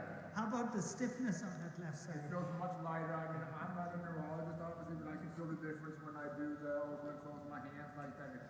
It's much quicker, I feel like. I mean, I'm assuming that's what you guys look for. Sure, yeah. Like, I can feel that myself, that it's like equal with. Fantastic.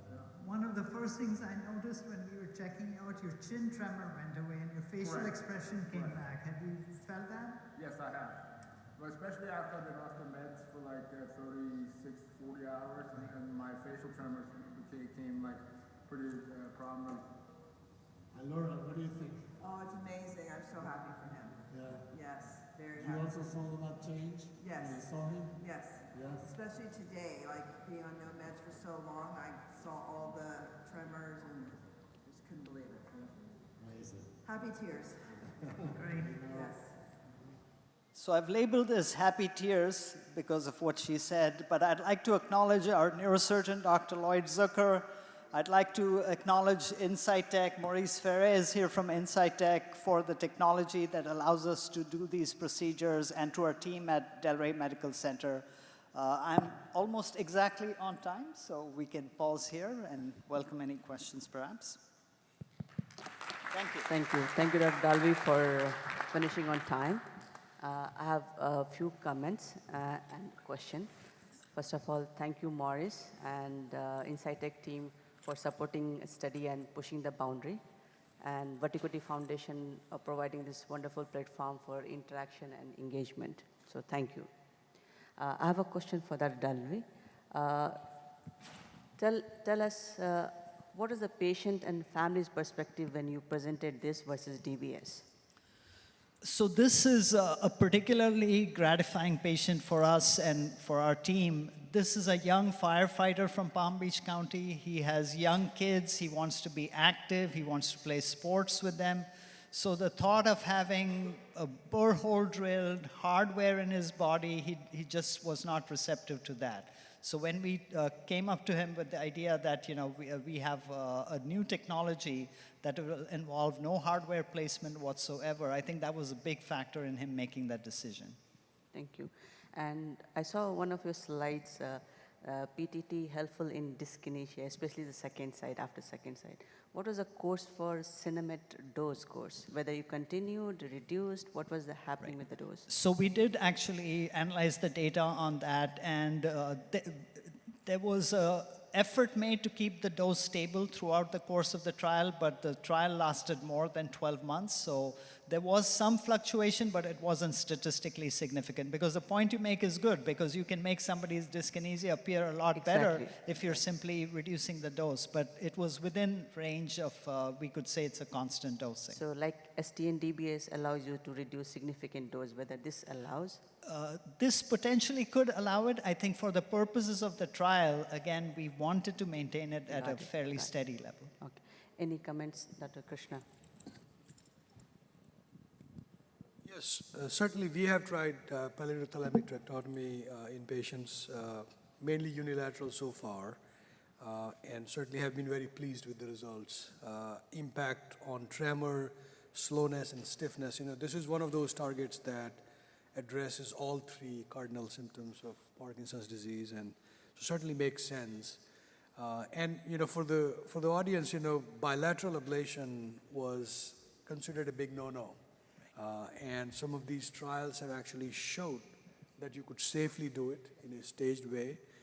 in Parkinson's disease patients and make a tremendous impact in their quality of life. Thank you, thank you. This has been a wonderful session from urology to neurology. So now I open this floor for the question. If you have any question from the floor, anyone, please.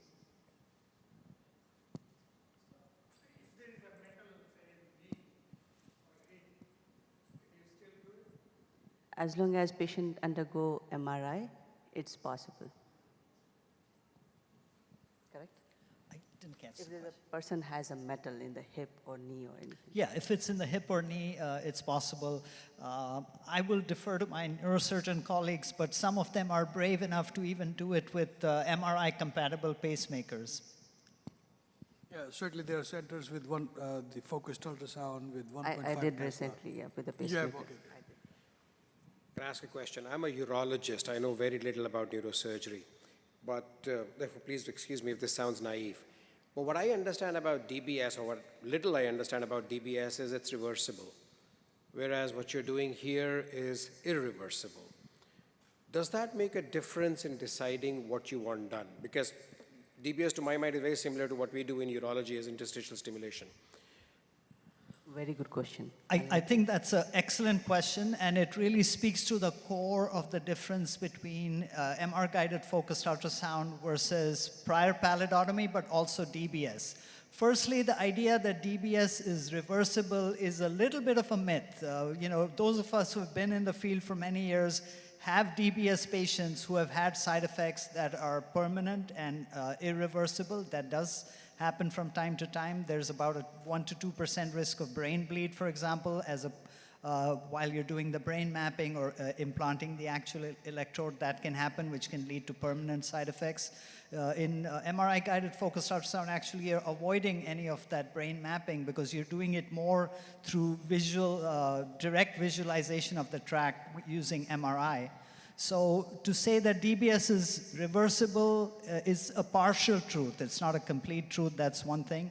The second thing is, again, compared to the traditional pallidotomy, you have so many error checks in this. You can make a subclinical lesion. You're constantly testing the patient. When we're testing them for PTT lesions in Parkinson's, we're not only testing them for things like visual fields, we're testing their language function, short-term memory recall, so we're constantly testing them at multiple intervals.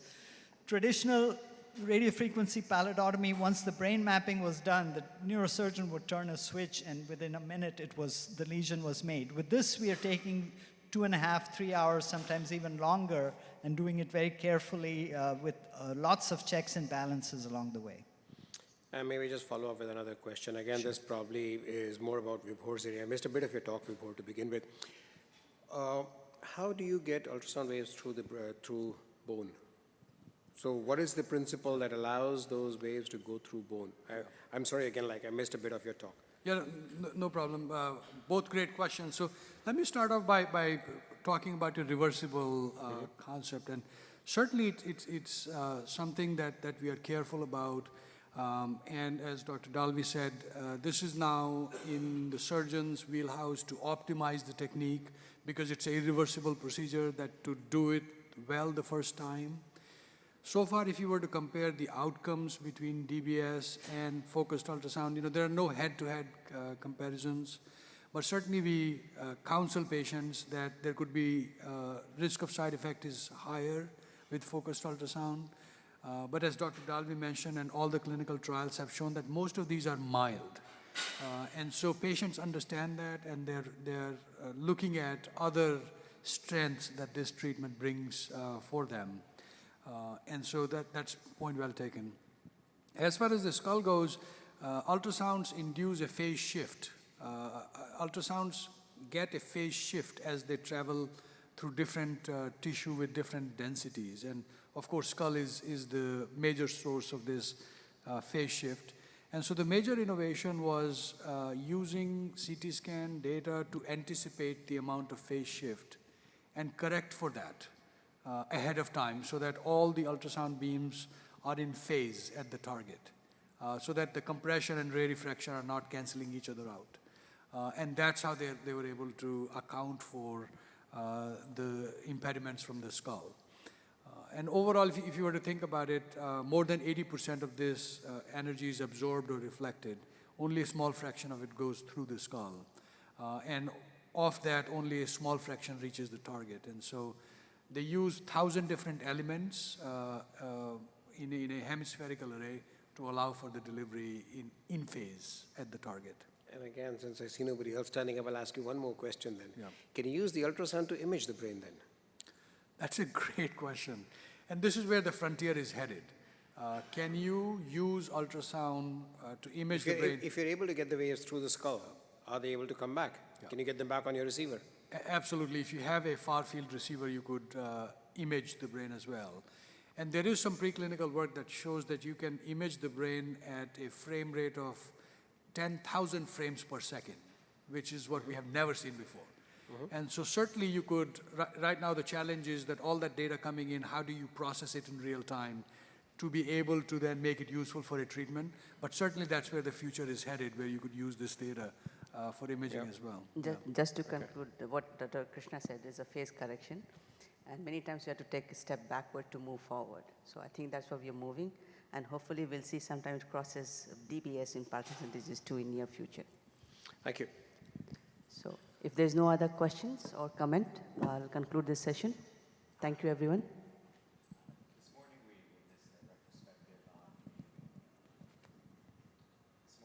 This retrospective on the birth of robotic-assisted minimally invasive surgery.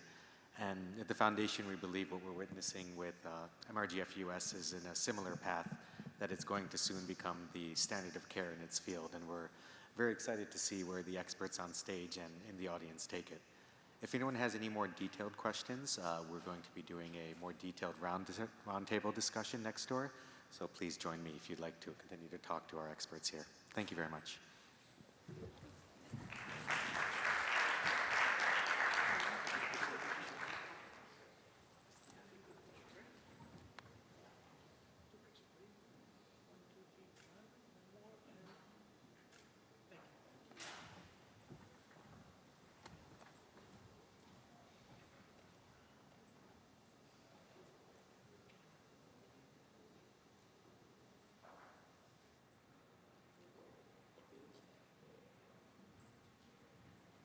Okay, so now invite the next panelists up.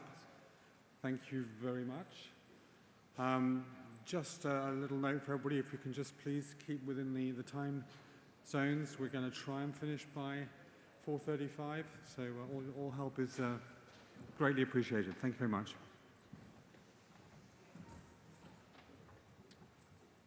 All right, good afternoon, everybody. My name is Manu Sanchetti. I'm a thoracic surgeon, so we're going to move from the brain to the chest a little bit. I want to say thank you to the Vattikuti Foundation for allowing me to speak today. This is my third time with this summit, and it's always been a great, enlightening event. So I'm going to talk a little bit about single-port robotic thoracic surgery, specifically single-port mediastinal mass resection. Hopefully I'll stay within time. These are my disclosures. And so we all know robotic thoracic surgery has become somewhat the mainstay.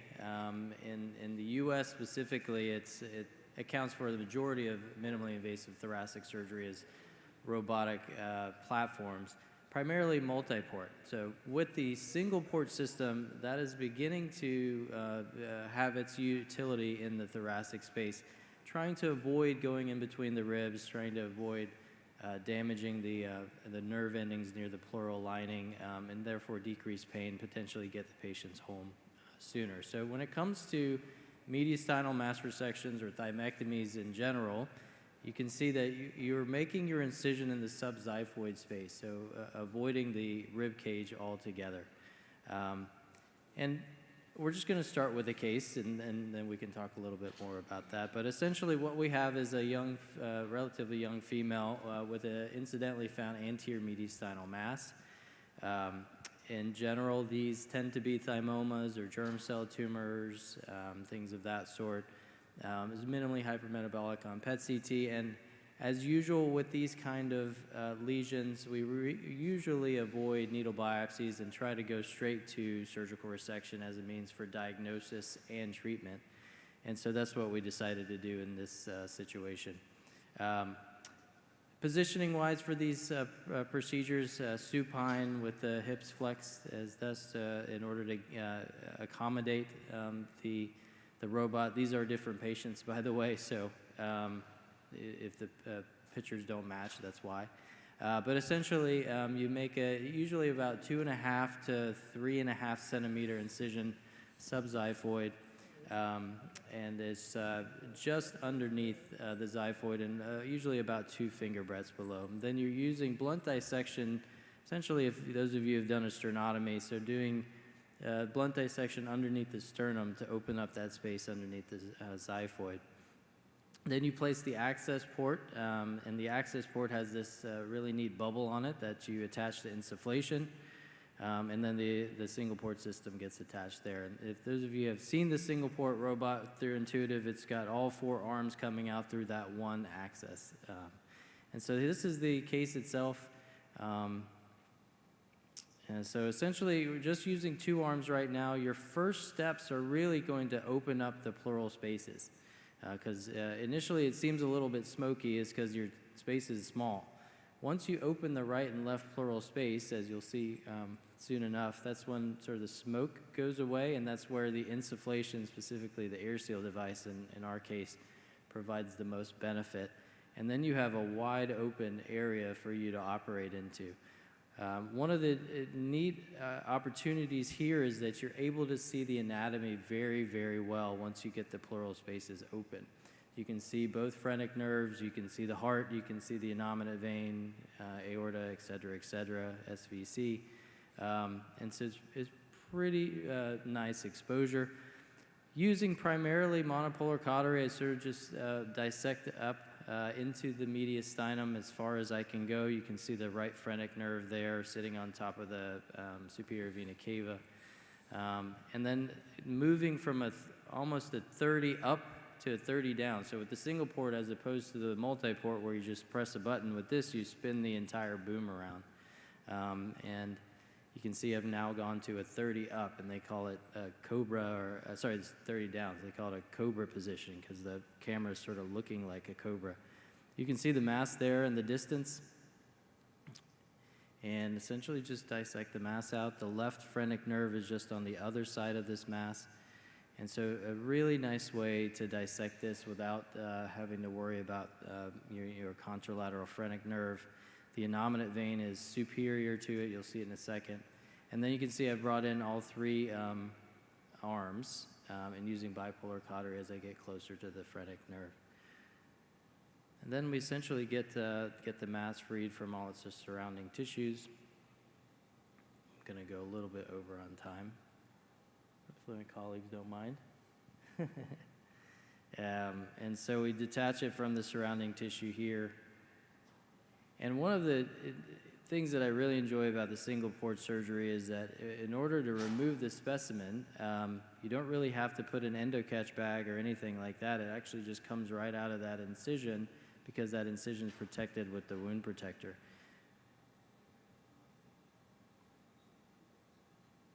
You can see the innominate vein on top there, and I'm just dissecting a vein branch coming off the innominate vein, primarily just bipolaring it. Off the superior horn of the thymus. So once that mass is free, it just pulls up into the incision, and then my assistant comes and grabs it from the bubble, so it's protected the whole time. And so this patient, she ended up getting discharged on post-op day 1. There's no chest tube, nothing of that sort. And no narcotics, and she was back to normal function. She was actually back to work within 7 days.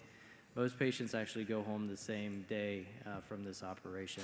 It was a type AB thymoma with negative margins. So looking at some quick data, this is a group out of Korea. Dr. Lee in Korea has probably done the most SB thoracic surgery in the world, and you can see the significant benefit that he has had compared to uniportal VATS and length of stay and conversion and chest tube duration. This is my data on an N of 14. It's actually 16 now. But you can see length of stay is significantly decreased through, as compared to 200 odd multi-port cases. And then pain scores significantly decrease as well, to the point where narcotic use is primarily, is very rare actually with these operations. Quickly, SP mediastyle masses has now gone on to SP lung resections. So again, trying to stay out of the rib cage and do resections with now the SP stapler. This is a wedge resection. You essentially make a subcostal incision, usually about 2.5 to 3 centimeters. You actually make a hole in the diaphragm and then place the access incision through this radial hole in the diaphragm. Here's my finger, and we're doing this thoracoscopically. Here's the access port.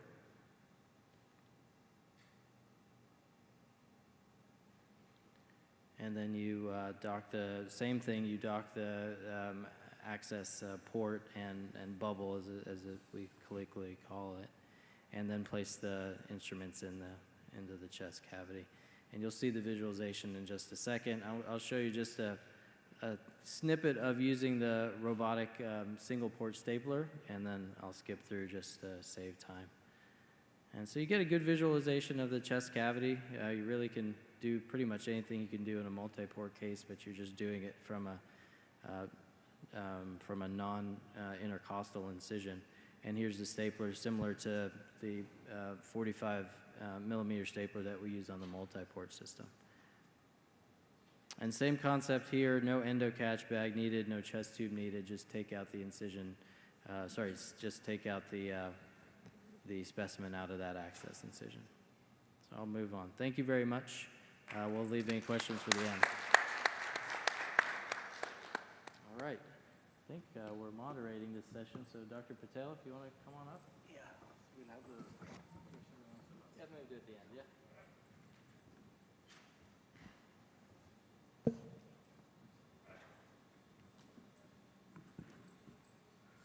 At the onset, I'll like to thank Vattikuti Foundation for having me here. It's a pleasure. This is my second visit to this wonderful event. So I'll be presenting a robotic left upper lobectomy with a pulmonary artery resection.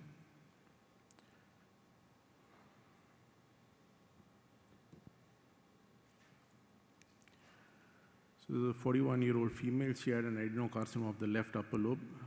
The recent treatment guidelines have changed towards neoadjuvant immunotherapy. So she had her chemoimmunotherapy before we planned for surgery.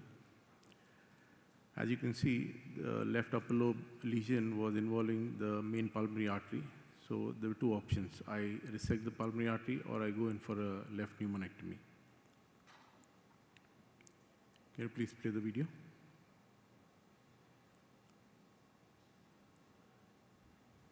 So these are the constant steps. We mobilize the inferior pulmonary ligament, we remove the inferior pulmonary ligament, lymph nodes. There is a subcarinal dissection.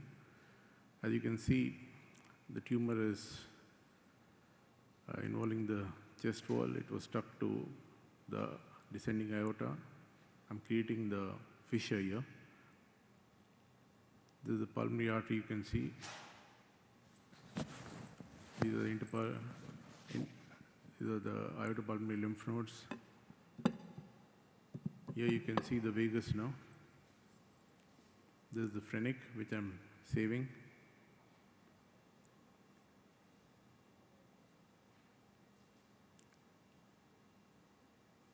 These are some hilar lymph nodes which have been removed. This is the superior pulmonary vein. We take it down with the stapler. This is the upper lobe bronchus.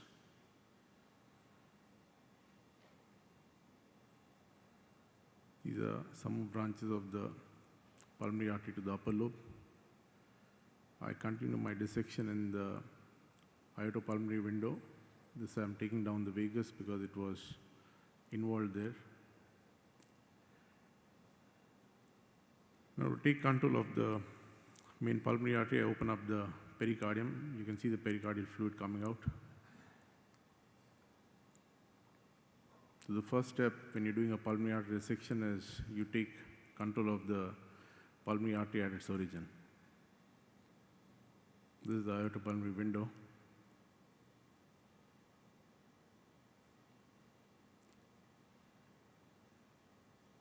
So that is the place where the tumor is involving the pulmonary artery.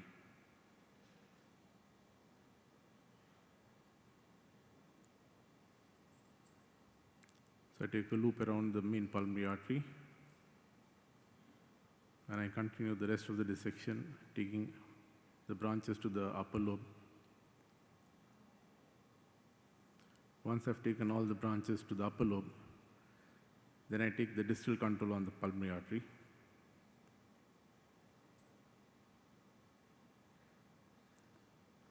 This is the distal control. I apply two bulldog clamps.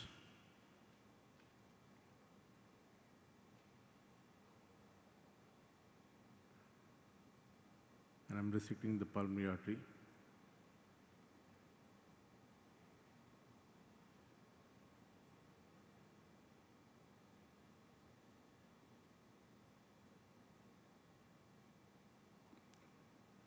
If there's one area where robotic surgery has really made a big difference, it's the lung surgeries, I would feel.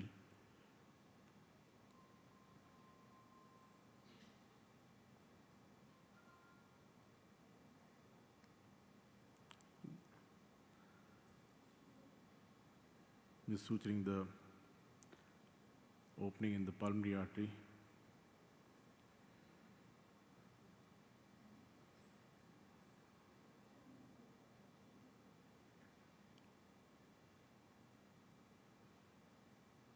Actually, suture got cut there, so I had to take another throw from the upper end.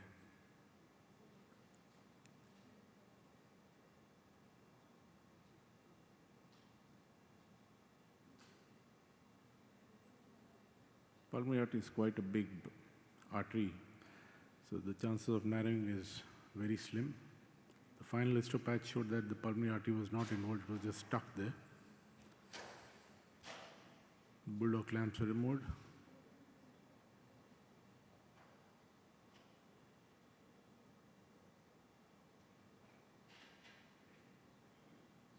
The specimen was bagged.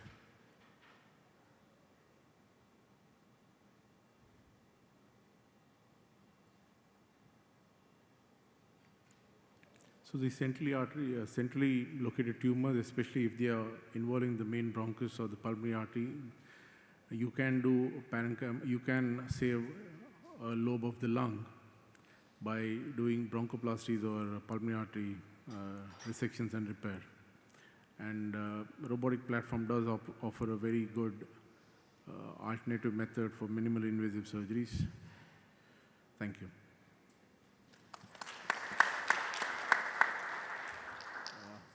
Next, Dr. Abhinav Deshpande will be presenting his case.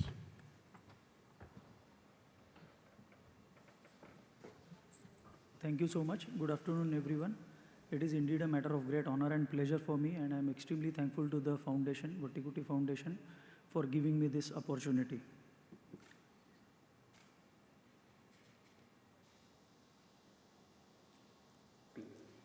Coming to our case, a 43-year masquerading as a pericardial cyst.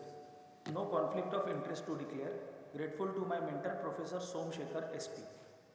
Coming to our case, a 43-year-old male, non-smoker, presented to the physician with gradually progressive symptoms of dyspnea, cough and fatigue over a year. The contrast-enhanced CT scan revealed a heterogeneously enhancing solid with predominantly cystic mass lesion in the mediastinum. AChR and MuSK antibodies were negative. Panel for mediastinal GCT was also negative. Electrophysiology and neostigmine test came positive, suggesting myasthenia gravis. We had a multidisciplinary team interaction and a shared decision was taken along with the patient's family. We planned a robotic exploration of the mediastinal mass along with thymectomy. The patient was placed in supine position with left arm abducted and head slightly elevated, with approximately 30-degree left side up. We put the camera in the 6th intercostal space in the mid-clavicular line, R1 in 4th intercostal space, R2 in 8th intercostal space, and assistant port triangulated between camera and R2 in the mid-axillary line. These ports were put in slightly lower configuration keeping the pericardial lesion in mind. We begin our dissection by opening up the anterior mediastinal pleura and doing adhesiolysis. R1 has hook and R2 has a prograsp. Carbon dioxide pressure being around 8 millimeters of mercury. The bulge seen is the suspected pericardial lesion. Being cystic in nature, is carefully retracted to avoid any puncture and spillage. We now proceed cranially for a complete thymectomy. We take all the fatty tissue. The major vascular structure which is now being bared is the left innominate vein. This left innominate vein joins the right innominate to form the superior vena cava. Any injury to this area can cause significant bleeding, hence dissection has to be meticulous. The superior thymic veins are the direct tributaries from the innominate. They supply the superior horns of the thymus. This is on the left side, hence they are clipped and divided. Here, the left horn of the thymus is now completely freed from the underlying structure. Coming caudally, the cystic mass was densely adherent to the underlying lung parenchyma and the pericardium. Further dissection was carried out in order to free the cystic lesion. Finding the base in this case was really a challenge. Decision was taken to puncture and evacuate the cystic fluid under controlled conditions, and the size in fact reduced significantly after that. The collapsed cystic lesion was then gradually separated from the surrounding area. Proceeding more caudally, the cyst was freed at its inferior pole as well. The monopolar being used in short buzz mode here. The left phrenic nerve, which traversed in close proximity, was carefully separated and safeguarded.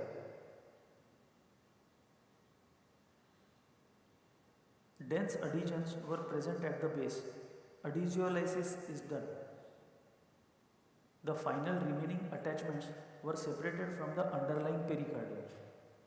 The complete cyst was now freed. After a complete thymectomy, opposite, that is right phrenic nerve, arch of aorta and pericardium were bare of any fatty or thymic tissue. The area between both the phrenic nerves and from the thyrothymic ligaments superiorly to bilateral pericardiophenic recesses were completely clear. The robot-assisted thymectomy is more suitable than VATS for complete or extended thymectomy because of easier dissection of the upper horns, better control of the upper thymic veins and improved unilateral access to the anterior mediastinum. The final histopathology of the pericardial mass was a type B2 thymoma. Patient had a dramatic recovery and is symptom-free at 6 months of follow-up. Fit and fine. Thanks, robotic surgery. Thank you.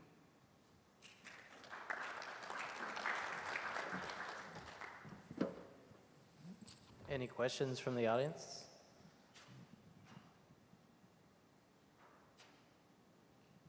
I do have one question on your case. Did you clamp the inferior pulmonary vein as well?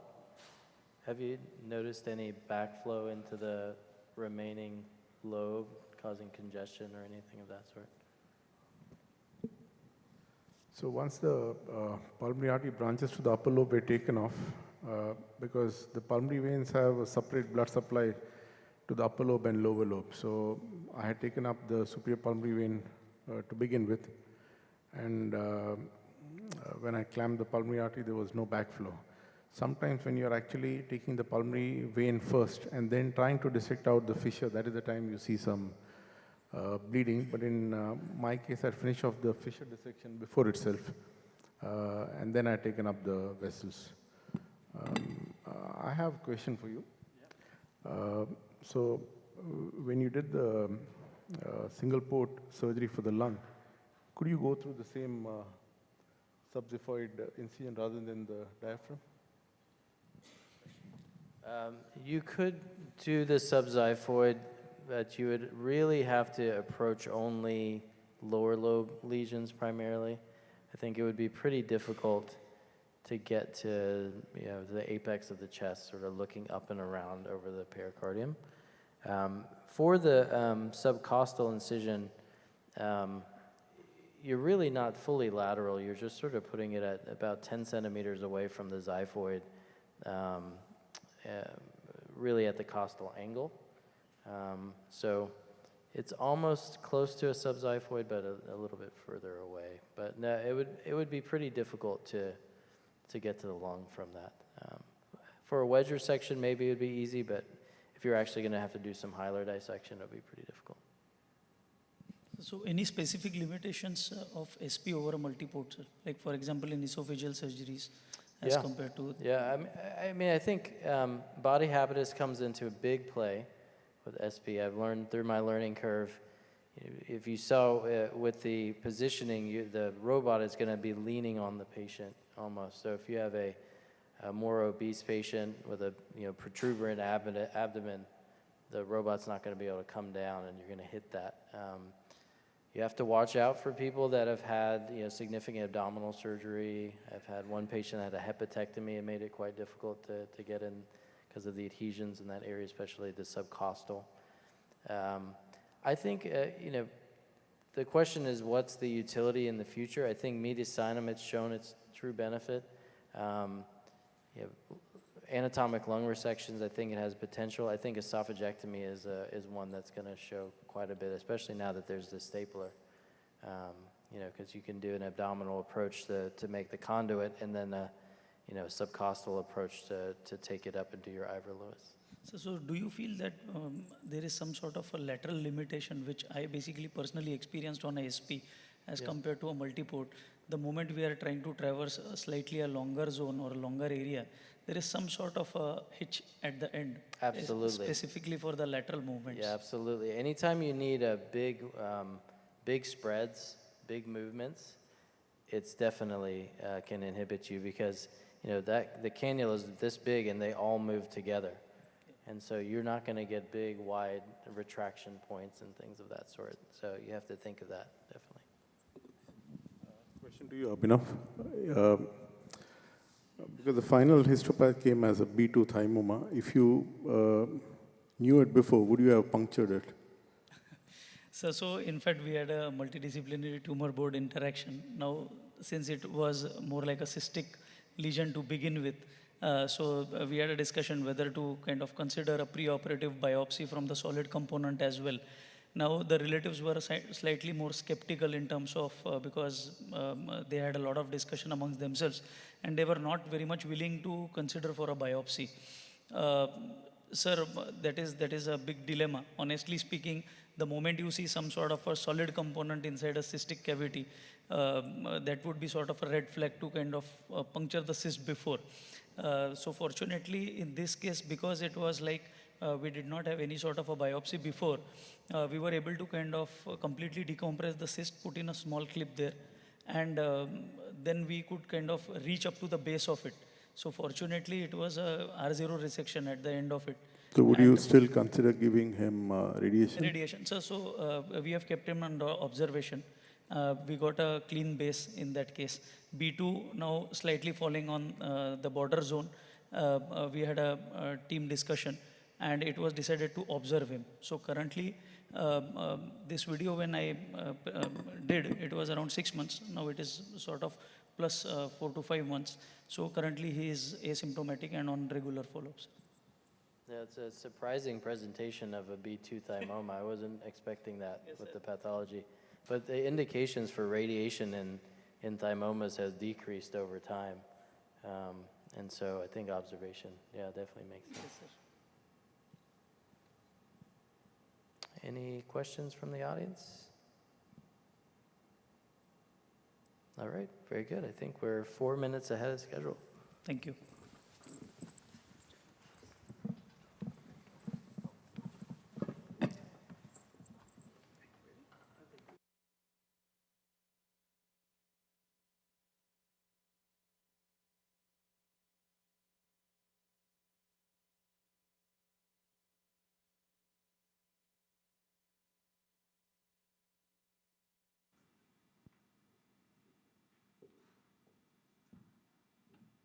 if we could have the next session coming up, just to also say we brought the refreshments into the back of the hall, so we're going to miss the break, so we can catch up a little bit of time, but there's tea and there's something to snack at the back if you feel the requirement to do so.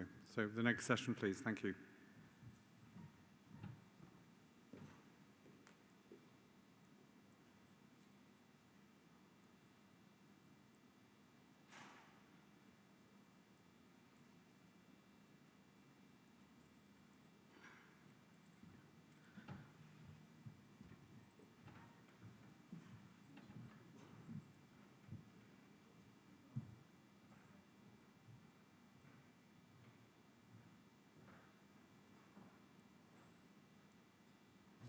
Yeah, so we are starting this session, and I'll invite Dr. Monica Pohekar from Department of Surgical Oncology, Apollo Hospitals, Navi Mumbai, to talk on robotic esophageal spindle cell lipoma excision.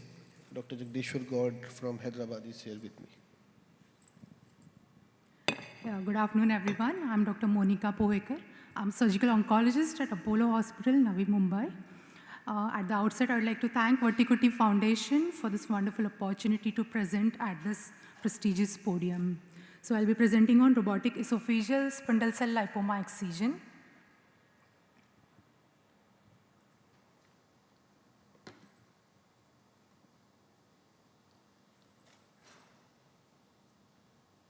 So our patient was a 52-year-old lady with a good performance status and no comorbidities, who was evaluated for dysphagia. Upper GI endoscopy revealed a submucosal lesion at 18 centimeters from incisors, causing moderate luminal obstruction. However, there was no difficulty in passage of the scope. Endoscopic ultrasound revealed a hypoechoic mass arising from the fourth layer of the esophagus. Biopsy was inconclusive. CT scan revealed a mass in upper and mid esophagus, 11 by 3 by 3 centimeter in size. The proximal extent of the lesion was at the post-cricoid, and the distal extent of the lesion was just 1 centimeter distal to the carina.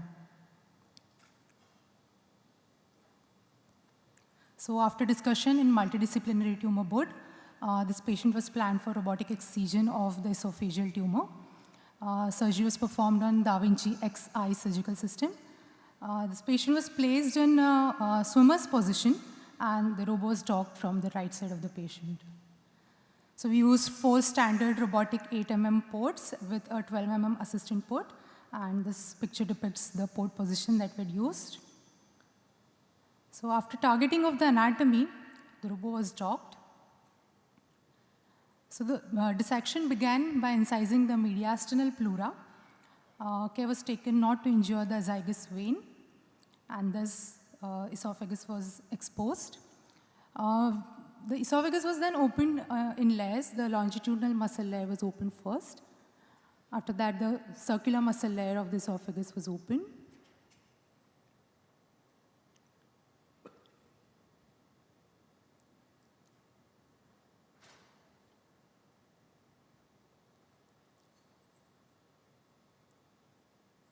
So the submucosal layer was easily seen to be liftable, which should not have been the case in case of a submucosal lesion. So hence we decided to open up the mucosal layer. The mass was then found to be intraluminal, which was then carefully delivered into the esophagotomy. So with gentle traction at the lesion, we were able to reach the base of the stalk. And the mass was then excised by dividing the stalk at the base, taking a rim of normal mucosal tissue.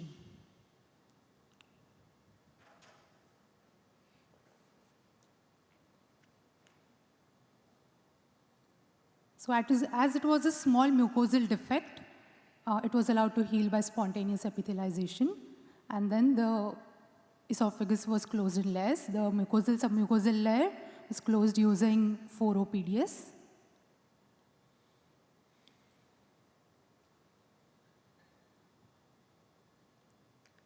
The muscular layer was then closed using 3 OV lock suture.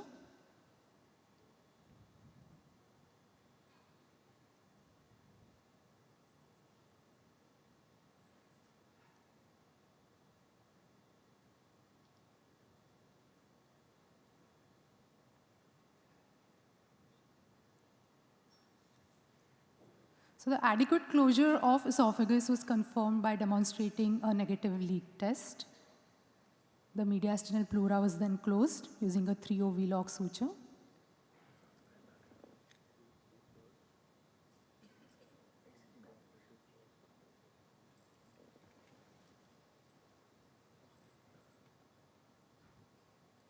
Specimen was then retrieved in the specimen bag. A chest drain was placed and the lung was then inflated under vision. So this is the post-operative picture. The patient was extubated on table. The console time was around 90 minutes with minimal blood loss. On post-op day 1, the patient was ambulated and was allowed oral sips.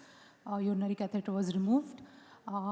After confirming adequate expansion of lung on X-ray with minimal chest drain output and minimal column movement, the intercostal drain was removed on postoperative day 4 and the patient was discharged on tube feeding.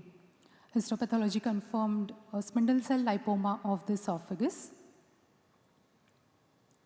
On postoperative day 7, a coronary swallow study was done, which was negative for contrast leak. The Riles tube was then removed and the patient was allowed soft diet and there was no complaint of dysphagia. Thank you for your kind attention.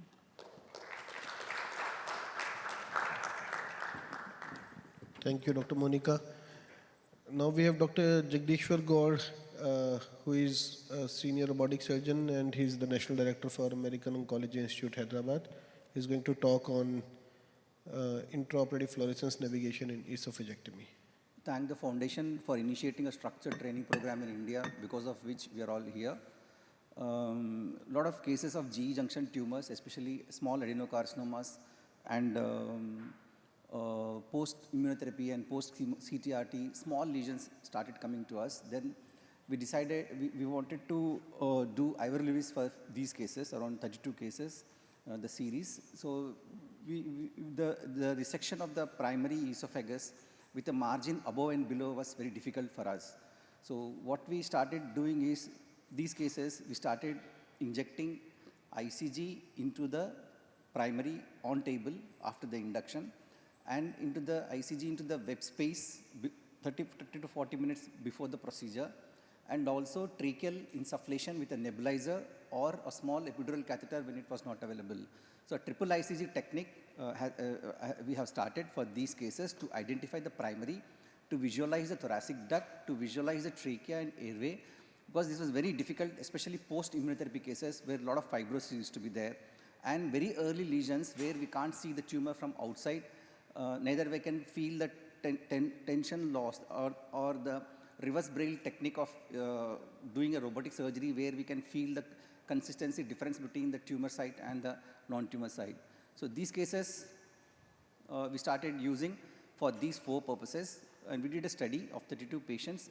This is the way we have done our triple ICG strategy, and we could identify the thoracic duct in 94% of cases as a linear fluorescent structure, and sometimes we're surprised to see multiple branches also, and definitely this will help in preventing leak, the thoracic duct leak.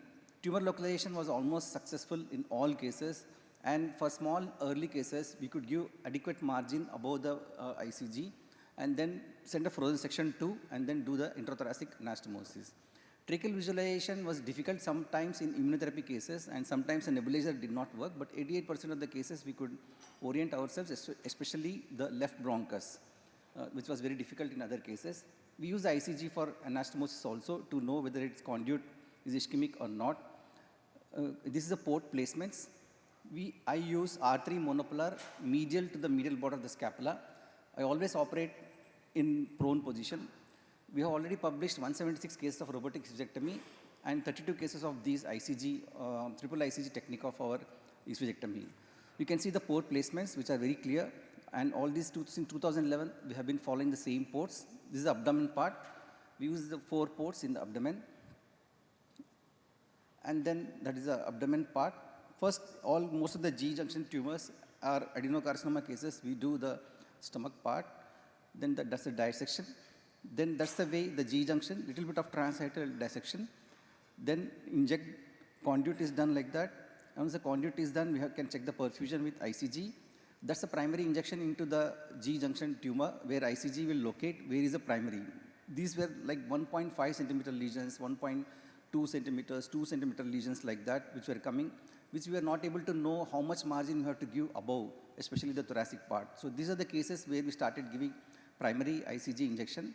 We do the dissection transhiatally and then turn the patient prone and then do thoracic resection above the ICG, check the perfusion, start with the inferior pulmonary ligament, do a 10-step procedure, start posteriorly, go around the azygos vein.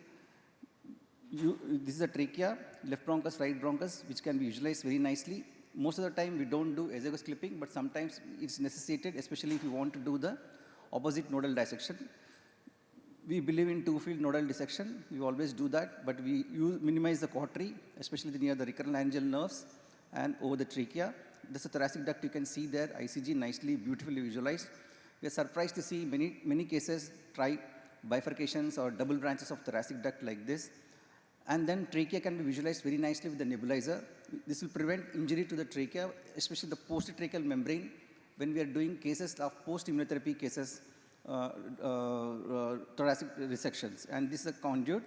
Then we check the vascularity as well as we can see the vascularity also. Then do the anastomosis. Sometimes direct anastomosis, sometimes side-to-side stapler anastomosis. And we bag the specimen and remove it. Because of this, our surgery has become safer, better precision with reduced complications. It's definitely a paradigm shift for us. It enhances safety and precision. The video is available online in the Vattikuti Foundation. Please go through that. Thank you so much for the opportunity.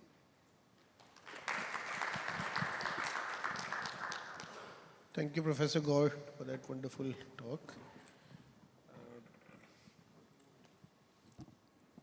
So now we have Dr. Elroy Saldana from Father Muller Medical College Hospital, Mangalore, India, and he's going to talk on robotic-assisted transthoracic esophagectomy using Firefly technology. Good afternoon, one and all. At the outset, I would like to thank Vattikuti Foundation for giving me an opportunity to present our work on robotic-assisted transthoracic esophagectomy using Firefly technique. As we all know, robotic radical esophagectomy is a complex surgical procedure which requires esophageal mobilization in the thorax.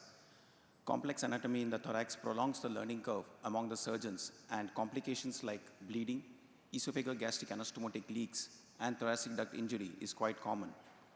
The chyle leak is a serious complication which occurs after the thoracic duct injury, the incidence being 1 to 9%, and the resultant chylothorax has got significant mortality as well as morbidity.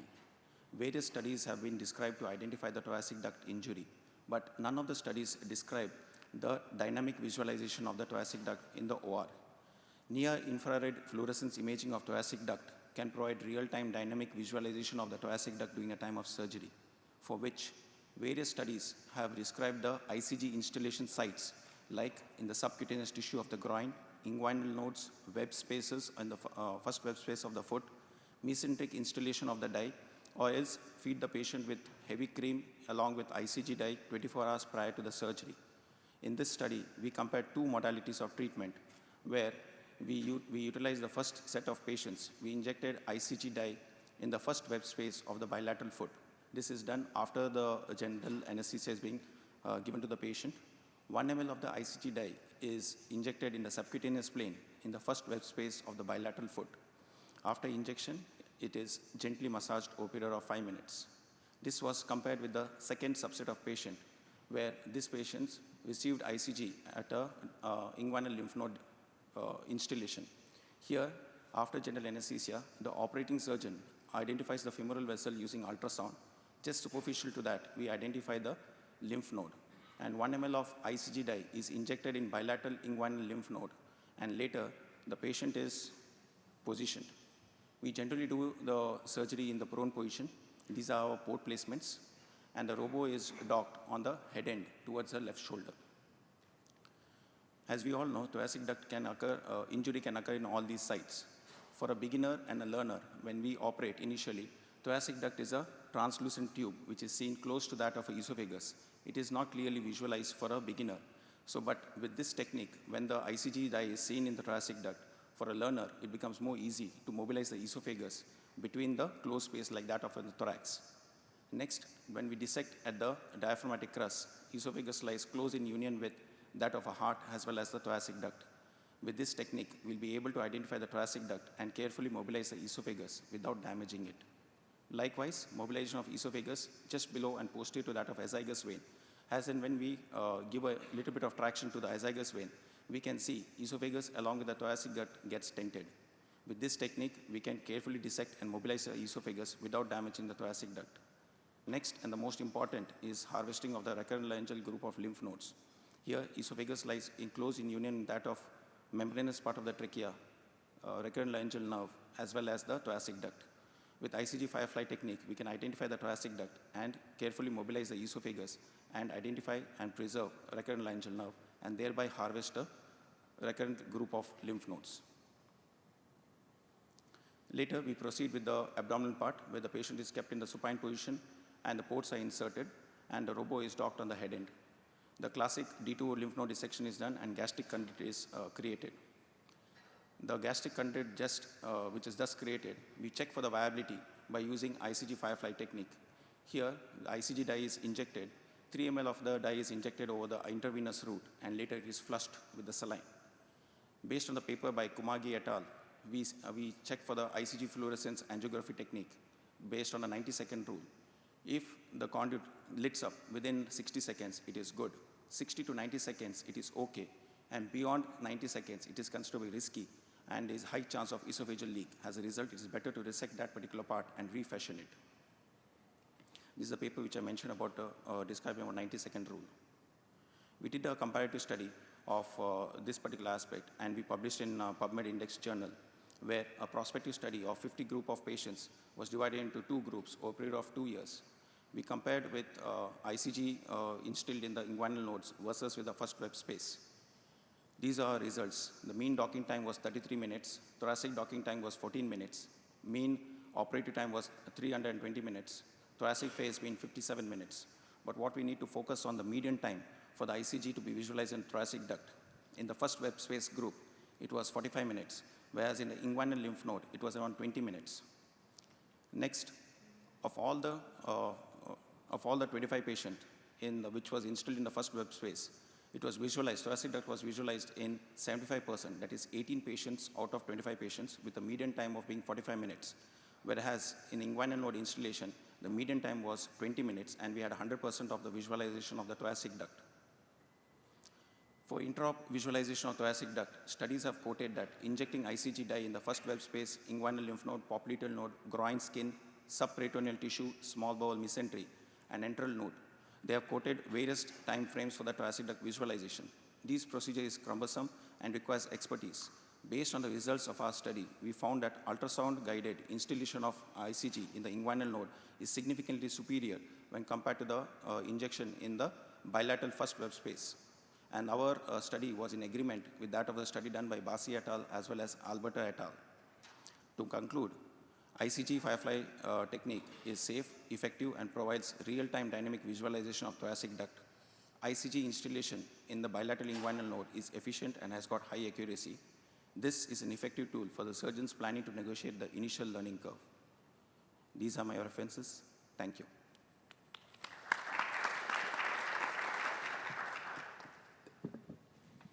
Good presentation, Dr. Roy. And any questions from the floor? Sir, so based on the discussion, what would be the most ideal site for injection of indocyanine green for visualization of the thoracic duct? What should be the most consistent for? Yeah, based on our study, we compared to various modalities. So we found that using ultrasound guidance, it is the most precise way to inject the dye in the inguinal node, and within 20 minutes or 30 minutes. There are a couple of other studies which they mentioned that they could visualize thoracic duct within the span of 30 minutes. But in our study, we were able to identify the 20 minutes. So I feel basically it is better to inject directly under ultrasound guidance, directly into the inguinal lymph nodes. So you are comfortable with only the web space injection? No, we use both. Actually, these 32 cases, we have using triple ICG. ICG in the primary, ICG in the inguinal node, and ICG in the web space, as well as tracheal ICG. So it's a triple ICG technique we are using, both the techniques we are using, and we are, it's coming out very nicely. There is a lot of debate and contentious issue whether that is good or this is good, but we are following both, and we have not compared both. Basically, we have done this to make Ivor Lewis safer and give good adequate margins, especially smaller lesions, adenocarcinomas or post-immunotherapy, partial responders or good responders. For such cases, we have started this. We are focusing more on the primary ICG. Right, and also for the visualization of the gastric conduit, the vascularity.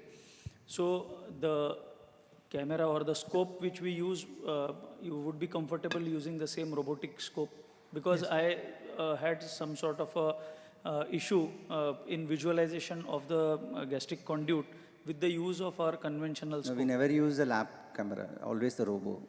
Yes. Never had a problem. The robotics should be good. Yeah. Thank you.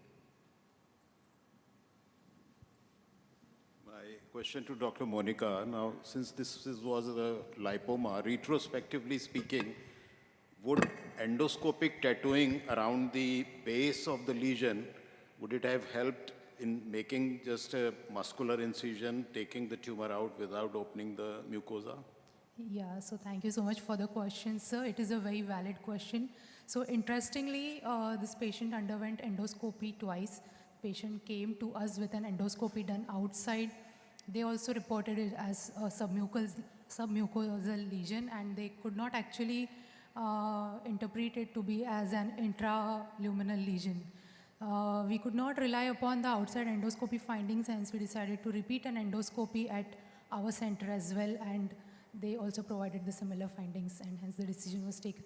And also the extent of the lesion was right below the carina. So that's why the decision was taken to go intrathoracic and take the incision at the site of the most prominence. But still, the tattooing probably would help the surgeon to locate the incision in proximity to the lesion rather than away Point well from taken, the sir. lesion.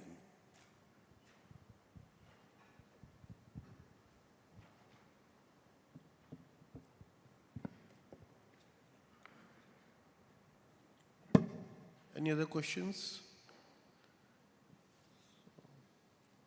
I think we can close the session. Thank you so much. Saving some time.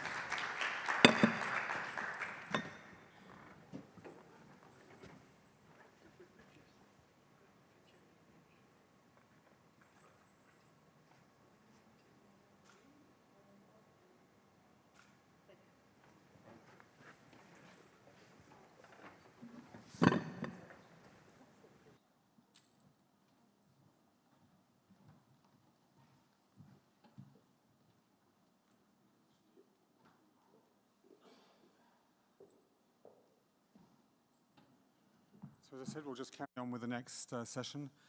If somebody wants some refreshment, it's at the back of the hall. Thank you very much.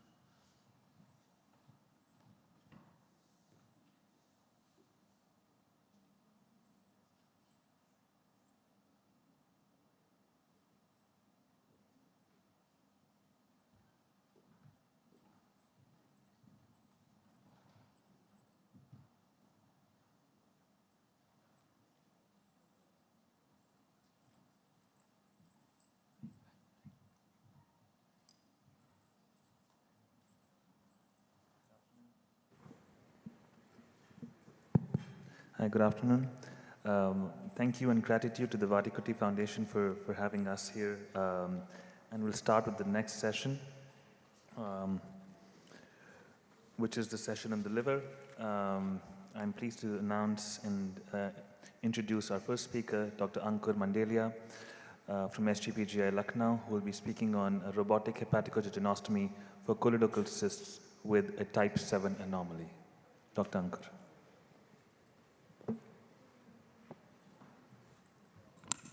Good afternoon, everyone. I am a pediatric surgeon at SGPGI Lucknow. I thank Professor Bhandari and the Vattikuti Foundation for giving us this opportunity to present our work. So this is a 6-year-old child who, I have nothing to declare. So, biliary ductal variations are common and pose a technical challenge during the MIS treatment for choledochal malformations. The type 7 variations in the classification are the ones which are unclassified and are extremely rare. If we fail to recognize these variations, it can result in significant intra-op and post-op complications. The use of ICG in hepatobiliary surgery has changed the way we do minimal access surgery for the liver and the biliary system. It allows for safer biliary dissection and reconstruction. Usually it is administered about 16 to 18 hours before surgery in a dose of 0.2 to 0.5 milligrams per kg. And as we know, the Firefly is inbuilt in the Da Vinci Xi robotic system. So we aim to demonstrate the surgical technique of biliary reconstruction of type 7 biliary ductal anomaly in a case of choledochal malformation with ICG guided fluorescence imaging. So this was a 6-year-old girl who presented with recurrent episodes of pancreatitis for last 2 years. And these episodes were associated with transient jaundice. So if you see here, there is a type 1 fusiform choledochal malformation, but what is unusual is that there is an aberrant right posterior sectoral duct, and it is traveling right beside the CBD and opening low in the CBD. Just above it joins the pancreatic duct. So this is the type 7 unclassified variation. So we planned for a robotic excision of this choledochal cyst with Roux-en via hepaticojejunostomy. These are the port positions. We usually use 4 robotic ports, which are the 1, 2, 3, and the 4th port. And we used 1 assistant port, which is usually a 12 mm port for the laparoscopic stapler to go through. The robo is docked over the right shoulder of the patient. This is the picture from our OR. We have a dual console and the Da Vinci Xi. The surgery starts with a falciform hitch to retract the liver and another hitch on the gallbladder. We start the surgery by dissecting the Callet's triangle, use the ICG fluorescence in between, and we see what appears like a dilated common hepatic duct and a common bile duct and the cystic duct which is dilated. We start dissecting posteromedially from the main portal vein which comes into view, and then we do the posterolateral dissection, and soon we can circumferentially dissect the CBD and separate it from the main portal vein. Once we do that, we go distally into the pancreas. We still can't see the aberrant duct. On the ICG, we can still see the dilated system. We go deep in the pancreatic crater, clip it when the duct tapers, and then when we open it, we see the aberrant duct. We see 2 openings, the CBD and the aberrant duct which is traveling right next to it. We cannulate it with the Foley's to identify it during the dissection. The cystic artery is dissected, clipped and divided. We keep on opening the CBD from distal to proximal. Once we open it, we see the cystic duct opening and the common hepatic duct. And as you can see, the aberrant duct is traveling right behind the cystic duct and was traveling parallel to the CBD. At this point, we divide the common hepatic duct, common bile duct junction to delineate the common hepatic duct better and also to delineate the aberrant duct. We divide the cystic duct to see all the ducts from inside, and now you can see the aberrant duct is just next to the common bile duct. We have completely delineated it. We remove the stent and now divide the right posterior sectoral duct at the same level as the common hepatic duct. At this point, there are 2 choices, either to do a double ostia anastomosis or to do a ductoplasty. Here you can see the right anterior sectoral duct and the left hepatic duct which are joining to form the common hepatic duct and the right posterior sectoral duct. So better is to do a ductoplasty, especially in children, to avoid a stricture of the HJ. So we anastomose the adjacent walls with interrupted PDS sutures, and now once you do that, you have a single ostium for the hepaticojejunostomy. Following this, the standard steps: identify the DJ flexure, select a loop, create the Roux loop with an endo-GIS stapler, mark the site for the jejunojejunostomy. In older children, we are able to do an intracorporeal jejunojejunostomy with a stapler, do an intracorporeal suturing for the ostia for the stapler. Usually do it in 2 layers. The second layer is interrupted. Usually use polydiagonone sutures. Then the Roux limb is taken retrocolic to the hepatic hilum, and we open the Roux loop for the hepaticojejunostomy. Usually we start with the left corner stitch. All the stitches are interrupted. We use 5O PDS, which is our preferred suture. You can see how the robo helps in this difficult location, especially in children where the space is really a constraint. And once you complete the posterior layer, you complete the anterior layer in a similar fashion with interrupted sutures. So that's a completed hepatic jejunostomy, and then the gallbladder is removed and a drain is placed. So that completes the procedure. So this child did well. Operating time was about 490 minutes with minimal blood loss. We usually feed these children on post-op day 1 with clear liquids and progress to liquid diet and semi-solids on day 3 and solids on day 4. Usually the drain is removed once discharging minimal clear fluid by day 3, and they're discharged usually by day 4 or day 5 once they're pain-free and on full feeds. Usually follow them up with liver function tests, ultrasound, and a scintigraphy, and there's annual follow-up after 2 years. So in summary, this case highlighted a type 1 fusiform choledochal malformation with a type 7 ductal variation in a 6-year-old girl. The robotic platform really helped us with the ICG fluorescence to delineate the ductal anatomy. We could do a ductoplasty to reconstruct the single ostia HJ. The safe identification of the aberrant ducts with ICG and the dexterity of the robotic system really helped us do this case. And we recently published our first 50 cases of robotic hepaticojejunostomy in children, which is published in Journal of Robotic Surgery. And it is one of the largest series from this part of the country. Thank you very much. You can see this whole video on my YouTube channel and LinkedIn. Thank you so much.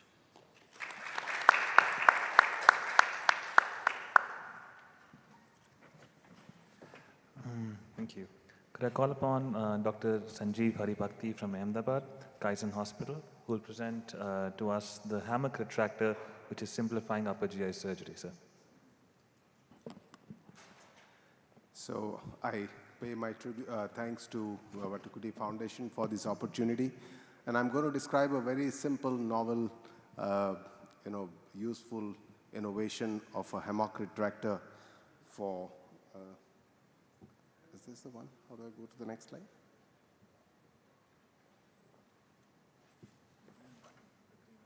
Green button, this one? Okay.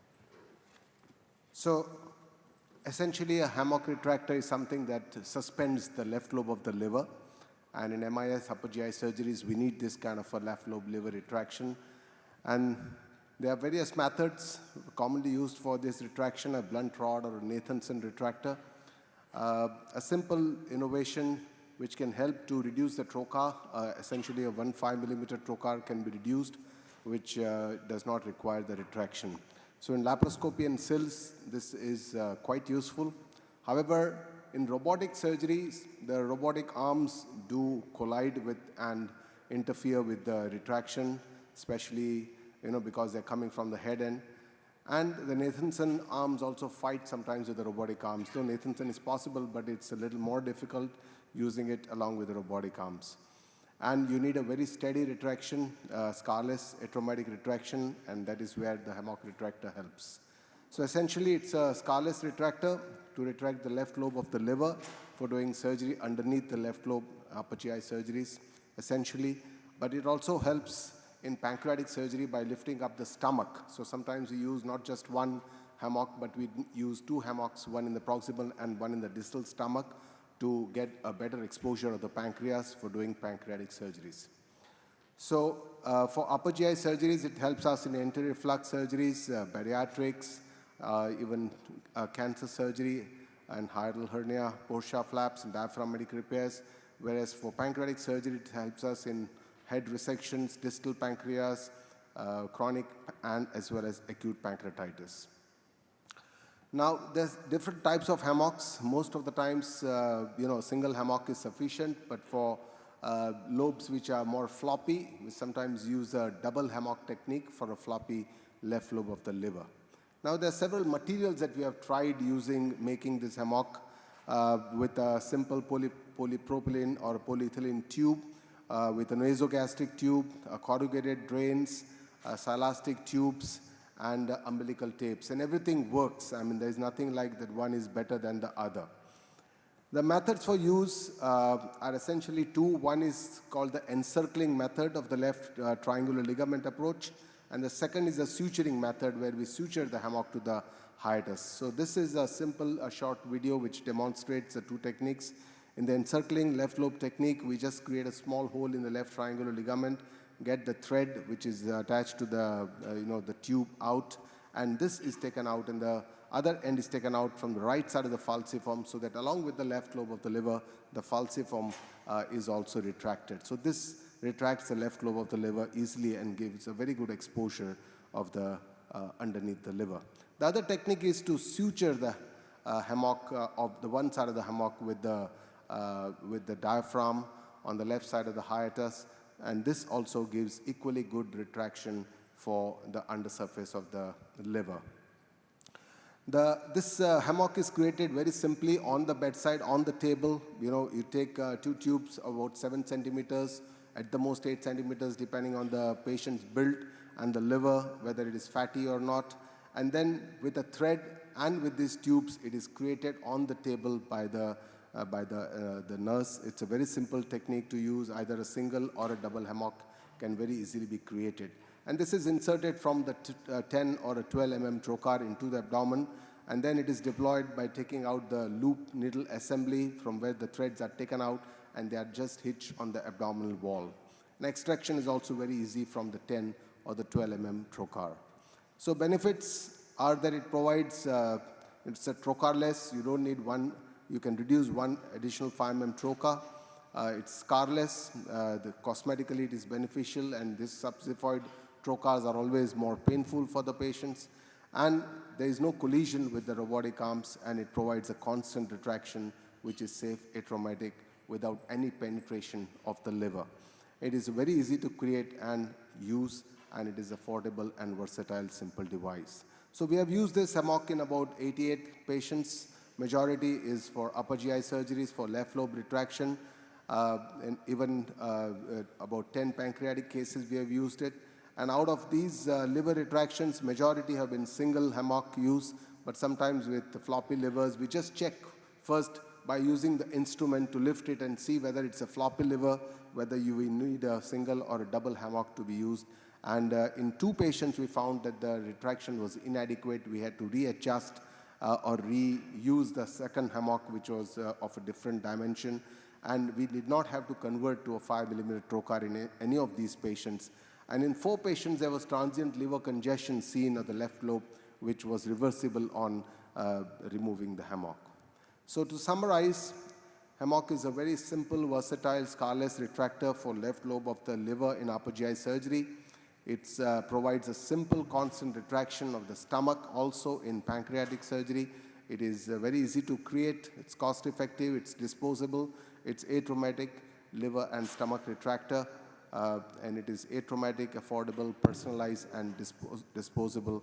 And this is the atlas that we have created of robotic GI surgery. It's an open source atlas with 75 procedures curated. And I'm personally thankful to Dr. Bhandari, who has written a foreword for this atlas. Thank you very much. Thank you, Dr. Aribakti. Can I please call upon Dr. Daniel Aliseda to speak to us about totally robotic transplant for high cholangiocarcinoma. Hi, good afternoon. I'm Daniel Aliseda. I work at Stanford, and it's a pleasure to be here representing the HPP and the liver transplant group. And thank you very much for the Vattikuti Foundation for the invitation and the honor of presenting these here.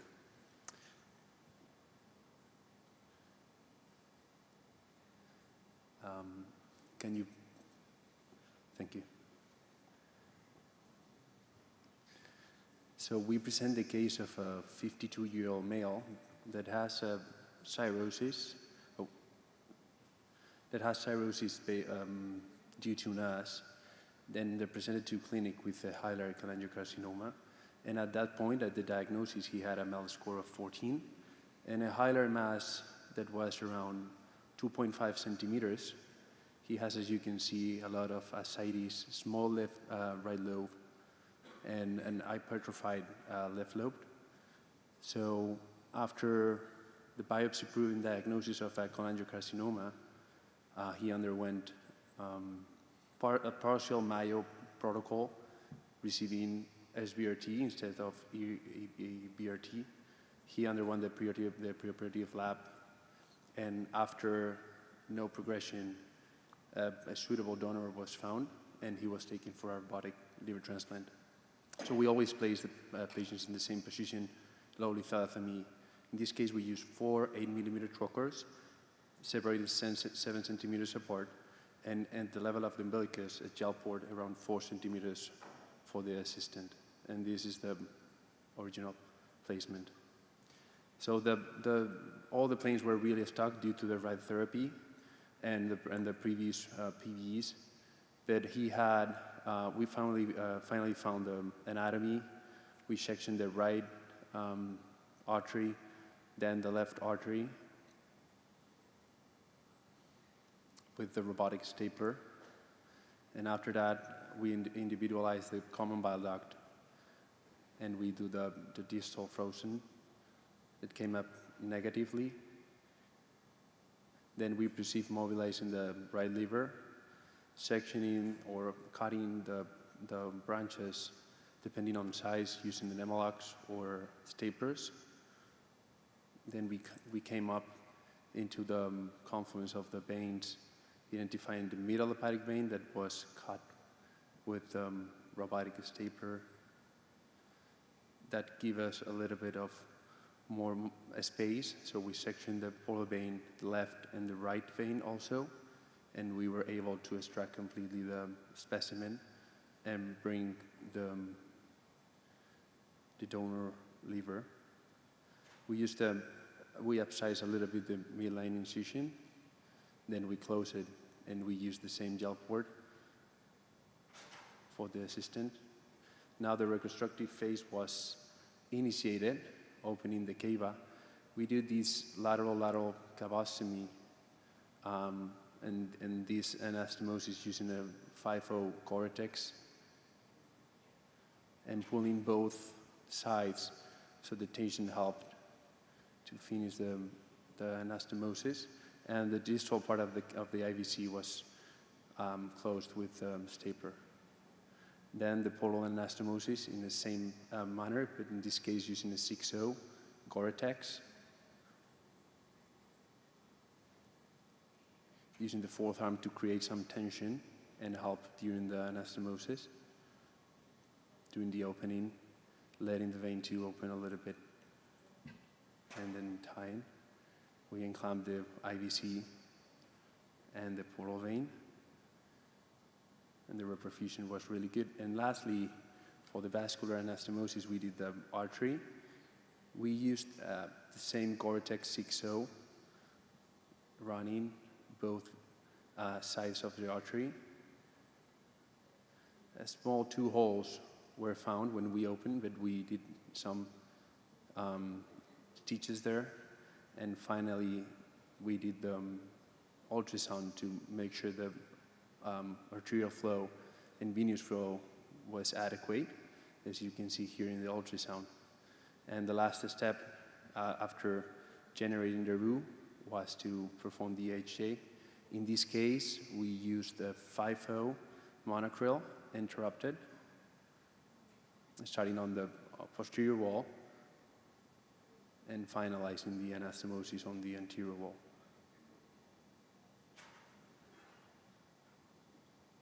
And we left one drain just next to it. These are the ischemia times and the postoperative course. The patients tolerated really well the procedure. The vascular anastomosis went really well. The course was uneventful, and he was discharged on postoperative day 5. And the final pathology demonstrated a hilar cholangiocarcinoma that was a T2V and 0, no lymph nodes, and the patient is right now free of disease and alive 1 year after. Thank you very much.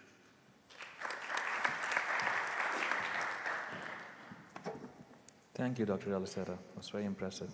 Can I please call upon Dr. Kale Raja to please give us a talk on robotic modified Taj Mahal hepatectomy for type 4 hilar cholangiocarcinoma? Yeah. Can I have my video here? I'd also like to thank Vattikuti Foundation and Dr. Bhandari for this opportunity. And I'll be presenting our modification of a parenchyma preserving surgery in a type 4 cholangiocarcinoma. In conventional Taj Mahal hepatectomy, the segment 4B, 5, and caudate lobe are resected. So what we have modified is to remove the segment 5 resection, because you can accomplish the same with only segment 4 resection. And this is the first standardized report of this technique, as it's a very complex procedure in patients with hilar cholangiocarcinoma.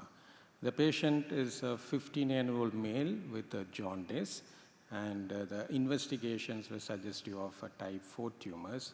In view of high bilirubin, the patient underwent a sequential PTBD of right followed by the left, and this is the bilateral PTBD-gram, which, as you can see, shows the type 4 tumors. So the patient was placed in supine, and 4 robotic trocars are used, and on staging laparoscopy, there was no distant meds.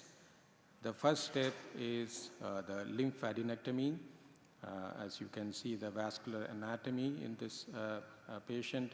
So we are doing the left half of the dissection. We can see the segment 2, segment 3 arteries. This is a division of the lower end bile duct, and we send the bile duct margin for frozen section, which was negative in this patient. So once this is done, the lymphadenectomy is proceeded on the right side of the hepatoduodenal ligament, and then so what we do is on-block lymphadenectomy, in which the left side lymph nodes are then taken to the right side to ensure a complete retroportal lymphadenectomy. The mobilization of the caudate is done predominantly from the left-sided approach, and you can see the caudate is completely mobilized of the IVC. Now, for the segment 4 resection, so we ligate the segment 4 artery, and then mark the ischemic line of demarcation with the help of ICG guidance. And so this is the right transection plane. And so once you start doing the transection, you can see the division of the posterior followed by the division of the right anterior sectoral duct. So you get the margin which you get with kind of major hepatectomies, and then the left lateral segment are divided. Finally, the caudate is mobilized and taken to the right, and then the segment 4 and caudate resection is completed. So this will be the cut surface. You can see the vascular anatomy of the segment 2-3 artery, gastroduodenal artery, right hepatic artery, which was early origin, and then the cut surface resembles the dome of the Taj Mahal, and that's the name.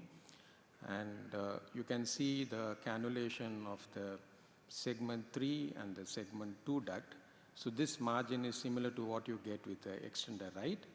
And then you can see the cannulation of the segment 5 and segment 8, and then the segment 6 and segment 7. So the margin on both sides, you get similar to the margin which you get from extender resections. And you can see the anatomy. The reconstruction obviously requires 3 anastomosis, 6, 7, 5, 8 cholangiojejunostomy, and then finally the segment 2 and 3 cholangiojejunostomy. So the reconstruction is complex, but robot makes it easier. That's the final, the post-operative specimen picture, and the patient had an uneventful post-operative course with R0 resection and recurrence-free at 11 months follow-up. So this technique is reproducible, so it's not a one-off case. Now we have done in 4 cases. So this is another patient where you can see, you can achieve a similar resection margins and outcomes, highlighting that it is a reproducible technique in robotic approach. So that's a conclusion. And once again, I thank Vattikuti Foundation for the opportunity. Thank you.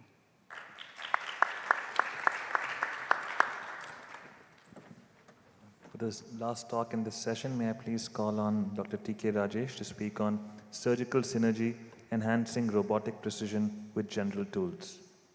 Good afternoon, ladies and gentlemen. It is both an honor and a privilege to be invited once again by the Vattikuti Foundation to this exceptional educational platform. We often think of innovation as technology, but in reality, innovation begins as a mindset. After more than 25 years of service in NHS, I took a 1-year sabbatical to work at renowned GEM Hospital in South India under the inspiring leadership of Professor Palnivelu. His vision was clear and deeply impactful. Minimal access surgery for the masses, a commitment to ensuring that every patient, rich or poor, receives the highest standard of care. When we initiated the robotic program in 2016, it was not covered by insurance.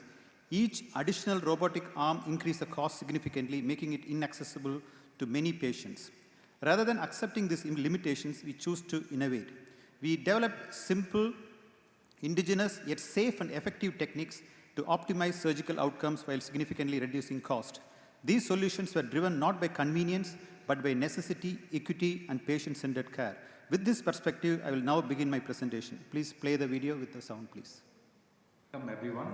This presentation includes usage of general surgical materials to help during robotic surgery. The idea behind this presentation is to demonstrate various tips and tricks that are used for proper exposure during robotic surgery.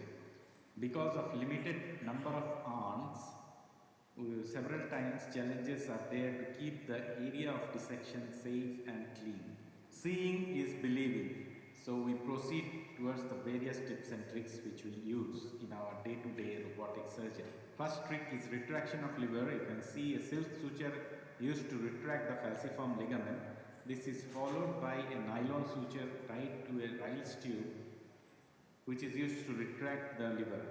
To retract the stomach, now again the nylon suture is passed through the Riles tube, which is retracting the liver to assist in further dissection. So in this way you can avoid the third arm and work with 2 arms only. Next is using the divided falciform ligament tied in a loop to facilitate liver resection. This is usage of rubber bands for separating the liver before parenchymal transection in a case of liver resection. So you can see that after tying the 2 rubber loops, dissection can be carried out with 2 robotic arms quite easily and comfortably. Similarly, here the rubber band traction is used to retract the mesentery. So this is the small bowel mesentery. Several rubber loops are tied along the mesentery for retraction in a case of retroperitoneal lymphadenectomy. Once the small bowel mesentery is tied, the mesocolon is also separately tied with multiple rubber bands.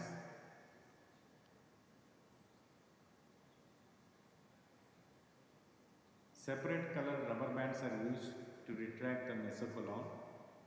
This way, the entire retroperitoneum is exposed, and then 2 robotic arms can be used to complete the retroperitoneal lymphadenectomy. In this case of robotic Whipples, the falciform is retracted as described before. Similarly, the gallbladder is retracted, and then after division of the pancreatic neck, rubber band technique is used for retraction of the divided jejunum and the pancreatic neck for complete exposure of the portal vein and easy dissection of the uncinate process from behind the portal vein. This is the method of retraction of uterus using a nylon thread on a straight needle. This is using 3 cotton swabs during robotic colorectal surgery to keep the intestine from falling into the place of dissection. One is placed at the ileocecal junction, the other at the DJ flexure, and the other one is kept to keep the area clean. This is umbilical cotton tape being used as a loop to give traction to the rectum for ultra-low dissection of the rectum. To hold a bulky rectum during ultra-low dissection is difficult, and this technique allows to give good amount of traction, and the loop can be repositioned at a different level for proper traction, as shown. Again, this is a case of ultra-low anterior resection where in a male patient, the bladder peritoneum is lifted up with use of ethylone suture. These are some of the tips and tricks which we regularly use during our day-to-day robotic surgical procedure. Many a times it helps us avoid the usage of a third arm, reducing the cost of the procedure, especially in resource-constrained countries like ours. This kind of tips and tricks are quite helpful. Thank you. Thank you. Thank you. The floor is open for questions from the audience.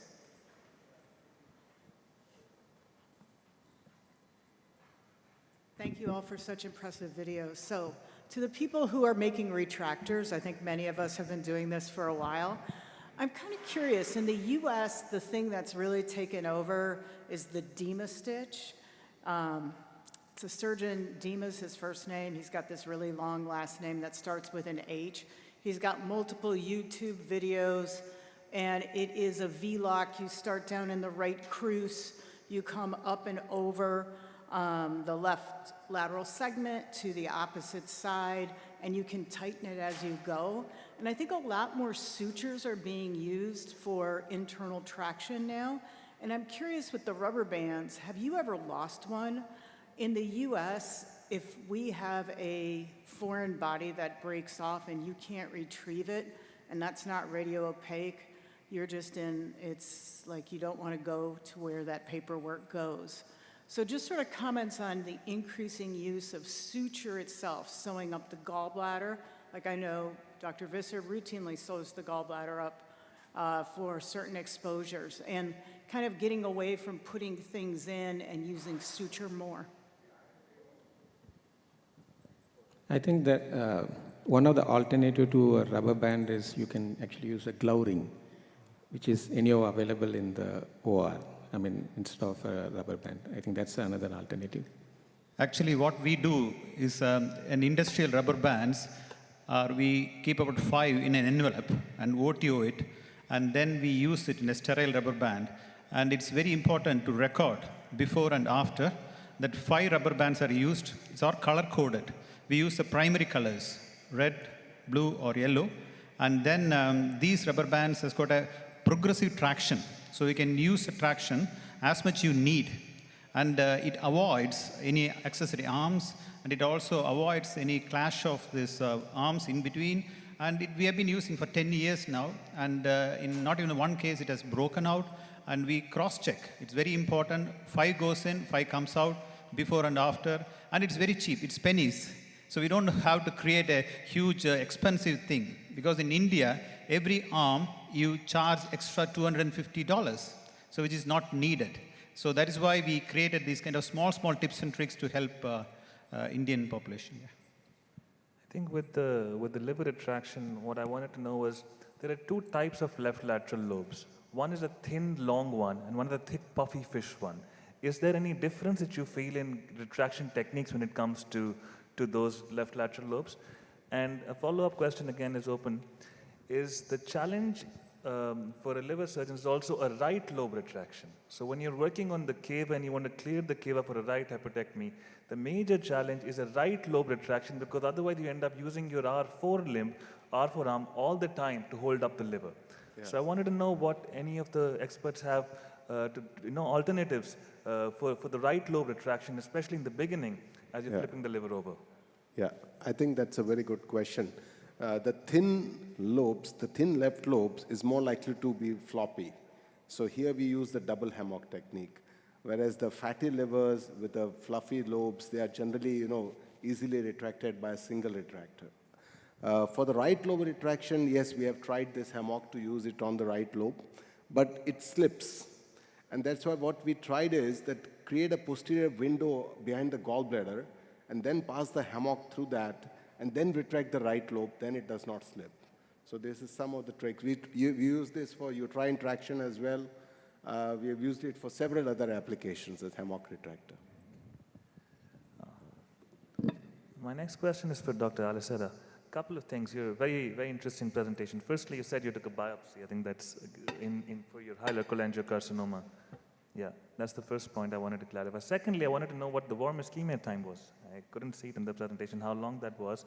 And thirdly is, I think one of the problems with doing a robotic implantation is placement of the liver to get the vascular structures aligned for the anastomosis to happen. I think that's something that's a challenge, whether it's a robotic or a living donor transplant or a cadaveric transplant. So your points of view on these, please. Thank you. You mean the biopsy pre-op? Yeah. Or, yeah, it was confirmed by a biopsy with the ERCP. Okay. The second point, the warm ischemia time was 92 minutes. And I think that's one of the controversial points of robotic liver transplant. In this case, especially all the mobilization, he had a MELD score of 24 at the moment of the surgery, even though the diagnosis was 14, so he kind of decompensed a little bit during the treatment. But at the same time, in this specific case, it was, I think, useful to use the NMP before. So we kind of try to organize everything to have it prepared. And indeed, the pass-up regarding the LFTs were really good. And lastly, I think that's the key point you said, like placing the liver is when you are going to do the anastomosis is really hard. Sometimes we have used some stitches for the IVC anastomosis to pull up a little bit the caudal lobe. That is definitely really challenging. Because you usually can put a mop or two behind, but especially if there's a discrepancy between the donor morphology and the recipient morphology, the body habitus, the liver tends to fall down. And one of the tricks is to suture the retroperitoneum to bring it a little bit up. And that helps to put the liver, and then you can suture it. So that's one thing. The other thing I wanted to ask you was using the hilar dissection in a patient who previously had radiotherapy. That would have been very difficult. It seemed very difficult in that. So have you had experience with other robotic implantations where it's been easier because the hilum's been easier? Yes. So definitely that case, he had the SVRT and a couple of bacterial peritonitis. So the hilum was really, really stuck and was really challenging. We have done another one, and the hilar dissection went smoothly. It was a clear difference between both. Okay. For Dr. Kale, so as you said that you've done 4 of these Taj Mahal extensions. So any of those cases where you've also had to do a vascular reconstruction, or is that something you're going to plan in the future? Because it looked very, very good from the video, and it seemed like you had got really good margins with saving so much liver parenchyma. Yeah. Yeah, so, but one of the important prerequisites for doing this procedure is there should not be vascular involvement. Because the moment there is a vascular involvement, so in one of the cases, there was a very kind of a small focal involvement at the division of the portal vein. So that you can manage with this. You just put a clamp, just take a sleeve of the portal vein, and then you can close it. Probably that much we can do it, but the moment there is a vascular involvement, I think we should go ahead with a major resection. And this is, so that's why this is ideal for selected patients. So if you have maybe, I'm just for example, 100 patients. So probably I would say 10 to 15% would be suitable for this procedure. Because as we know, majority of patients do have some vascular involvement in hilar. Any other questions from the audience? Can I ask you a question, Professor Kale?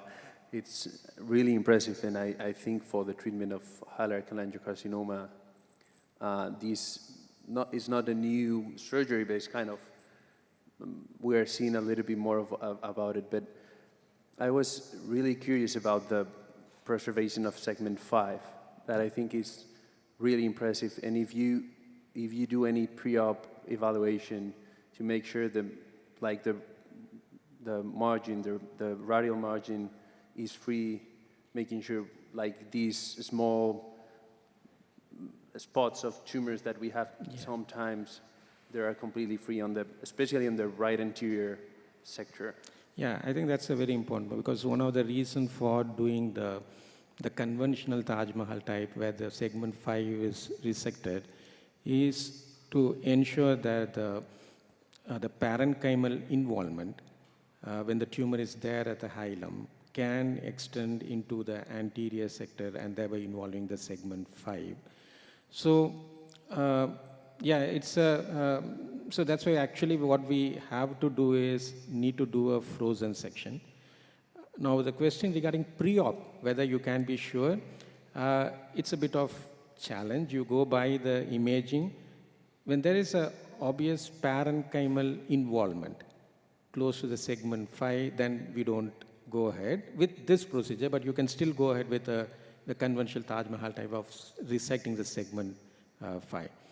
So here, predominantly the tumor with not much of parenchymal involvement and mainly the ductal involvement, there you can do this, and obviously you need to combine that with a frozen to make sure that you don't. But because the margin which you get is really good. So you can go well into the segmental ducts. So the ductal margin actually is never an issue. The challenge comes with respect to, because the tumor does not always spread along duct. Sometimes it just goes into the parenchyma. So there we might have some positive margin. So we need to be careful with that. Thank you.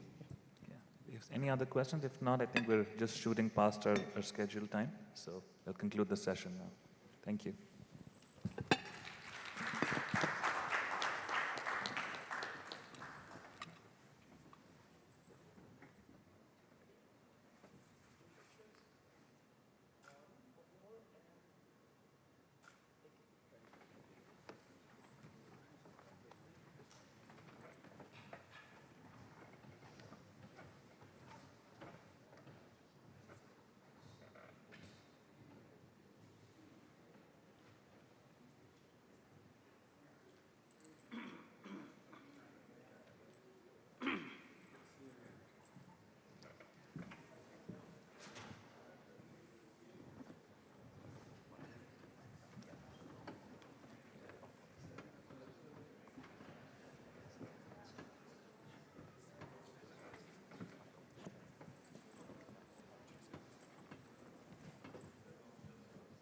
Good afternoon to all.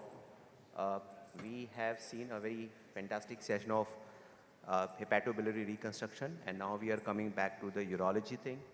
And for the first presentation, may I invite Dr. Marco from Italy. He'll be telling us something about the ileal neo-ureter reconstruction.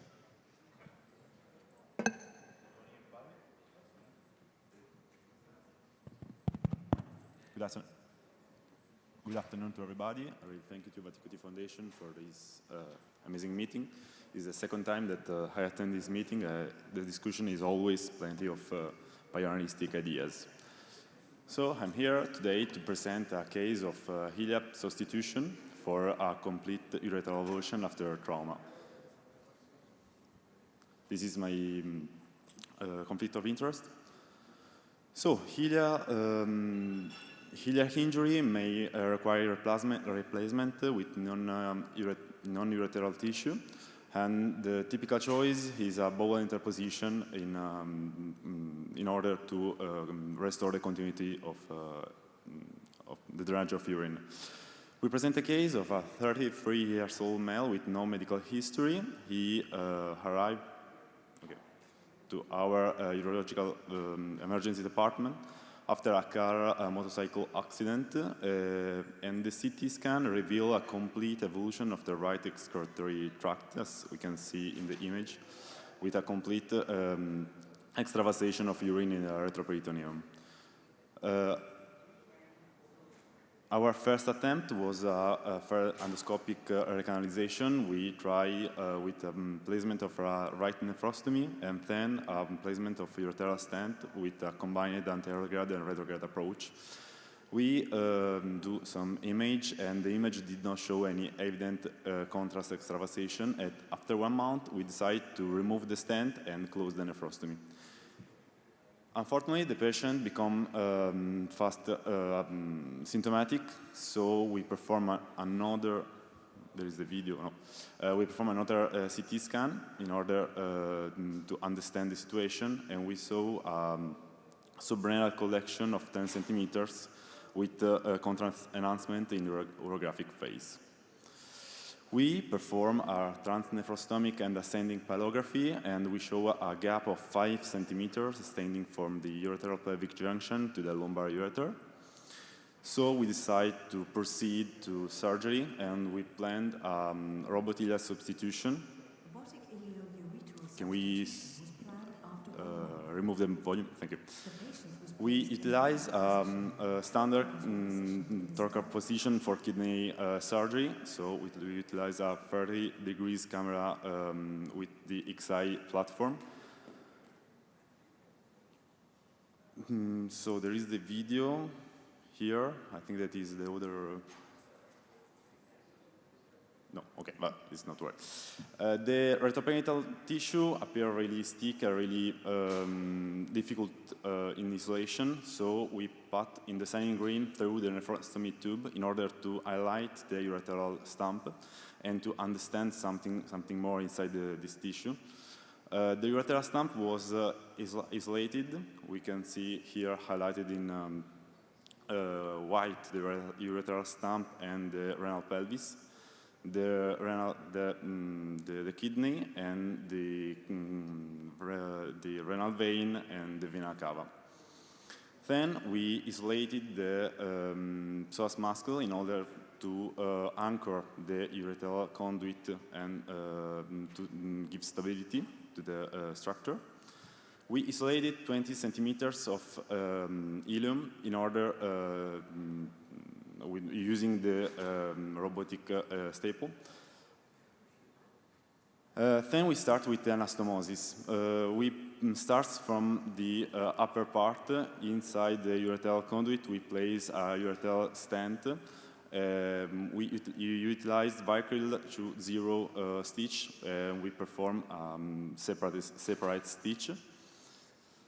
Here we anchor the ureteral conduit to the psoas muscle. And here we perform the vesical ileal anastomosis. Here we perform the test in order to test the watertight of our suture. No postoperative complications were reported. The catheter was removed on postoperative day 7. The bowel function resumed on postoperative day 2. And the patient was discharged on postoperative day 9. The JJ stent was removed after 1 month. At the 6-month follow-up, the patient was totally asymptomatic and the serocreatinine was in range. Unfortunately, there is the video. Yeah. Okay.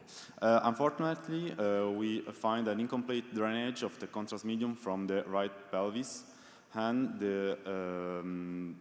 we have to notice that the bladder appears over-distended. We try with the other video, but I don't know why it doesn't work.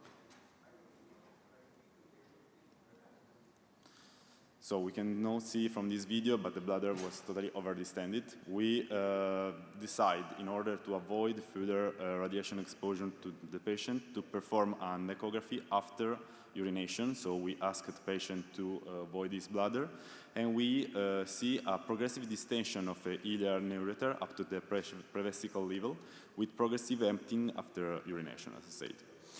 At 12-month follow-up, the patient is still asymptomatic with a normal serocreatinine and no change in an abdominal CT scan.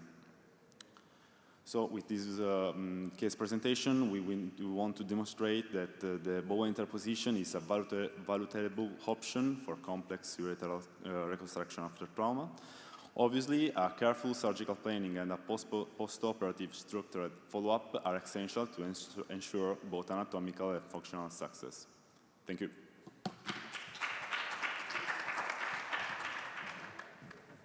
Thank you, Dr. Marco. We invite Dr. Francisco for a robotic single port suprapubic extended, this is the hernia repair. Good evening, everybody. Thank you so much to the Vattikuti Foundation for the kind invitation. I'm really honored. So today I want to bring you into a journey, the journey that we had to implement the Da Vinci single port in our practice, doing my fellowship in Ghent and in Orsi Academy with Dr. Philip Musoms.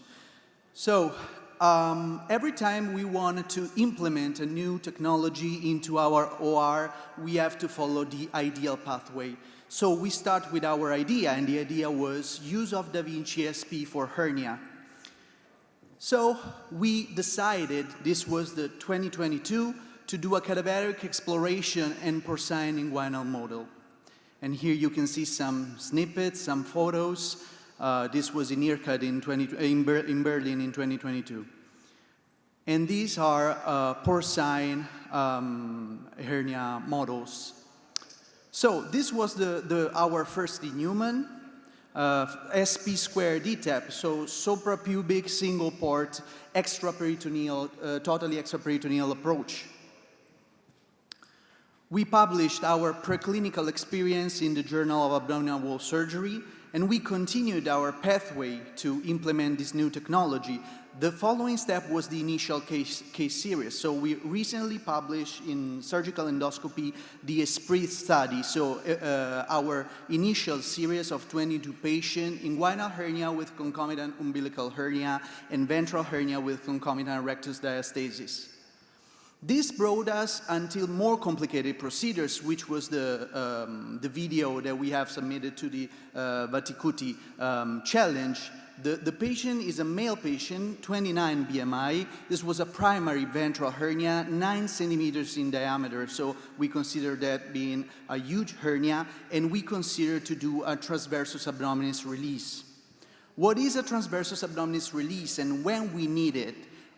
When we need a large overlap of the mesh over the defect, and when we experience or we think that we will experience too much tension while closing the midline. This is our incision, 27 millimeters suprapubic incision. It's 2 centimeters above the pubic bone. And this is the video of the procedure. Can we start the video, please? Thank you. Okay, so right now we are developing the posterior retrorectus space on the left, and now on the left and on the right, you can see here the midline, the rectus on the roof, and the posterior rectus sheath on the floor. Here you can see the preperitoneal space, the linea alba, and the retrorectus spaces. Here we are reducing the hernia sac, as you can see, progressively going more and more cranially towards the subxiphoidal process. Here you can see in the big hernias, it's very common to make some holes in the peritoneal aspect that we will close at the end of the procedure. Here you can see the defect, the right rectus and the linea alba. Continuing our dissection, proceeding towards the xiphoid process. As you can see here, the whole anatomy. And we are reconstructing basically an anatomical plane right now. So right now we are doing the transversus abdominis release bottom up. Here you can see our incision, our release of the posterior sheath of the rectus abdominis, and we are going in a preperitoneal plane. This is the xiphoid process. Right now we are going with the contralateral transversus abdominis release, and we are going lateral to the retrorectus box, so towards the transversus abdominis muscle, as you can see from the video. And right now we have completed the transversus abdominis release. Next, we are going basically, the transversus abdominis release is completed. We have to reconstruct the posterior plane, suturing the posterior sheath of the rectus abdominis. Then we are going to plicate and close the defect and plicating the linea alba, as you can see here. And then we are going to place the mesh. What is the main advantage, the main breakthrough of this platform for hernia surgery? That the mesh that we are placing in the end covers our incision. So it is like a prophylaxis for incisional hernias, for future incisional hernias. Okay, so we moved from open TAR, major morbidities, major complication, and in-hospital stays of about 5 to 7 days to robotic single-port ETEP TAR, which was really amazing because from an incision of a suprapubic 27 millimeters incision, we were able to put a polypropylene 30 per 25 centimeters mesh, no drains, no fixations. And these are some of our aesthetic outcomes. Patients, especially women, were very satisfied from this approach. And the discharge was 14 hours, after 14 hours, so a really satisfying result. So the innovation was the first bilateral ETEP TAR with the Da Vinci single-port platform, clinical relevance, minor accessibility into the abdomen, 14 hours discharge, excellent cosmetic acceptance, but for sure we need more research on this topic. Before leaving the stage, I would like to invite you to complete the survey that we are conducting with the Orsi Academy, with Pietro and also Nikki. Thank you so much. Thank you, Dr. Francisco. Now may I invite Dr. Anand Patil from India about the same thing which we have seen from the Italy, the ileal ureter reconstruction.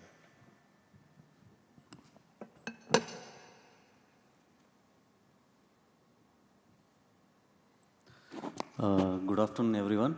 I'm Dr. Anand Patil. Greetings from Bangalore, India. This is the first time I'm attending the Vattikuti Summit. I'm really very grateful for the great summit, and I'm very grateful for my mentor, Dr. Deepak Dubey. So I'm presenting a case of robotic assisted ileal ureter reconstruction for a long segment ureteric stricture. So the incidence of ureteric avulsion is around 0.1 to 0.3%, even though it is a rare thing. It is a catastrophe urologist should see. So he should be knowing how to repair that one. Either it is a staged or an immediate surgical reconstruction. If we see a classification of a post-ureteroscopic lesion, it is a grade 5 lesion. So I present a 50-year-old female who underwent surgery for urolithiasis, right peugeot calculus and the left upper calycial calculi somewhere else. She underwent right PCNL and left RIRS with degestenting.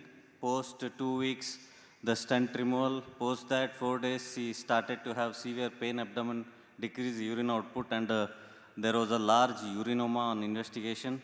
So in the outside hospital, they attempted to do a left URS and they failed, and they have tried a laparotomy to identify the ureter.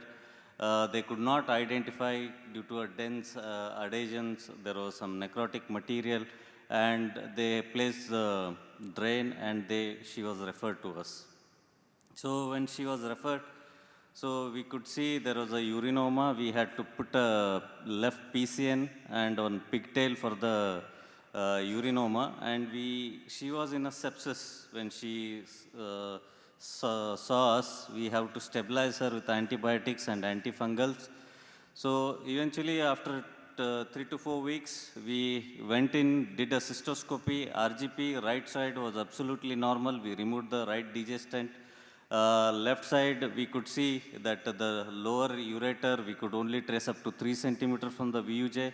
Beyond that, nothing was there. And antegrade nephrostomy, if you see this CT scan, you can only see till PUJ, and there was a urinoma. So we had to stabilize her, improve her nourishment, and plan a robotic ileal ureter for her. So what were the key challenges we saw in this? So we have a challenge in this is we have to access upper quadrant, lower quadrant simultaneously. Along with that, she was previously operated and she had a urinoma. We had expected dense adhesions. Identifying a renal pelvis in urinoma where there is a normal anatomy has been lost. So we cannot identify the landmarks to reach the renal pelvis. That was a challenge for us. And also isolating the bowel segment to the same ports was one of the challenge. So these were the port placements we have to do. So the patient was positioned in the Trendelenburg position, which is not the classical Trendelenburg where we had to take a deep, like 30 degrees. It was a slight, somewhere around 10 to 15 degrees of Trendelenburg, and it was slightly tilted on the right side. And we had to place these ports on the right side of the abdomen. So as you see, we use a 4-port Da Vinci X robotics system. And 2 assistant ports were placed, and 1 more port was placed in the right flank for firing the staplers. So the key, as I said, the challenge was to identify the renal pelvis. So we had to use ICG to identify the renal pelvis so that we prevent injury to the vasculature. Can I play this video? Yeah. So there was no anatomical landmarks to follow, no ureter was identified, so we could not follow the ureter to reach the pelvis, or there was no gonadal which is seen. We had to push the ICG in the nephrostomy, and then we have to identify the renal pelvis. So the overall surgical steps, the positioning as I showed, and identifying the renal pelvis. So ileal segment was harvested around 15 centimeters, and we did a proximal anastomosis of ileum and pelvis, and the distal anastomosis with the new bladder, which was previously hitched to the psoas, and then closure with the drains. The whole perioperative outcomes were around 4 hours, 15 minutes. Blood loss was around 150 to 200. Patient was discharged on post-op day 7th. So nephrostomy we removed on post-op day 10. On the post-op day 14th, we removed her Foley's, and stent was removed on 6 weeks. This is a post-operative scan which shows a well-vascularized ileal segment which is seen along with the nephrostomy. So why ileal ureter? The concept of ileal ureter is not something new, it is old, which was done in 1959 by Goldwyn. It is a gold standard. Any long segments more than 6 centimeters, we can use this one. They bridge a long ureteric defects. They have a good peristaltic activity, excellent vascularity, long-term durability, and avoids use of contralateral ureter. Why robotic? As we all know, because of magnification, tremor filtration. So the conclusion is complete ureteric avulsion post URS is rare but demands prompt recognition. Ileal ureter remains a gold standard for long segment ureteric reconstruction. Robotic assistance offers a superior precision, vision, and ergonomics. Renal functions can be preserved with timely, expert-led reconstruction. Outcomes are excellent in experienced hands with a multidisciplinary support. Thank you. Thank you, Dr. Anand. Thank you, all the three speakers. Any question from the audience side? Yeah, please.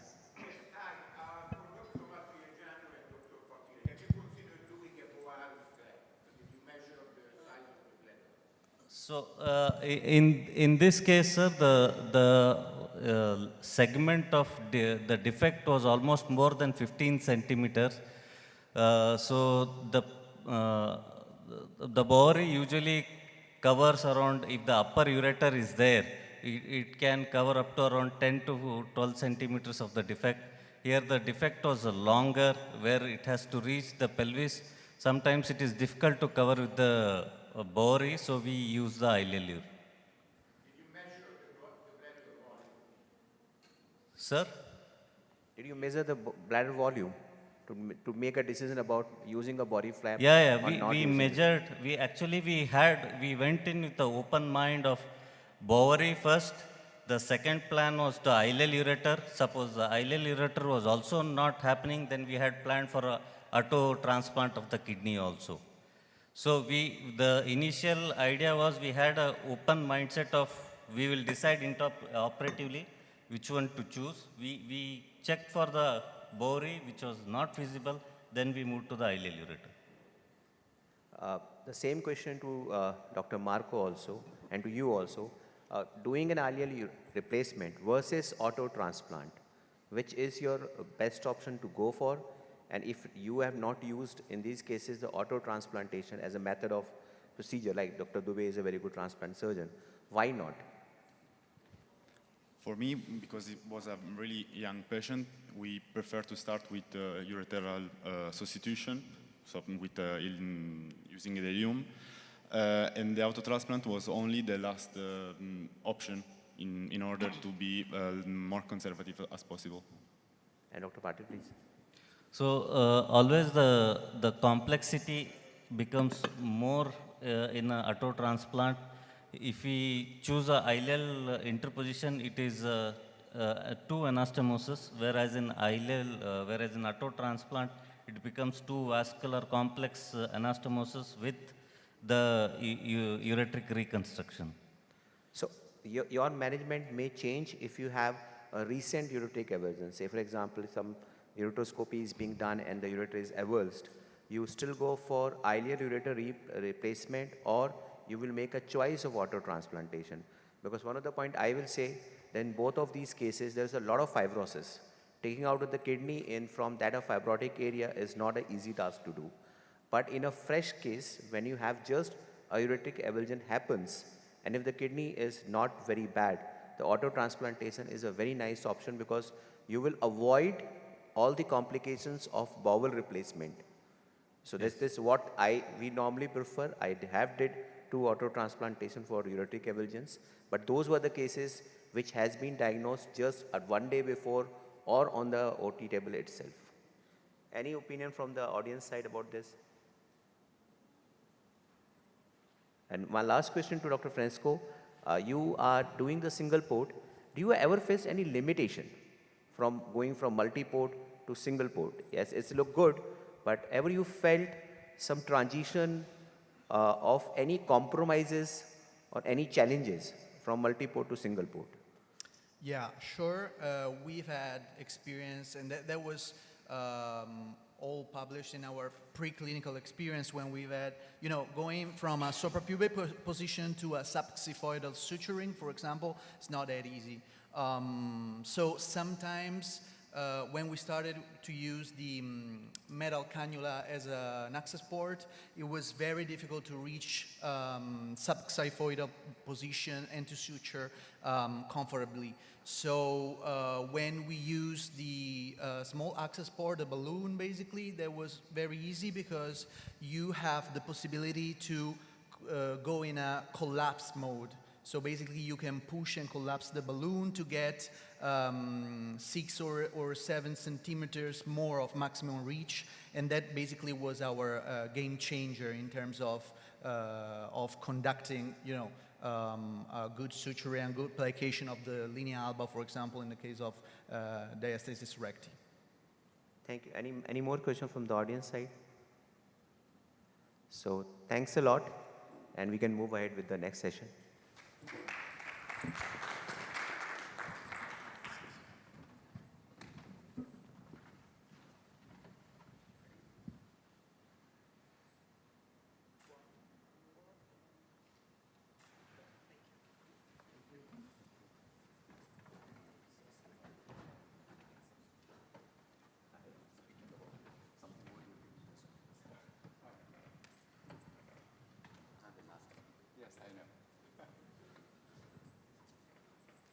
Well, welcome to the last session of the day. And we continue to talk about reconstructive urology. And the last speaker is Dr. Tiagi. Sorry for that.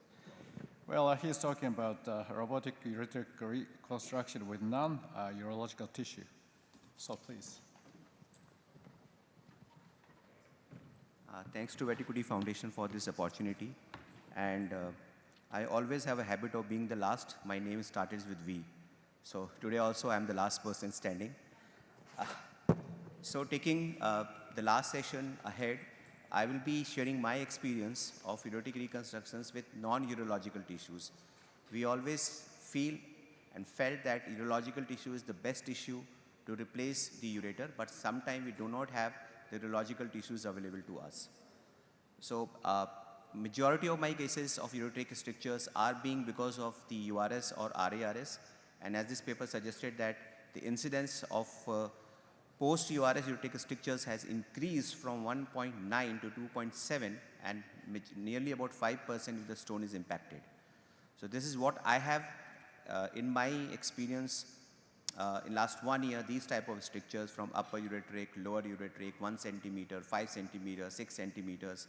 And all of these patients have underwent ureteroscopic stone removal, whether by rigid ureteroscope or by a flexible scope. We know that theoretically we have these options available for upper ureteric strictures, starting from ureterotostomies to ureteropylostomy, with renal mobilization, ureterocalycostomy, buccal mucosa ureteroplasty, bowel interposition, like we have seen young Monty, appendix interposition, and autotransplantation. And for the lower ureteric strictures, the things are simpler. We can use the bladder either directly with a sausage, or we can use the body flap. So the case one is a post-RARS upper ureteric injury. As you can see in the RGP, there's a only the guide wire can pass across the stricture. And there was a stent, 4 French stent was there with this patient. Because we have a ureteral lumen, the management may change. So we think of all these options: ureteropylostomy with renal descents, ureterocalycostomy, autotransplantation. As we discussed, that autotransplantation is a quite complex procedure. In this particular case, there's lots of fibrosis. Even identification of the pelvis is sometimes become very difficult in these type of cases. And because the patient is already having a stent, the idea of doing a buccal mucosa uteroplasty seems to be a better option for this patient. And we did the buccal mucosa uteroplasty, having the stent already inside. So we have a ureteral plate like we do have in urethra. If you have a good urethral or ureteral plate, implanting the buccal mucosa onto it is not a difficult task, and the results are quite good. In these type of cases in buccal mucosa ureteroplasty, do not need to mobilize the whole ureter. You have to keep the ureter stuck to the psoas muscle so that the vascularity can come down. So this is how we did it.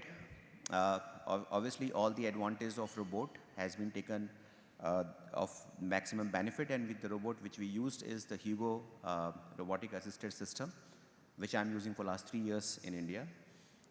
The second case, again, this is a post-RARS upper ureteric injury.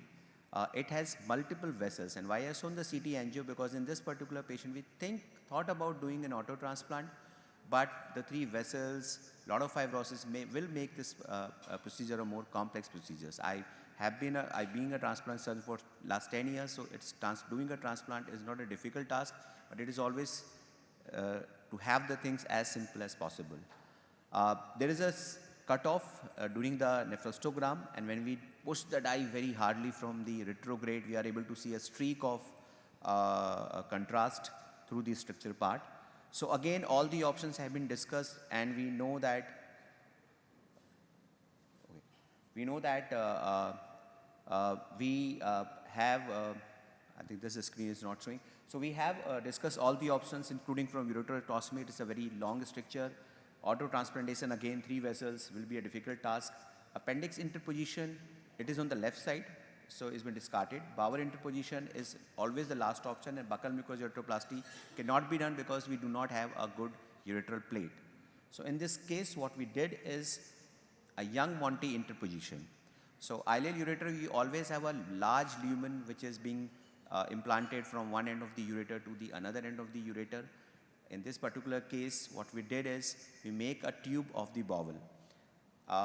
In normal open young Monty, we take the bowel, we make the tube, and then we anastomose to the ends of the ureter. In this case, what we did is we open up the bladder and hitch with the both end of the ureter, so as to see that whether we are able to reach to the another end of the ureter, and then tubularize the bowel. The second advantage of this is because the patient is in a flank position, the bowel try to hangs down, to fall down. Once the bowel loop has been hitched with the both ends of the ureter, it becomes easier for the tubularization. So in this particular patient, again we put a stent and did the young Monty interposition. The third patient, it is a 3 centimeter upper ureteric stricture. It's about 19-year-old, very thin boy who came to us after a post-RARS upper ureteric injury. There is a total cutoff from the level of L3 vertebra upside. So again, the ureter, all these options has been taken off. We goes into this patient with an idea of doing a young Monty again, and these 2 patients has came to me within 2 weeks of time. So because we have did one young Monty, the patient has done very well post-op surgery. So we came with an idea to do a young Monty. But what we found is, that once we are exploring the bowel, we found that appendix is very long and it can be moved across the retroperitoneum onto the left side. So we say that, okay, why just take a bowel segment, retubularize it? Why not we can just move the appendix from the right side into the left side across the peritoneum, and the appendix, in my experience, is a much more better tissue of replacement as compared to using the ileal loop or an ileal young Monty tube. So in this case, we are able to take the appendix on the left side, and then the procedure remains very simple. You have to just anastomose both the end of the appendix to the upper and the lower end of the ureter. So that's what we did in this particular patient. And over a stent, we are able to do it in a nicer way. And mind you, putting a stent in these type of ureteric reconstruction is not an easy job. It sometimes becomes a very tedious job to put a stent sometime. So in this case, we have went ahead with some other plan, and we have ended up doing some other things. So in all ureteric reconstructions, like in any other reconstruction, you have to keep your mind open to all the things. You may go with a plan A, you end up doing a plan B. So when you are going for ureteric stricture, you can go with the ureterostomies or whatever options is good for the patient. And I'm not the first one to use left side interposition. I have not gone through the literature, but after this procedure, I gone through the literature and found there are case reports where the left side, the appendix from the right side have been used on the left side for ureteral reconstruction. So ureteric avulsion, I also did ileal ureter replacement in one of the patient and auto transplant in 2 patients. This is about 10 years back in 2016, I did the ileal ureter, and this patient is still doing fantastic. So in my experience, I have experienced about 47 patients of ureteral strictures of various type, and in about 42 we did the robotic, 50% by Da Vinci, 50% by Hugo, laparoscopic and 2, and open 3 when I started doing my urological procedures. In only one of the patients we have a failure, that is pyloureterotomy. This patient is still under my follow-up, and I always now give him an option of doing a buccal mucosa, but he always resisted. He said, I'm okay with a stent, there is no need to do a second procedure to me. So these are the post-op CT scans and RGPs of all these 3 procedures which I just mentioned, and all of those patients have a non-obstructive drainage. So what we have concluded by this, that robotic, laparoscopic or open ureteric reconstructions using non-urological tissue is a feasible option for ureteric reconstruction, but be comprehensive and be flexible. You cannot just go with one idea of using one type of ureteric reconstruction. You need to change your ideas as per your expertise, as per your skill. So if somebody who is not a transplant surgeon, auto transplant does not come into his criteria of making a decision. So thanks to all for the patience hearing.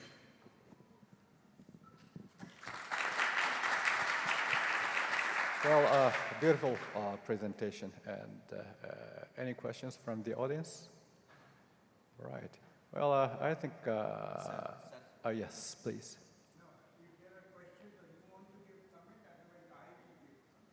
All right. Yeah, please. Yeah. So during this kind of cases, as you're talking about the stenting, sometimes we faced a lots of challenge putting stent. So what we used to do, we used to tie a stent on a guide wire, cut the guide wire at the size of the stent, and tie it in the middle with a silk switcher, and put it inside and take out that guide wire. So that is if there is a middle ureteric stricture and you are difficulty in putting a stent, that's the one trick we commonly used. So we sometimes have used the same technique. I must compliment Vipin for a wonderful series. It's a very complex reconstruction by variety of techniques. It speaks volumes about your, establishment as a reconstructive surgeon. Only one point I would like to tell you. These techniques are so fascinating and exciting for the surgeons. And always you go with the mind, I will do an ileal replacement or TUU or put a buccal muca, which I made a comment yesterday also.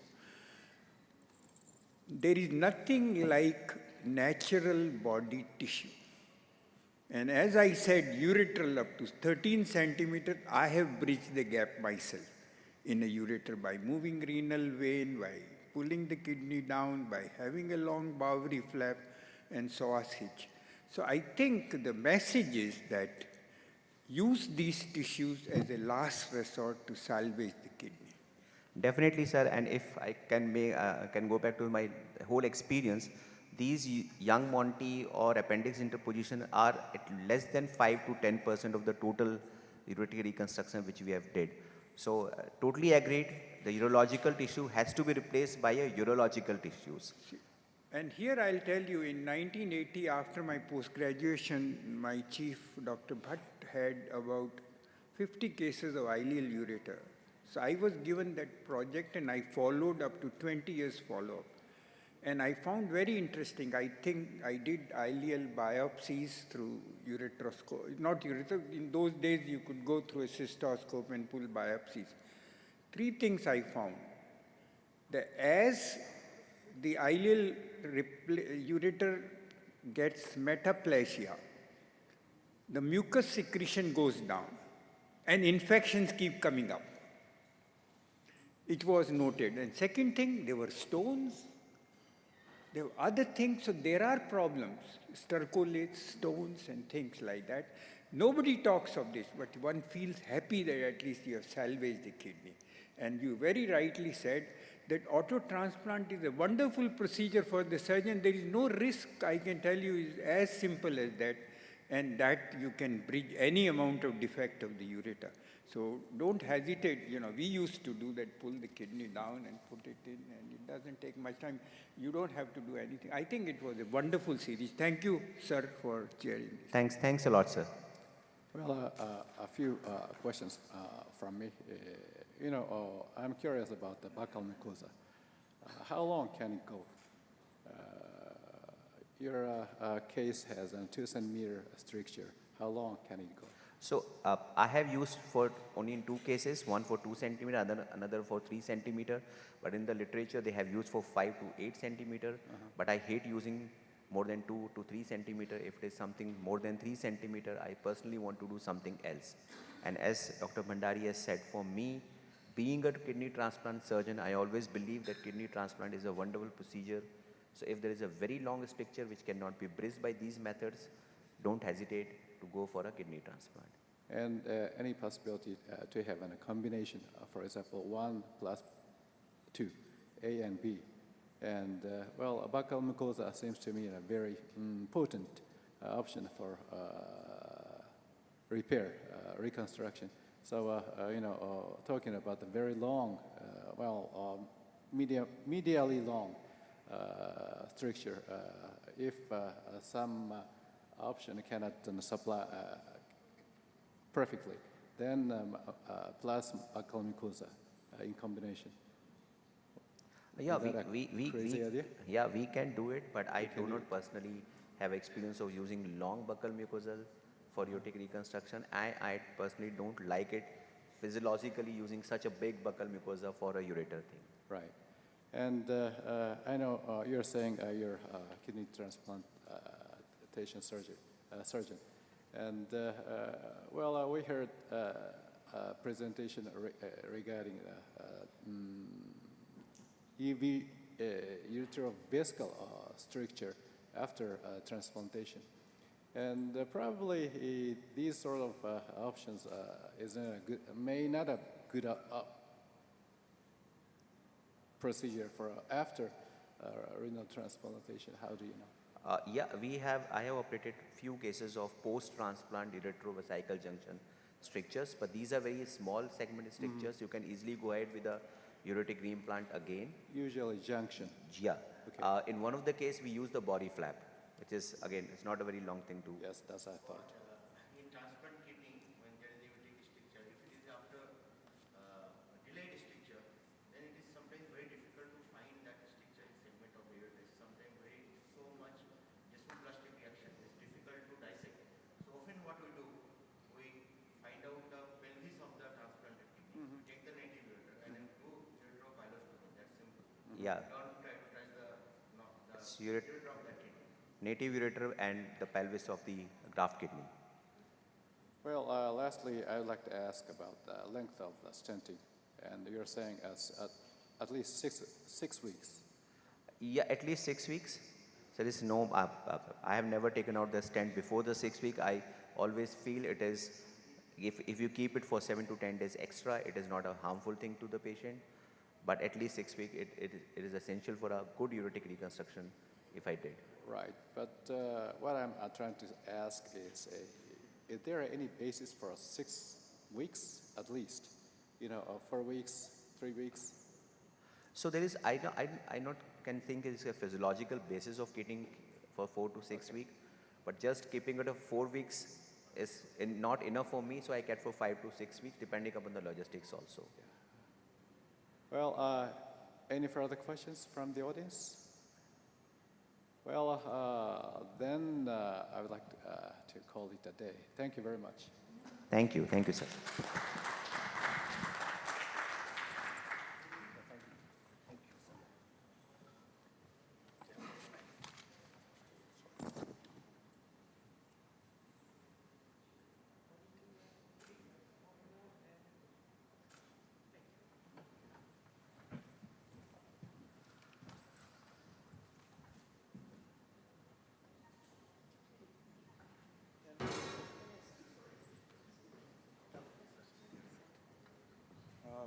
We come to the close of this session, and most of you have gone. Probably we'll meet again in the evening, but I take this opportunity to thank you all for coming for this 2025 meet and making it a really memorable event. I enjoyed the presentations. And remember that every year we have, please submit your things. There are many who have been consistently patronizing foundation, Vipin, Sanjay, Raja, and a lot of them. So we look forward because this meeting is totally dependent on the quality of presentations we have or the submissions we have. And our team would invite you, and Dr. Igawa, particularly I brought you so that we are like a cancer want to spread in Japan also. Thank you very much for your attention. Despite travel hassles, you made it, and particular compliment to people who stayed back for the last presentation. Thank you.